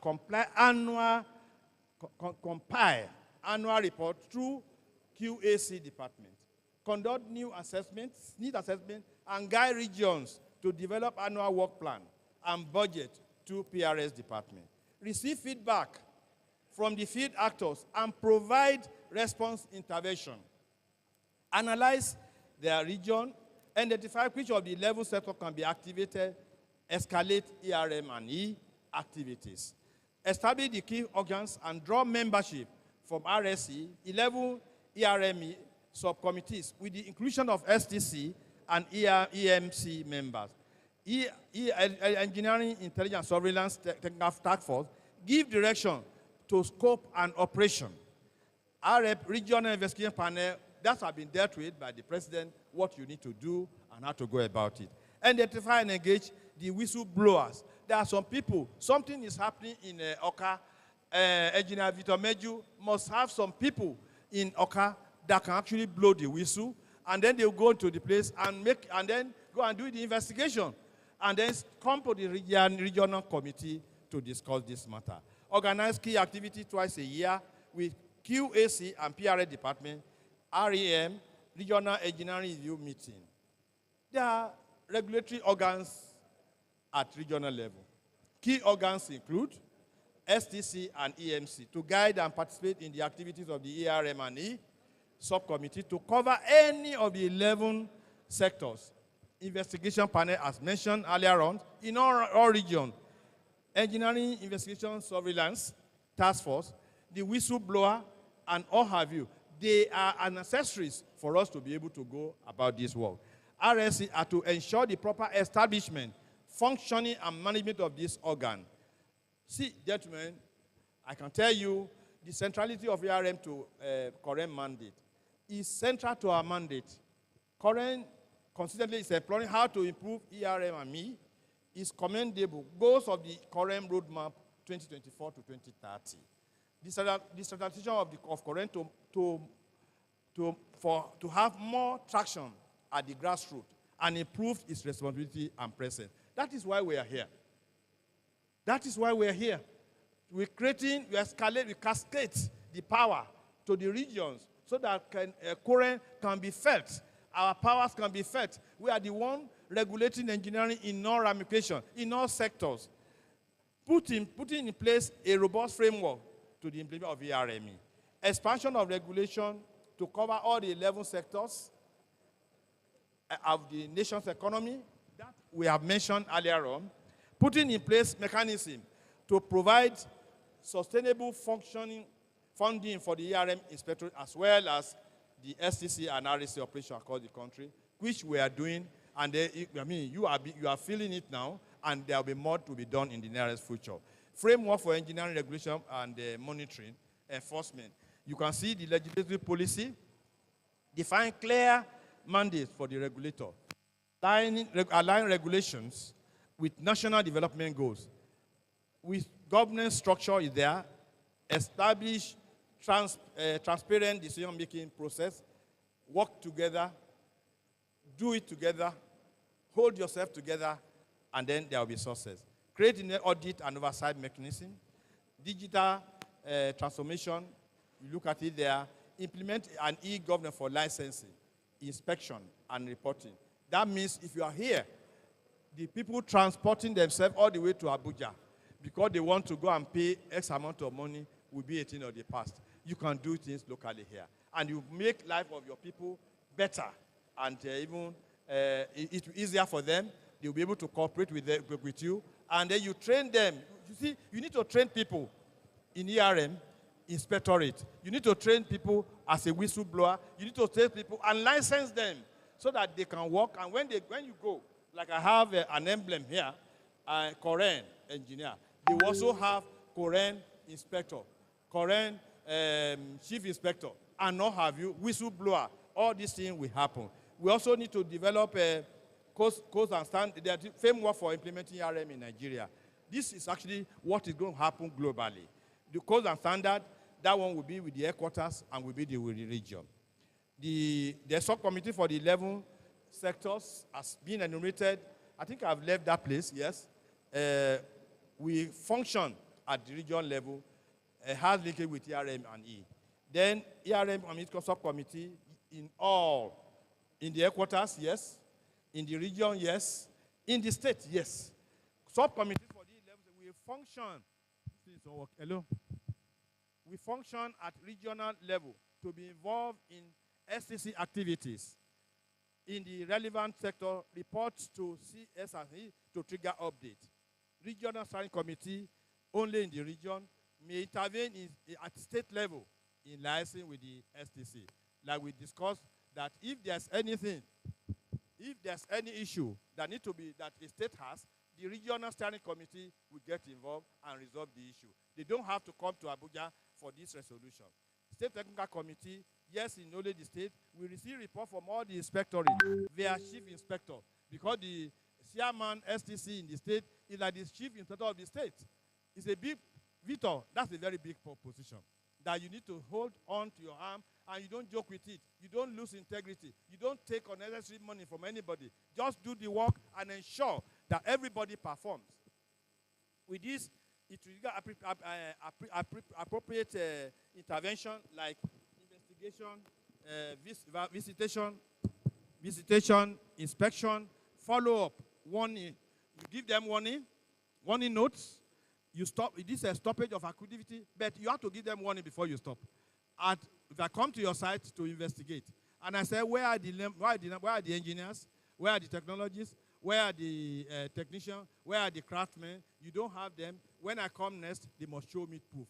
And then if I don't see them, then I'll say, yes, you are working with the quacks. So we can stop the job. We can stop the job before it's too late. But there must be process of stopping a job, whereby we don't run into problems. Then the framework for implementation still continue. The ARM inspectorate for the appropriate sectors. In the headquarters, we leave it. We'll talk about the region and the state. We perform all the activities in their sectors and share data or information with other levels to trigger appropriate intervention, like investigation, visitation, inspection, follow-up, warning notes, and stoppage of activities. All these I've mentioned to you.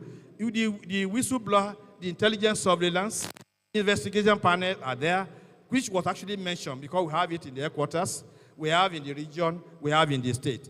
There must be investigation before you start to penalize. And you must be sure of what it is before you apply penalty. Initiated by SSC refers to the way it should go. STC will initiate, RSC, that is the State Regional Standing Committee, which can conclude a case based on scope, complexity, or culpability. Otherwise, the case is scheduled to registrar and council ERME committee. Disciplinary tribunal, we have it only, as guest mentioned earlier on, in the headquarters. Receive established cases of culpability from regional investigation panel for treatment and finalization in line with the Coren Central Discipline Committee. ERM committee, we talk about it, if you look at it there, that Central ERM committee is a council standing committee with membership and representation from EPA, Engineering Practitioners Association, EIS, and other regulatory organizations like NEC, NCC, NIMASA, NCDMB, NCAA, INCAM, and NAFDAC. Look, if you see that if this job is carried out effectively, do you ever see fake drugs in this country again? Do you have chemists any longer? It's pharmacy. Because there is not mandatory that any shop of pharmaceutical something that want to operate must have a licensed pharmacy that will be backing them up. We can do this, and this can happen. And if you don't perform effectively, it is now our own problem. We have the ball in our court. We need to go about it and ensure things are done well.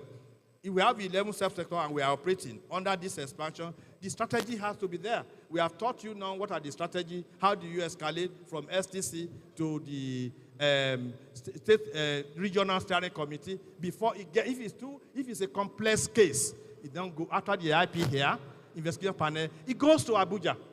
That is where we do the tribunal. We need to look at this and pay attention to these details. We need to even internalize it within ourselves.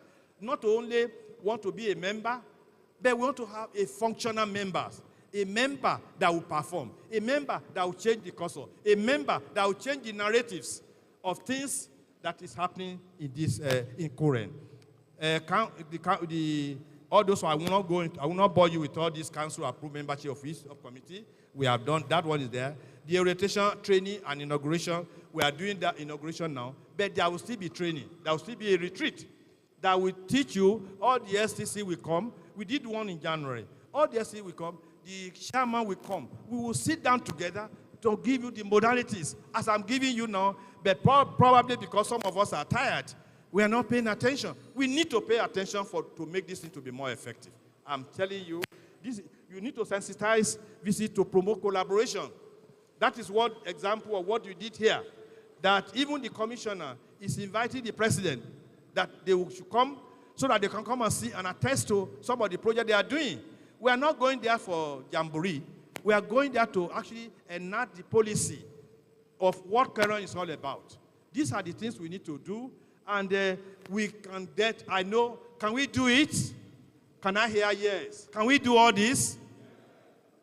Honestly, we need to pay attention, because otherwise we cannot come here, stay here from morning, and we have even arrived from yesterday. So it's not a time wasted venture. We are here for real business. And the business is now. We start from here.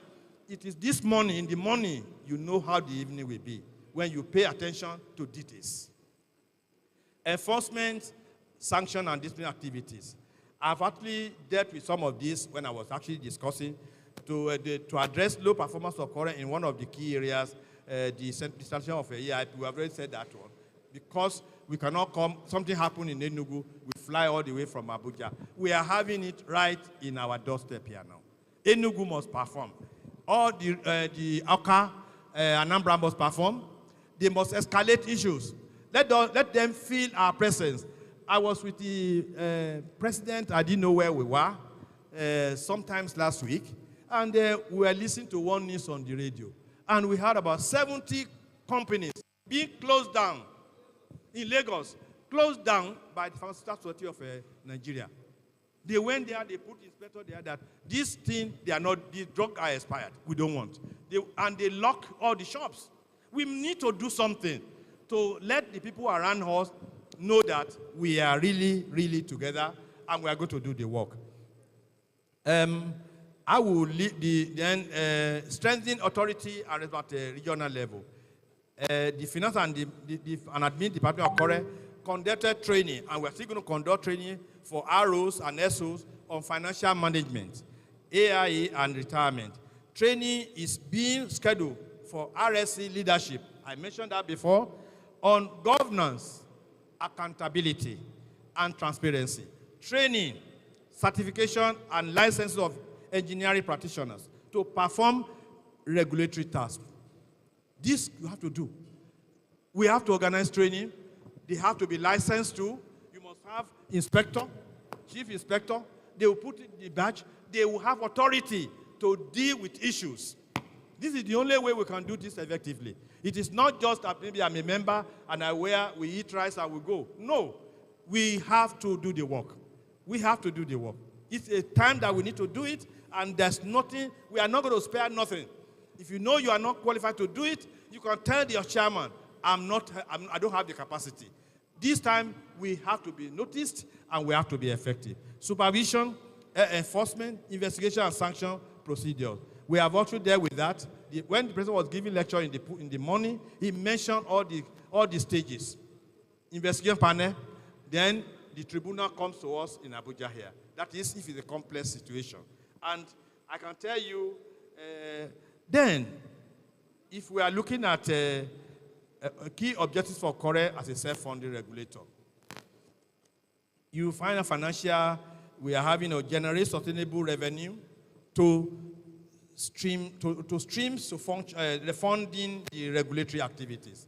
I mentioned here, if the chairman, I tell you, the money is here. We have, how many states do you have here? We have Enugu. 5 good states, you can generate fund. You can generate fund. It's not, we're not joking about this. You can get, you start now. In Lagos, we have given an example, and we are waiting for the central retreat, so that all this implementation, we will be empowered. There are thousands of companies. I was shocked because when the Lagos Regional Steering Committee said the ITB invited us, the president could not come. He said I should go, though I invited him to join virtually. That a company has 40 expatriates, only 2, 1, 2, only 2 are registered with Coren. Don't you know how, we will ask them, how many years have you been in Nigeria? It's a practical thing. This modality is a practical lesson, practical presentation. You have been in Nigeria for 20 years. You are supposed to register from year 1. Okay, this is the fund for 1, 2, 3, up to 16. If he doesn't pay, he goes. He leaves the country. We are empowered by the act of government. So there's no way you will tell me that you see an expert taking a job here, they don't have the practicing license. Some people, they even have their Coren certificate. They don't do practicing license. We're losing money. This is why this thing is being inaugurated at the local level. You have to do it. You have to give us that fund. We need it, and it's legitimate. And when we say you get it, you still have your own percentage. I know we have the capacity. We develop institutional and human resource capacity for effective monitoring. You need to train your people. Thank God for you, my chairman. You are a man of a vast experience. I know, I can say it because I was talking to the president this morning. I said I can see the chairman, it's a red card chief, and they said the taste of the pudding is in the eating. He's going to perform. A round of applause for the chairman for future performance. We have dealt with the performance and reward. The council has actually approved all this. Provisions to take off grant for regions, we will do that. Introducing a performance-based allocation with set target, we have discussed it. The ROs, the SOs, introduce performance-based allocation with target for EP, carrying out regulatory tasks. We discussed this one earlier on. Signing MOU with Engineering Practitioners Association or Engineering Investigation personnel to perform regular assignment and agree on compensation. I've done this, or I've discussed it between earlier on. Deploy technology to ensure prompt payment to engineering personnel, engineering practitioners and association, EIS, and EPs. This I've actually discussed before. Funding and sustainability. Promoting autonomous and current financial independence. Develop a levy, development levy. I can announce to you the president and we, the soldiers, that follow him anywhere we go. We are succeeding in the development levy. Governments are doing projects, and we are entering into consultancy with some companies, and from the Accountant General of the Federation, from the Attorney General of the Federation, we are making progress. A round of applause for Mr. President, please.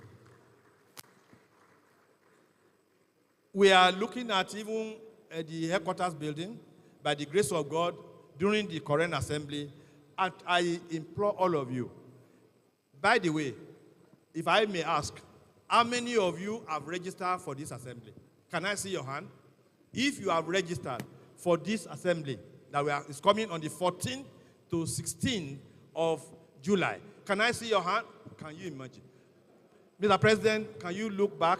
Chairman, please look back and see how many, the fund you are going to collect for us. We are going to do it.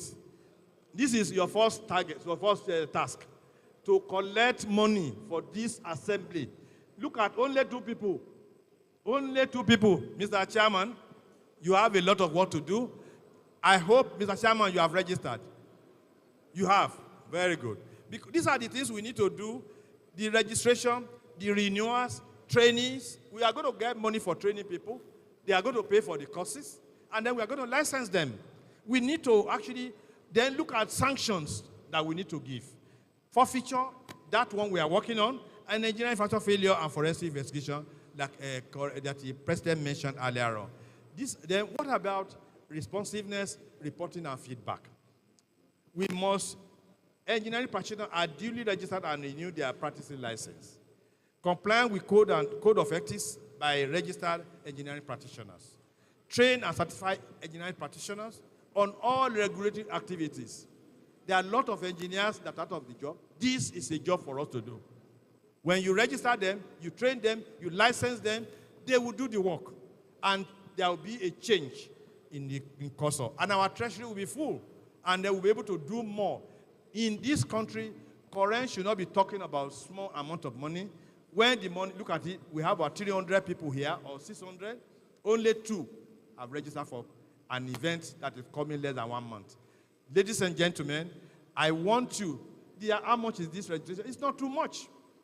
Let's look at it to get this thing done, and let the regional steering committee move into action to ensure, because people cannot come from Abuja. We are here. And President said part of the power in Abuja is here. So we want this money to come for this assembly. Develop robust protocols, rapid response, reporting, and speedy feedback to affected targets for all regulatory tasks. STCs and EMCs, STC were, about 22 of them were inaugurated at state level. ERM and NISOP committee, 11 in now. Investigation panels at regions level, EIS task force, and the intelligence and surveillance whistleblowers. We need to encourage all of us. We need to, the chairman and his team, they have a lot to do to create that power that actually have been domiciled to you, so that we can feel it in Abuja. We can say, okay, yes, Southeast is a performer. We will do it. If there are questions to be asked, if there are modalities that you don't understand, we need to ask ourselves questions so that we can support the Coren as an organization. Opportunities and challenges for Coren. I think this one has been dealt with earlier on, but, well, the president has told you that we are not being funded. That is why I mentioned that whatever little that we need to do, we have to do it in our closet to create an enabling environment for us. The staff issue, we will deal with it. The remobilization of registered EPs to participate in STC, that one will be dealt with by the regional level. Training and certification, that one will also be part of what we will be doing in future. Establishing a mechanism for carrying out RAs on a sustainable basis. Then establish enduring synergy. This we have been doing. I followed the president, myself, the registrar, all of us, we went to MBTC to collaboration, and this successfully was done. NUC was done. ICPC, I'm sure that one is be about 98%.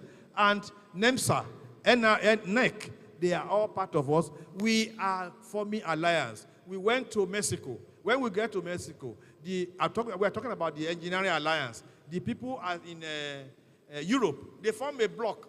They come and register with IEA. He mentioned about West Africa here. He mentioned about Africa Accord. We need to come together as a front to be able to do things differently. So the opportunity is there for us, because it's like somebody who have heaps of yams, and he tenders it, watered it, the yam is growing, but he's lazy to go and harvest. That is where we are now. The yam heaps are there, but for somebody to go there and do the needful to harvest, we are being lazy. We can get it done. I never knew that we can have this type of crowd here. And I never knew that only, I don't know, Mr. President, 2 out of this number, I don't know what percentage I will add, that have not registered. We have to do the needful. Charity begins at home. If we are carrying our license with you and you are working with it, there must be, all over the world. He mentioned here, even myself, I've experienced it. Before I get registered in Canada, I have a fort in my house. And there's a law being enacted by Ontario government. I cannot on the light. I know it's just to go and on the circuit breaker. But because I'm not licensed, they are whistle.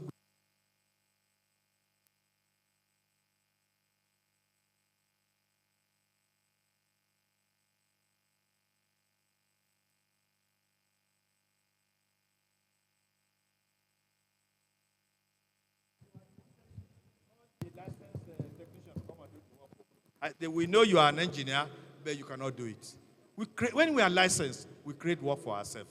Ladies and gentlemen, the work is here. Opportunities are here. We need to tap it. We need to work on it. We need to help ourselves so that we can actually change the cursor. It is my hope that the subsequent presentation will provide more details and guidance on how Coren intends to ensure the new arrangement. However, we talk about MCDP, we talk about how we are going to empower the associations. We all belong to one association or the other here. There is NSC here, there is NATI here, there is NAEC here, there is also the NICET. Look, gentlemen, the ball is in our court. How are you going to throw it? It is my prayer that the new structure will explore how to put in place measures that improve the processes, outlines, promote and guard the implementation by all participants. We have spoken here. It is left for us to ensure that we implement, and Coren will be better than what you used to be. It is my hope that by next week, we want to have a call from the chairman of the Steering Region Committee, from all the STCs that in their state assembly, and this will actually add value to what we are doing. I thank you for listening. God bless you.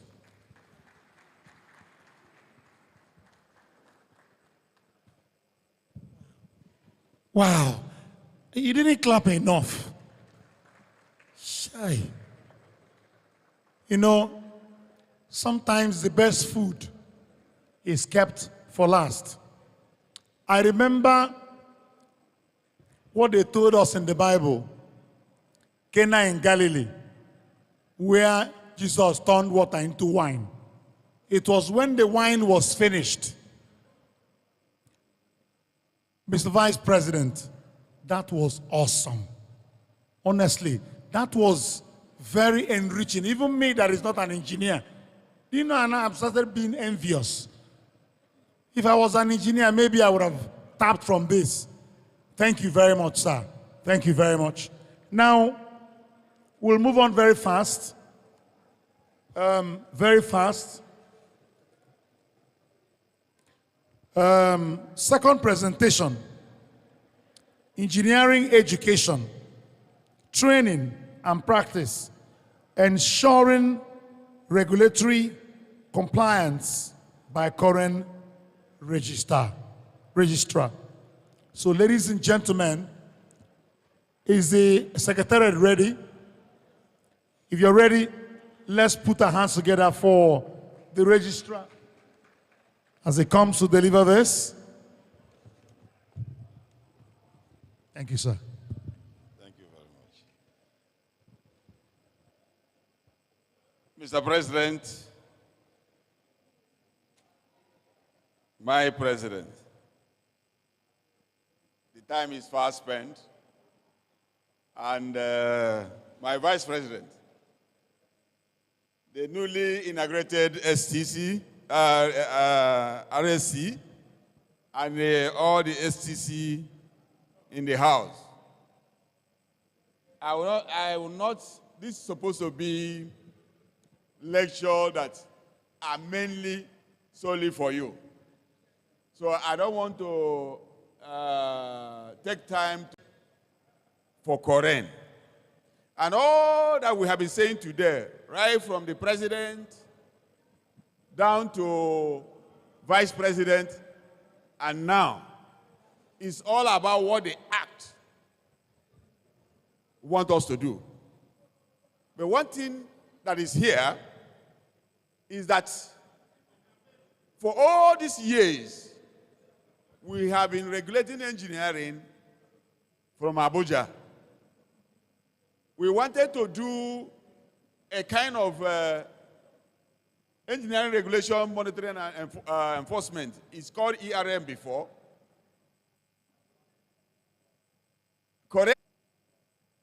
Coren donated it to NSC to do for Coren. But the NSC was not empowered.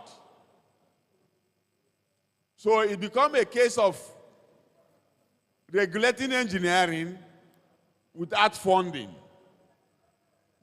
Regulating engineering without funding.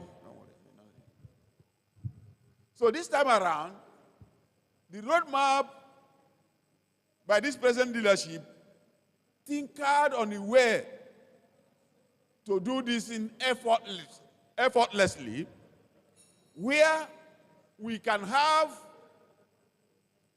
engineers protecting engineering.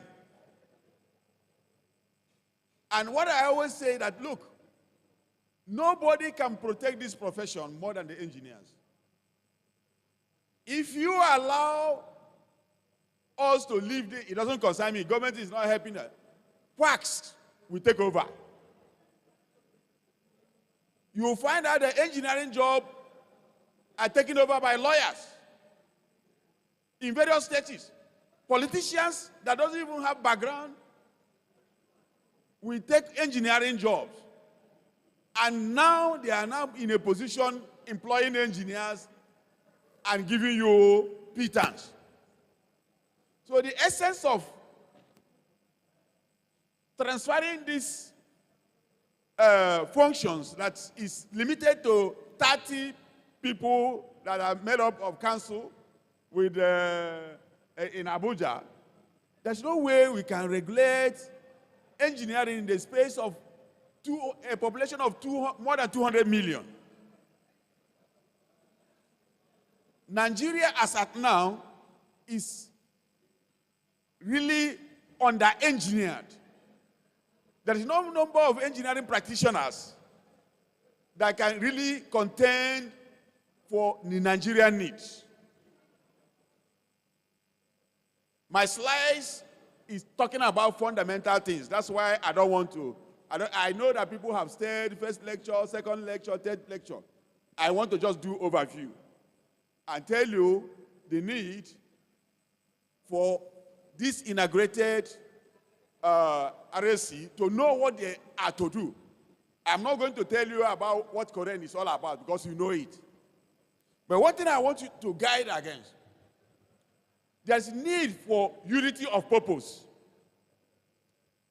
Unity of purpose. What do I mean? We have RSC, we have STC, we have ERM. If we don't understand ourselves, we will go to the field and be fighting. And that is what some of the organogram that have been displayed in the first and second is trying to open up. The Coren power from Abuja have been, like if I should use the word of president, donated. For you to do oversight, take the oversight function and begin to do this work in such a way that you don't need to wait for registrar to write a letter or anything, register. When I have another semi-registrar in the zone, let him be the one that will say, oh, this one is more than us. Let's take it to the national. This integrated RSC should tend to work with STC team and ERM team. As a registrar, I have received from a number of states where the ERM and STC are working at cross purposes. That is not the intention. That's not the intention. Please, another thing also I want to talk about. The law setting up Coren have made us to be very careful. There is a thing we always talk. There are people who want to pass or get whatever, but once it is established act, whatever you are doing, please take note.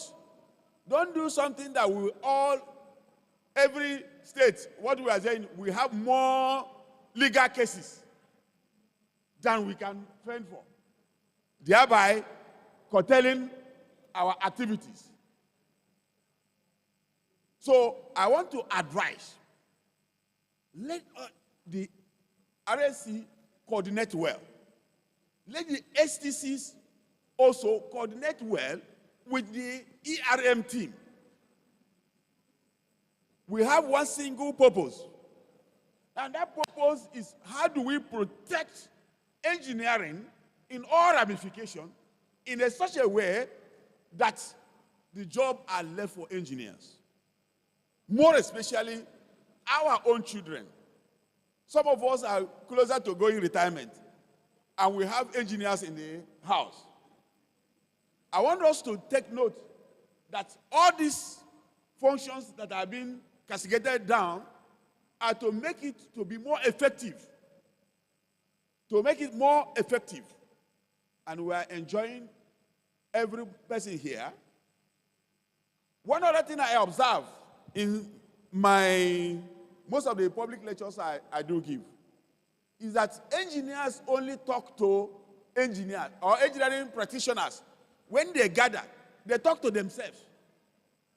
But we have found out through ERM that most of the infractions are done by non-engineers, developers that doesn't have engineering background. So whenever you organize your activities, be it NSC, be it NATE, be it NICET, please do invite non-engineering personnel. Invite architects, other people that are in the built environment, other people that are in agro-allied. So we invite them for them to listen. Invite even those who didn't go to school, but they have money. Because most of the things that are happening now, politicians who doesn't have that background, but they have money. So we want a situation where you get them, wherever they are, to come and listen to you. When you are talking to somebody who has been a contractor before you are born, but he's not an engineer, there are some of the things he has been doing that he doesn't know the implication. When I had a job in River State, Port Harcourt to be precise, there was a time a 5-story building collapsed.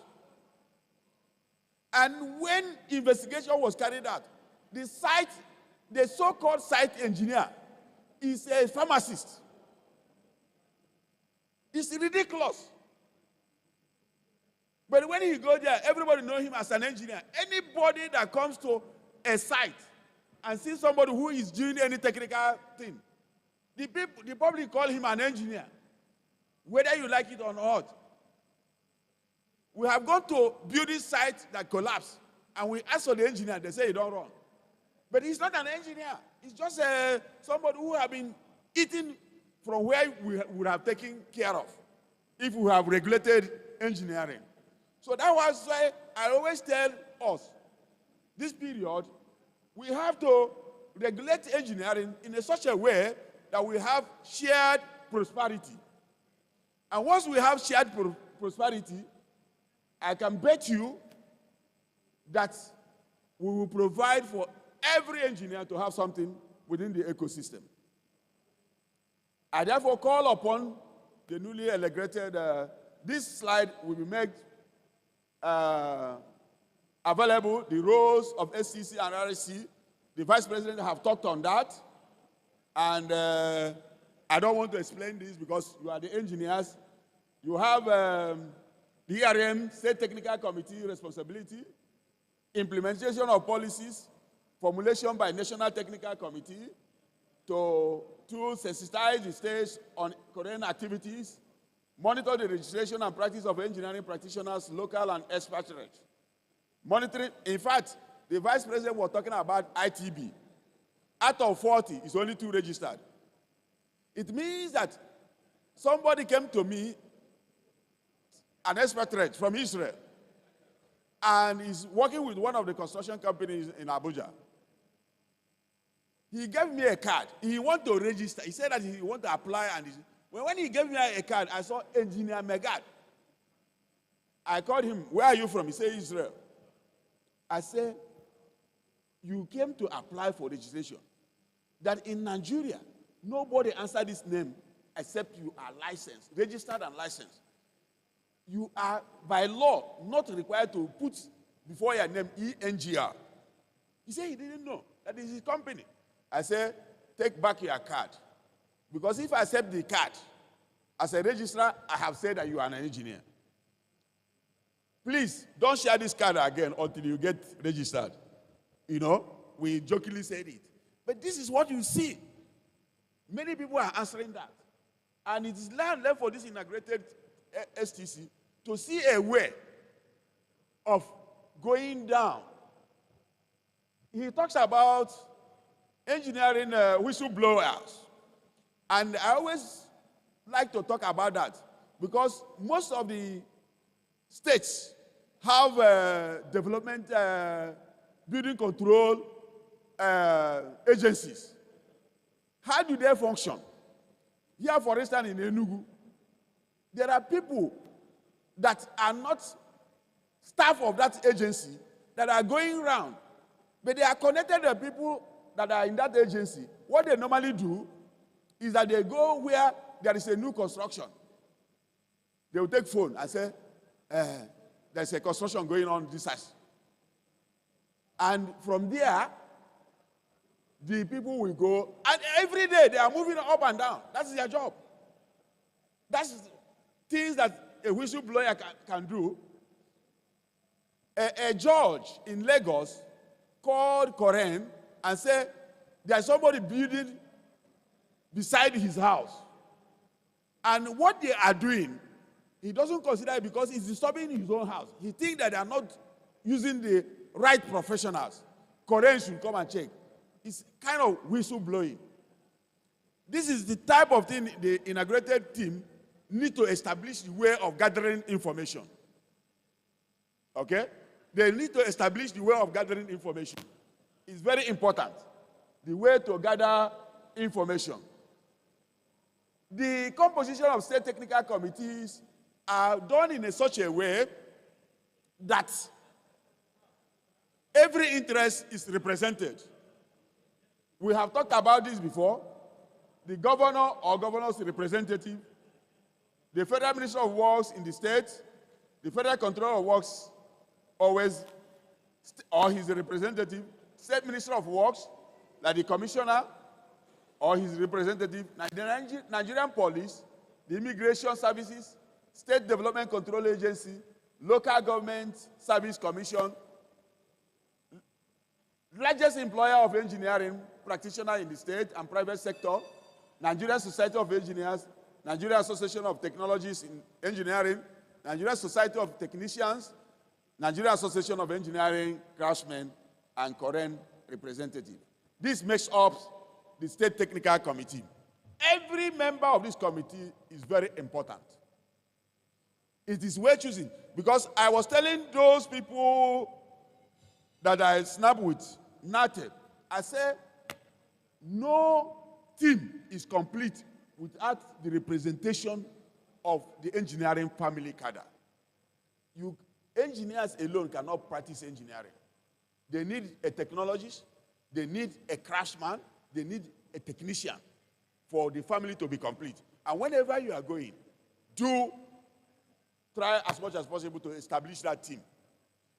Also, those of us who are in policy making or with government, please, whenever there is a provision for you to give opportunities to those who attend training or conferences like the assembly, don't just make a list of all, their list will be all engineers.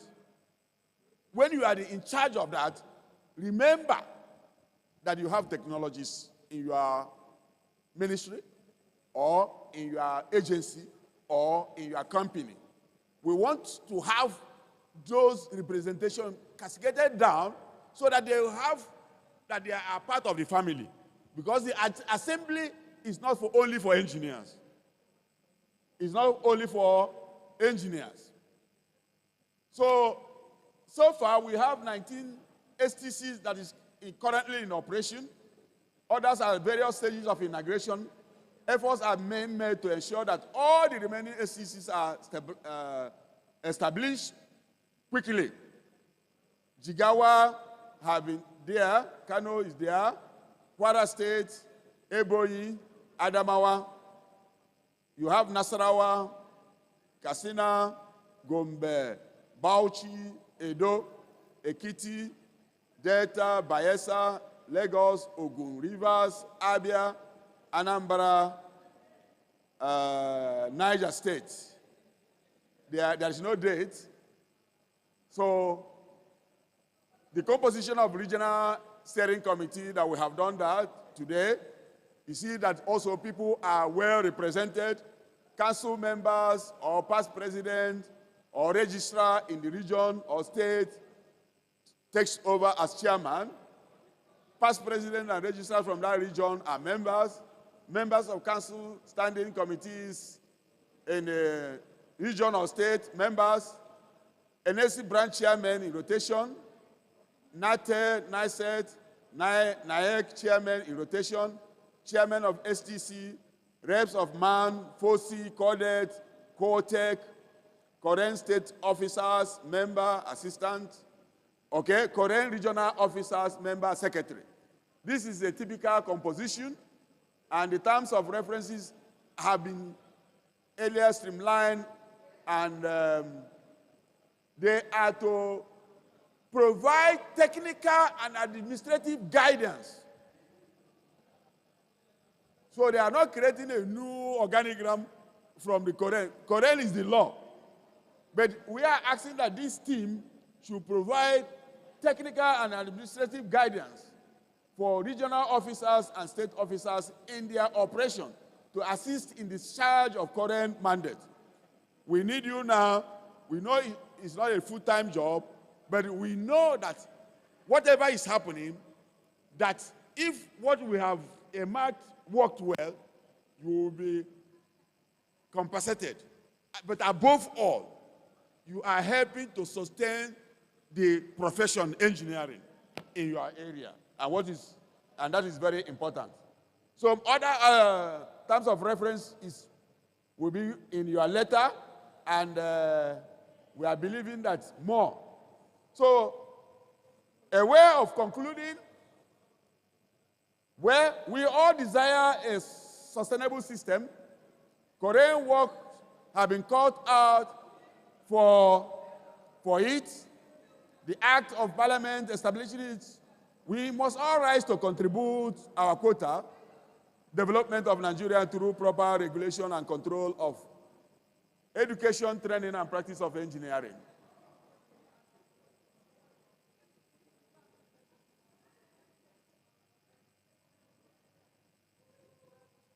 Korean operations and activities are required to be cascaded to all the 6 political zones. Are you taking me back? Thank you very much for listening. And any thing like question, anything like thing that you don't get right, or any teething problem, I always say that my phone is open 24 hours. Just call. Anything that is happening, we will get back to you. Thank you for listening once more. Hey, to be honest with you, the Coren, I don't know whether it was intentional to choose the leadership the way you did. You listened to the president. You wouldn't differentiate between the president and the vice president. Now, the registrar, what a collection of intellectuals. What a collection of men of timber and caliber. Men who understand what it means to be an engineer. Registrar, please, thank you. God bless you, sir. Now, reactions. We'll move to reactions. And these reactions, the first is reactions from participants to be moderated by the current president, Southeast government officials, tertiary institutions.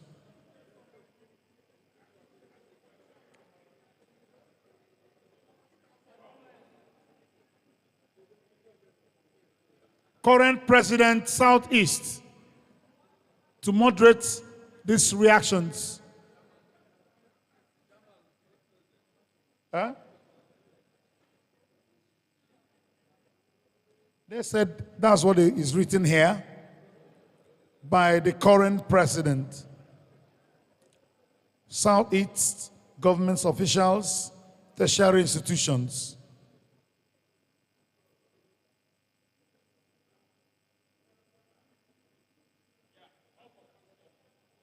Okay. Does anybody have any question or reactions? Beckon on me and I'll come. I'll come to you. Okay? Come forward, sir. Come forward. Hello. If you raised your hand, please come and take the microphone. Reactions, questions. If none,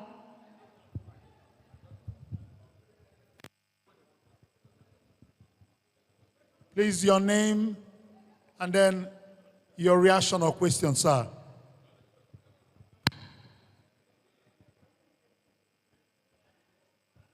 Good evening, all. My name is, I'm Technologist Peter Ekenachi. I belong to Nate Block. I want to stand on the existing protocols. I must say that I'm very much benefited from today's program, myself and my block. In fact, from the beginning, we are not less than 20, if not more than 20, since morning. Now, I want to say that apart from benefiting, we are going to implement what we have here. For instance, for the fact that in the Southeast Zone block of NATE, which I'm the Vice President by the grace of God, National Vice President, we are going to implement what we have here. Then to enable us to implement that, I'm pleading that the papers here be made available as soon as possible, because the foundation has been laid all these years, and it's very practicable now. All these years, maybe we don't have the necessary things, but now the foundation has been made, and then for us to implement it, I'm assuring us that the NATE block in the Southeast Zone is going to implement, but we need the tools, details, so that we should be able to, at any point in time, we're able to defend what we have. So with that, I'm promising that in the next few months, by this time next year, in my own block, we must have gone far in implementing all these policies that will help our country to move to the next level. So I'm promising that we are going to do that with necessary facilities and documents that we need to support ourselves. Thank you.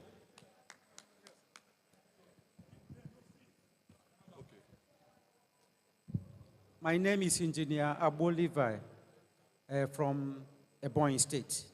I really want to appreciate all the lectures that has taken place here, but I've always had an issue with our engineering bodies, like NATE, like NSC, like Coren. I remember I had an issue that I needed to reach out to Coren, NSC, and NATE. And you will call the number on the website, and it will not go. So I think we need to correct that impression. And I think it's also with every other association in Nigeria, like some banks, like for some other associations, the contact lines in their website do not go, and I don't understand why. So we need to really correct that bad impression about our association, that you will call, this is Coren, that you have a problem, you want to report, you will call the line, it is not available, it is not reachable, it does not exist, and it's hell. Thank you. Any other? Let's take the reactions and then answer it together. You understand?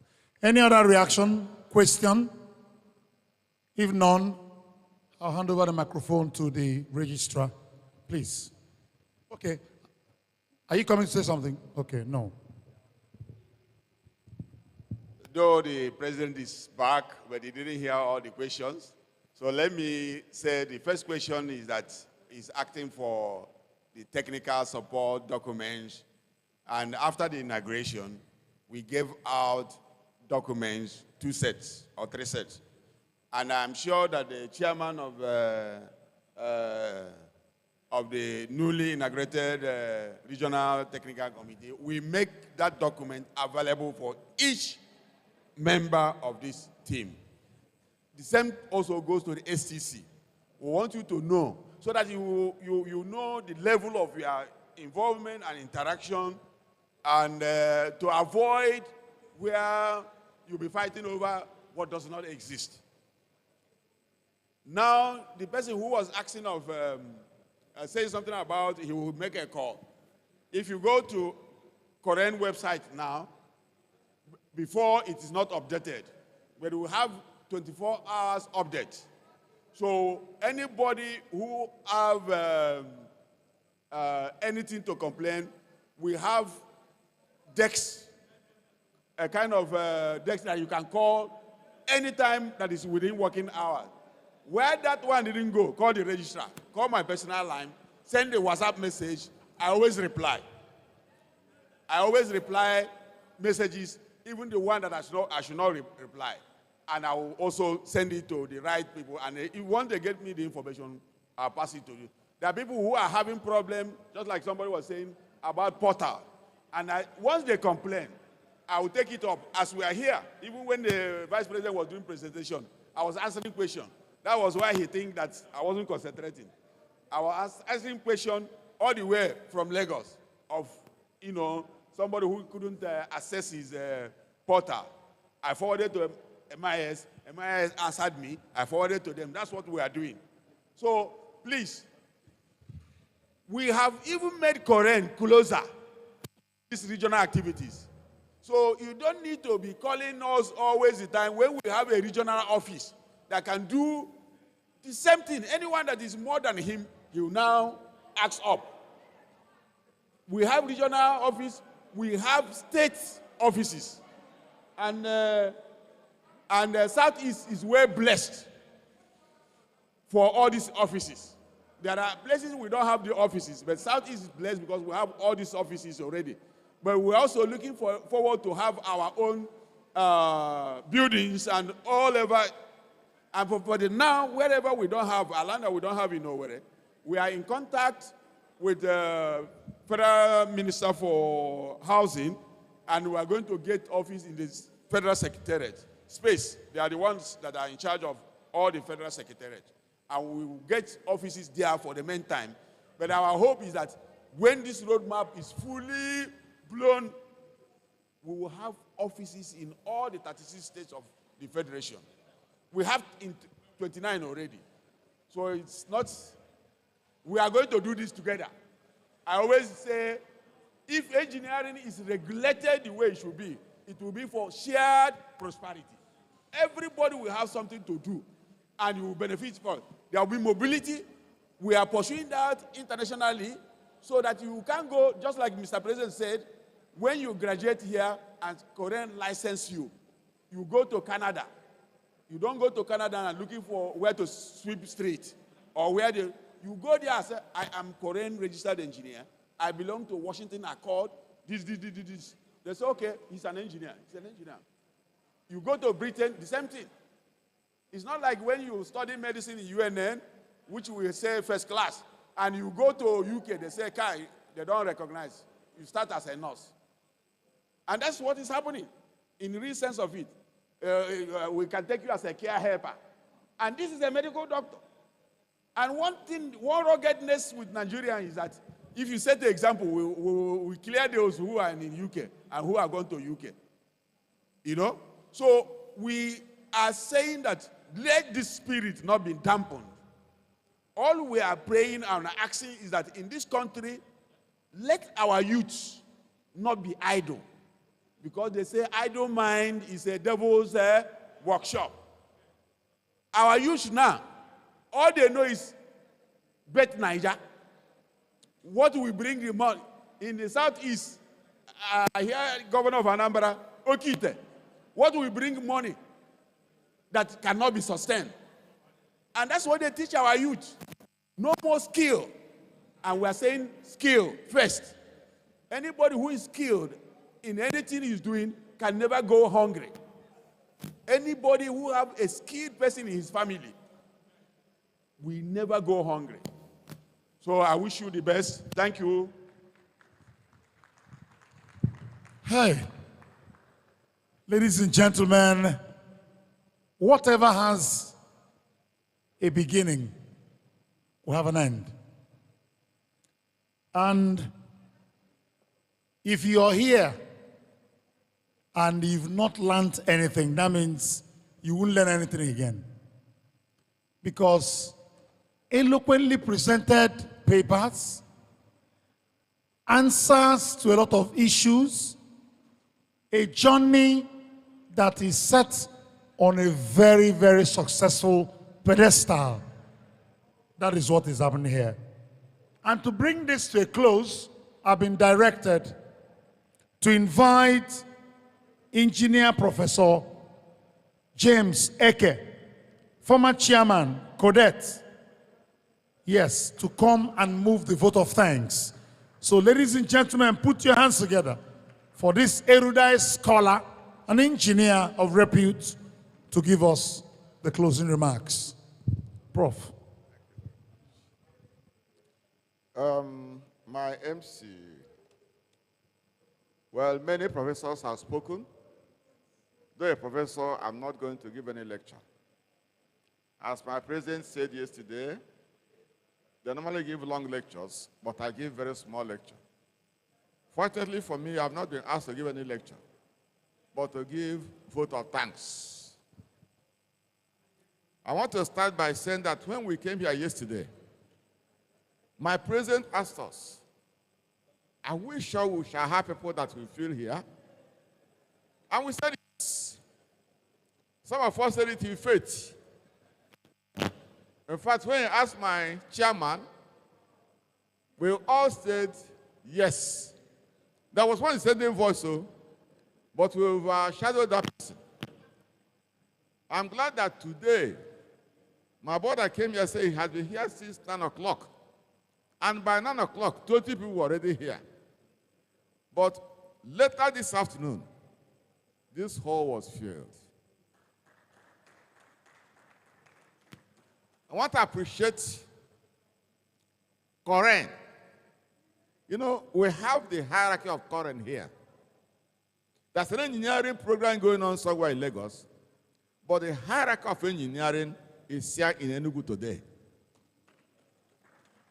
Because when you have the president, the vice president, an RM officer, what again are you looking for? So I want to appreciate Coren for believing in us. Because one thing to make plans and projections and planning to do something, and people to believe in you. So I want to appreciate sir and your team for believing in us. And I hope you have been satisfied, even for a small measure. For different people who came, many have gone.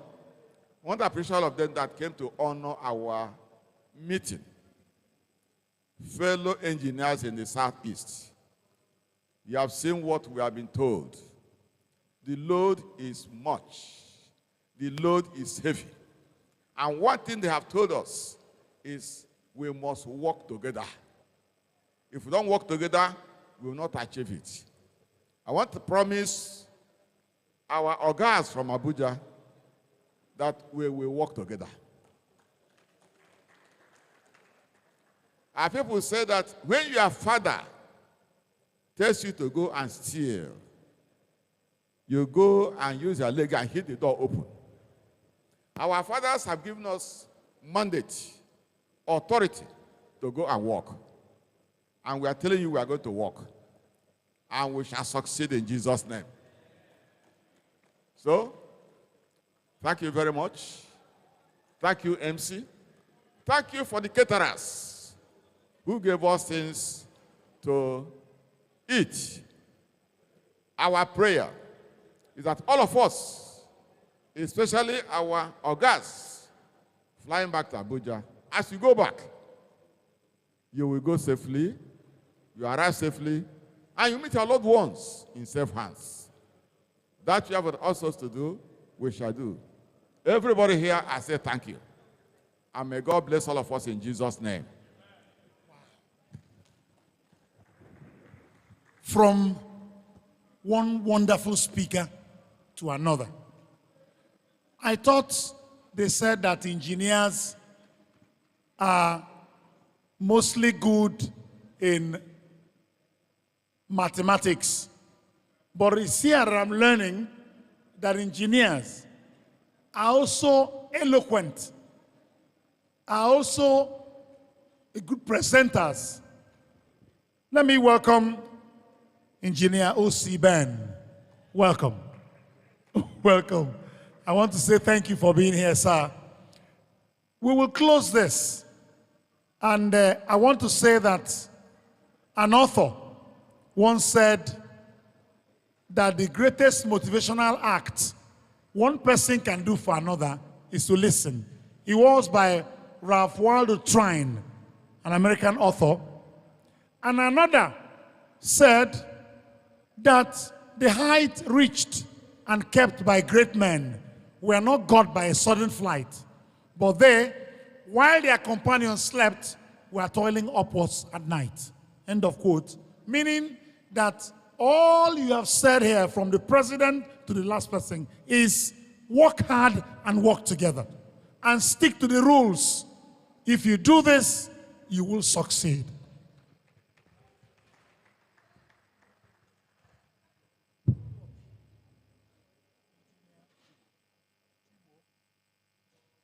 Engineer Chibo, OON, yes. Engineer TUFO, sorry. Ezeha. Huh? Ezoha, yes. Engineer F.O. Ezoha. And then Mr. Eze Ezilo. Please, you're all welcome. Thank you so much. God bless all of you. Now, to bring it to an end, Mr. President, it will be for us to close it with the national anthem, which is also a prayer. So let us all rise to pledge our allegiance. Okay. Hold on.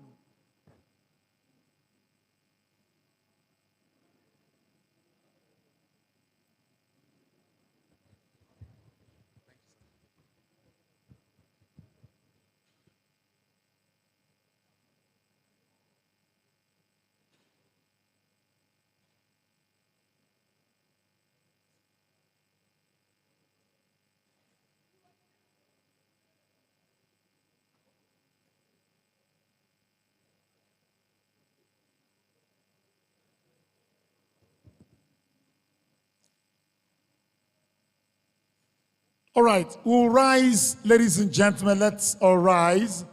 Pledge our allegiance to the Federal Republic of Nigeria, and then thank Almighty Allah for this success, for this great occasion. Ladies and gentlemen, the national anthem.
Thank you, and God bless you, DJ Obed. Let's, Mr. President, The organizing committee members are saying you should line up for group photograph. This way, group photograph before we dismiss. Group photograph in front here. Group photograph here. Savik. Group photograph.